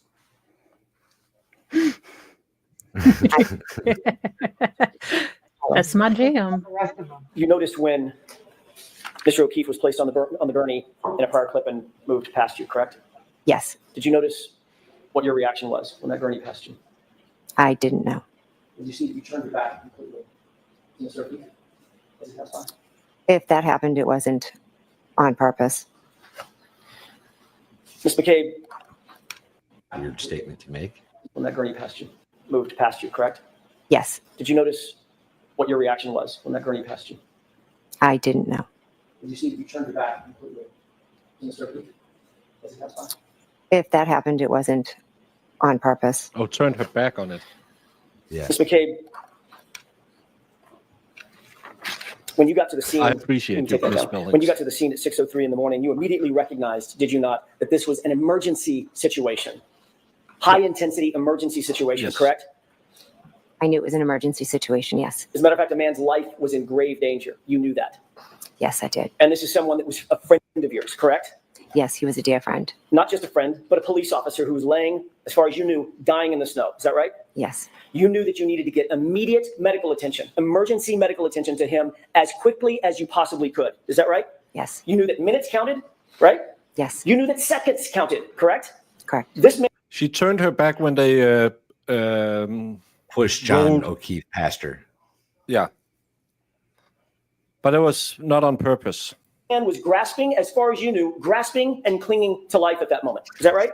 Yes, That's why you called 911, to get emergency personnel who were trained in CPR and life-saving measures to the scene, to the gentleman, to Mr. O'Keefe, as quickly as you possibly could, correct? yes, You called 911 at about 6:03 and 35 seconds. Is that right? I don't expect you to know down to the second, but it was about a couple of minutes after 6. Right after, yeah, we found him. Yes, And you're aware from the dash cam that Officer Seraph got there about 6:10, almost on the nose, right? I didn't pay attention to the time. You'll agree with me that there was about 6.5 minutes or so between the time you called 911 and the time Officer Seraph got there. Is that right? If that's what the dash cam says, yes, On that 911 call, you referred to John O'Keefe as a man passed out in the snow. yes. You didn't say, "This is my friend." I needed to get, like you said, emergency there. So Did I you wasn't say, going to "This is give my I wasn't going to give a description and say my friend is in the snow. I was going to give them the information that I thought was the most important at the time. How much would it change if you said, there's a man or my friend is passed out in the snow? It Yeah, would change exactly nothing. Same, Zero. same. You would get the same question, is he alive? Is he still breathing? Get exactly the same question after. Because let me tell you a little secret, brother. Sergeant Goody has a clipboard in front of him where he has to ask some standard questions that he put into the computer. He doesn't care if you say friend, neighbor, hobo, whatever you say. He'll just chat in unresponsive mail found at Fairview 34. The bigger red flag from this to me is the fact that she has an excuse about her language, right? Like, yeah, if you just in the moment said it that way, like this wouldn't be a big deal. You wouldn't fight this. You wouldn't, oh, well, I chose the information that it's just what came out of my mouth, y'all. You know what I mean? Exactly. Like her fighting this is a bigger or as big of a red flag to me as the wording she used at the time. And again, if she had said, it's John O'Keefe, he's a Boston cop, he's lying outside of my brother-in-law's house, he's also a cop. You could have cleared the road with the tire churning speed There would have that been every so cop, many cops. in the Tri-County area would have spent to get there? Did you say his name? I just said a man because that was the most important identifying. You didn't say John? Eventually in the 911, I do say his name. You didn't initially say O'Keefe, correct? No, none of that matters. It was a man in the snow, and I you wanted didn't help say, there. And you didn't say he's a Boston police officer or an off-duty police officer? Again, a man needed help. Yes or no? Did you No, say that? I didn't. Do you think that might, yes or no? Do you think that might have sped things up if they knew, if the 911 operator knew that this was a fallen officer, a fellow officer? Why didn't you knock on your comes to sister's everyone door? equally. I don't think they would have. Do you think that might have been something important to relay to the 911 officials? I don't know. You were even asked by the 911 operator, does anybody know CPR? And your answer was no, correct? I'd have to listen to it to remember my exact answers. But it was basically in the negative. No, we're not professionals. We're just out here doing the best we can, correct? I wouldn't say that, no. You didn't believe Karen Reed knew CPR? I didn't know. I don't think I answered that question. I don't think it was asked. You didn't know if Gary Roberts knew CPR, correct? I didn't know if they knew CPR, correct? And none of you were paramedics? No. None of you were first responders? No. None of you were trained in emergency life-saving techniques in any way, correct? Correct. I have a question, Ms. McCabe. On all of Fairview, the entire road between Chapman and Cedar Crest, can you think of any person on that road who might have had life-saving techniques trained in first responder, someone who knew how to deal with someone in distress, someone with high skill level training? Do you think of anyone on Fairview who had that kind of training? Can I now or did I then? Which are you asking? Did you then? No, then my focus was on John O'Keefe. Okay, let me narrow the focus. How about on the property? How about at 34 Fairview? Could you think of anyone that was a first responder who would have life-saving training, life-saving technique training under his belt? Yes, my brother-in-law, Brian Albert. And you didn't go in the house, did you? No, I did not. When you arrived at the scene, you didn't go in? Not until much later, correct? Our focus was John. You knew that Brian Albert was inside the house. You'd just been with him hours earlier, correct? Yes. You knew that his window was 30 feet away. You're staring at it. You could look at it if you wanted to, correct? It's off to an angle. And you didn't go in the house then either. I did not know. You knew that John O'Keefe was clinging to life during those precious minutes and seconds. Is that right? I did, yes. And you also knew that Brian Albert, your brother-in-law, was a first responder trained to deal with people in that kind of distress, correct? In that moment, my only thoughts were John and everything we could do for John. And you can't Everything do you could shit do for because you're not a Brian. trained first responder. Again, this is good. If you can keep it so she seems this, don't keep yammering on, because everyone sitting in there, he needs to say, is there any reason why you didn't take your mobile phone while you were on with 911?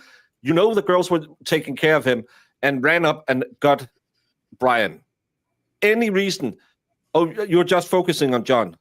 Would it have helped John more if you had gotten someone trained instead of two women who didn't know anything? He needs to put that in there. Yeah. And you knew that there were warm blankets inside the house. Is that right? I did, yes. There were warm blankets in the house. And you still never went in, did you? No, I went and attended to John because once I finished calling 911, I went over to John and Kerry Roberts asked me to take over compressions. So I felt like that was more important and 911 was on the way. I never thought about going in the house. I just thought, how can I help John? You never thought about going in the house, but you did pull out your cell phone and make 2 phone calls, didn't you? After I called 911, I tried calling my sister, yes. While John was out in the cold, clinging to life, you weren't doing chest compressions at 6:07 and 6:08, were you? I was walking over when I was calling. You were calling your sister on the phone, weren't you? I Well, was calling them to see if they would come out, but I was going right over to work on him. And you could have walked 25 feet to the front door, walked in the house, and screamed for Brian Albert to come out and help you in those precious seconds and minutes, couldn't you? That would have taken me away from helping John, getting Harry blankets, giving him compressions. And making those 2 very important phone calls at 6:07 and 6:08 that you say were not answered. Correct? They were not important phone calls. I tried to call my sister, and then I focused on John. They were not important phone calls, but they were important enough for you to make while John is clinging to life right there in front of you, right? As I was walking over, I called to see if she would answer. And she didn't answer. Let's talk about that. She didn't answer according to you. So if we're going to talk about it, we're beyond the luncheon break. Your Honor, I have 2 more questions. Okay. And I'll wrap it. Okay. Let's talk about that real quick. Sure. She didn't answer the phone, did she? No, she didn't. So you have a situation where a man is laying dead or dying in the front yard of your sister's house. You see nothing in terms of life inside the house. Lights aren't coming on. They're not getting up. They're certainly not coming outside, right? They were sound asleep They weren't coming outside, were they? because they were asleep. You didn't know if they were How would asleep. you know All that? you knew was there was a You severe didn't know? injury. Someone brought up a good point. So you're going over to take over. Tell Carrie to run up and bang on the front door and scream like a banshee. Man on the front lawn of their house, and your sister didn't answer the phone, not once, but twice, correct? Correct. She didn't answer the phone. Did you think your sister might have been in peril? Did you think to go inside the house and check that they're okay? I had no reason to think that they weren't okay. You had no reason to believe they weren't okay. A man was dead or dying on their lawn, and your sister's not answering the phone. And nobody is coming out to the chaos of Karen Reed screaming on the front lawn. You didn't think there was some reason to believe they could have been in peril? I didn't, because your client was screaming she hit him. She had a cracked taillight. She was crying she hit him. I didn't, but my focus. Can I finish, please? You had solved the crime right then and there. You solved the whole case. No, I didn't. I knew John never She is came in the clean. house, so I had no concern for anyone's safety inside the house. The reason you didn't go inside the house is because you knew better. You knew better. You knew she wasn't in peril. You knew that Brian Albert wasn't in peril. You weren't worried at all about them, were you? I was not worried at all because something happened on the front lawn that had nothing to do with anything inside that house. You weren't worried You about don't them know that, because though. You knew. She did. She did know that. Didn't you? At that moment, I didn't know that he was hit by a vehicle and there was taillight found next to him. All right, jurors, luncheon break. Exactly. Good one, AJ. Got it. Shut up, next to Jamie. him. We need to know when we have to back. Jurors, luncheon break. Let's take 40. What? 40 to 45 minutes, I think. 40, 45 minutes. Thank you, It says Jamie. Now you 40, can yell. 45 minutes, but that means 2 hours and 45 minutes. So She's been on the stand. She's claimed countless times that it didn't register until later, much later, about the taillight and about the I hit him. She said it was just crazy talk in the moment. There's no way that she put that together up until this very second on the stand to know that nothing had gone on in the house. exactly, Hala. No, exactly. She was sitting there saying, she's saying all this crazy stuff, and I don't even know what's going on. But at that moment, you're calling, you're trying to say you knew it was Karen. She said she hit him. I had nothing to worry about. You are a lying sack of shit. Bullshit. I for one has changed my mind because, as you know, I always go to the internet to get the real takes. Jen McCabe is coming across incredibly composed and credible. Alan Jackson, on the other hand, is flailing and grasping at straws. Every single question is a swing and a miss. At this point, she's making his case fall apart. What in the name of unholy ungodliness? She That looks is like the redheaded doctor from Scrubs, the male redheaded doctor. Changed my mind. That is not even Jen McCabe. Like, quit trying to make her look pretty. It's not going to work. It's just, well, to the newbies, newcomers, and late Welcome joiners, aboard. because the West Coast has woken up. I wasn't a fan Wednesday with the way it ended. I thought he was giving her way too much time to grandstand, and I thought it worked. I have to say he still has a little bit of a tendency to beat a dead horse, which is waste of time. You can go on to a living horse. Jamie, don't beat up horses. He has to, though. She's being Jamie, evasive. no one has to beat a horse to death. Well, no one This has to is beat cats either, but you do it. So This is why I can't have Jamie on, because she's constantly going, can we beat a horse to death? No, Jamie. But it would be good for views. No, Jamie. yeah. Why was the dog not barking like a rabid dog with all the commotion going on in front yard? Dan Davis, thank you for supporting over on Most Channel. And Yes, I can thank only you so tell you much. it's because Chloe had a little bit of a problem with the Devil's Letters. She had gotten into the stash. She had the munchies, and now she was sleeping in the basement in front of the TV playing The Great Lebowski. And so instead of barking, she was doing the sound all the time. that's why Chloe wasn't really up to it. And then you say, why didn't Brian Albert, a first responder of many a year, react with all the light out? But that's because him and Coco had smexy time the night before. And as you all know, when your world get rocked, gentlemen, you sleep real well after. And I've seen Coco.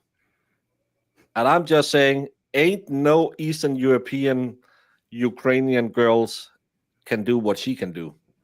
She has this trick with a water hose, ping pong ball, and a little, they call it the tickler. And I'm not sure if that's the same Coco, Baker. That might have been a different Coco. I watched it on the Hub, and I put in Coco. And let me just say, that girl was skilled. Lefty says, beat a dead horse. What is this? One of my streams? No, you beat up living horses. I came into Lefty. Lefty is playing a video game and beats a horse. I forgot to beat a horse. Terrible. So what time we got to be back here? 150-ish? About 3 hours. 10-2. So 150-ish. Yeah. Let's go get some food. Yeah. Yeah, let's go have a party. Let's go get some food. I'm hungry, y'all. I'm sorry. I didn't mean to. I know. I am starving, but that's because I made French onion and bacon Ralphie soup. asked me So to- I'm like, bacon. Nice. Onion bacon soup? I make French onion, add bacon. Yeah. I mean, nothing wrong with that. I'm okay with it. I just have one thing, because Ralphie asked me the other day, because she didn't know about the wonderful tradition we have in Denmark, that we all know and love, Jamie especially, we have that tradition cats. to fight Satan by beating cats in a barrel, as normal people do. And then Ralphie found out that when you're 25 years old and unmarried, your friends can chuck cinnamon at you. It's just because you haven't been married yet, so get on This to is it. something that happens in your culture once again. Okay, the sticks or the My powder? culture, this is what should happen in every culture. We are the superior. No, well, it culture. doesn't happen in our culture. No, and see where America is heading. Oh I'm my just God. saying. By the way, when you turn 30 and are still not married, they turn to you bricks. throw pepper at people. Pepper? And actually, back in the day, if you were a 30-year-old lady unmarried, you would then, instead of be called a spinster, you would just be called a pepper maiden until you got married. It has taken quite a turn, especially in the more rural areas where my daughter lived. They can fill up, like, manure spreading machines. They'll clean out the manure Stop it. first, of course, with cinnamon water and just hose people down with cinnamon. They have air cannons where you will be put in safety goggles, masks, and everything. People are going crazy. Back, I was married before I was 25, so I never had it. But back in my day, we just chucked a bag of cinnamon in someone's face. Well, all of us did, but But how do you wait? Is this like you just round up all these people in the town square? you as have a party. you- You go out and Okay, well, not as losers and much as- incels come today. Yeah, that's what I mean. when you're 25, you the don't do loser as much party? as you do when you're 30. But when you're 30, all your friends will, well, if you have someone who's a little technical and skilled, they will build, if let's say you are a mechanic, they can build a tractor out of oil drums and put it in your front lawn, so you wake up with a couple of 1,000 pounds of metal scrap formed like a tractor. So you're really, yay. And then at some point, when you're out drinking that night, they will tie you to something and then just chuck cinnamon in your face. That sounds Jamie, like it's to kidnapping try and and assault. get you married. That's How terrible. does cinnamon help you? I mean, I understand that a lot of chicks like pumpkin That's why spice you- latte, but I don't get That's it. why you upgraded when you're 20, when you're 30 to pepper. Pepper used to be really expensive. You know, yeah, if Mr. Mo came home with some premium pepper, catch. Some of that pink pepper, ooh. Yeah. That's expensive, Szechuan pepper. I'm not saying number 8 would be on the way, but 9 months later, there would be trouble. Yep. I'm naming it Pepper.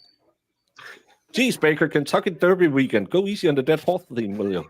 Sorry, I will not make any glue jokes. I make no promises about gelatin, though. That's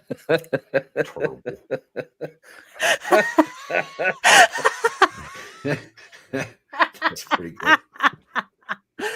That's great. Oh. This is proper impeachment. You ask if she denies it, move on. You don't let her explain. Much better today. Having her deny it allows her former statements into the record. Refreshing doesn't, yeah. But he has to ask the question before he can impeach her, because then he can say, oh, you can't remember it today. And then he can say, well, previously. And it's a technical thing. We're not racist. We'll throw stuff at everyone. This is very... Yes, we like we do. assaulting everyone. Come to Denmark. Pure Denmark. Because I'm just thinking of the pure Michigan kill things. cats in a barrel, and then we chuck condiments at people. Do you long for the old days where we battled Satan by beating cats in a barrel? You know, chucking cinnamon and pepper at your local spinster. Well, come to Denmark. Pure Denmark. Oh, we don't use Carolina Reaper. Could be fun though. But some people have gotten really, really hurt with this because in the beginning they didn't put on the mask, so they inhaled a lot of that cinnamon. That's a problem. See, and my American behind would be like, oh, it's fancy, so I'll bring the stick cinnamon, and I get charged with battery because I didn't understand the joke. It's just so weird that this is a lifelong. Do you cut the tips of the socks on men who get married? No. No. What? Why would we do that? If somebody ruined all my socks, you know how pissed off I'd be? No, you Jesus only do it Christ, for the Baker. pair he's wearing at the wedding. But it's because in Denmark, to go out and flirt with a woman and try to get in a relationship, it's called to make your socks green. A perfectly cromulent word. And then when you get married, you'll cut the tips off because then you can't go out and make your socks green with another woman. It makes sense. How did you guys reproduce? Because there's a lot of foot action in there that I don't think you understand. I mean, I was confused about how babies happen. No, Mo, I don't think you understand. Well, I figured it out once in a while. Everyone is allowed to kiss the bride and the groom when the bride or the groom leaves the room, right? There's we have something similar. There's like the dollar kiss thing, right? Where you can go up and the dollar dance. For $1. Yeah, whatever. Possibly not in a Baptist church, though, where I got married. No, it's at the party. Whenever the other leaves the room, all the women can come kiss the groom, and all the men can come kiss the bride. No, if one of not them like goes that. to the toilet. Not like that, no. No, we don't do Wonder that. America's at the state it's in. I want to point something out. Peggy was giddy during Jen's testimony last year. Now look at her when the camera pans that way. Very different. I think they have been told to ease up with the show of emotion from the family. And I love that Dr. Neberknacker on Twitter is, Mr. Reed is an asshole, and he's been doing this and that and this and that. Have you seen polo balls?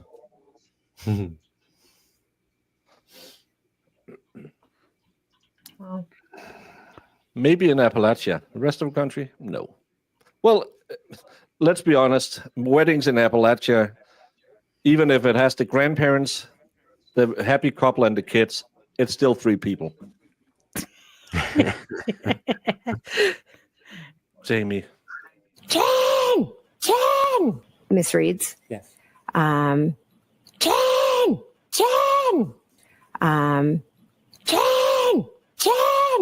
Get cut and dry. Pretty simple.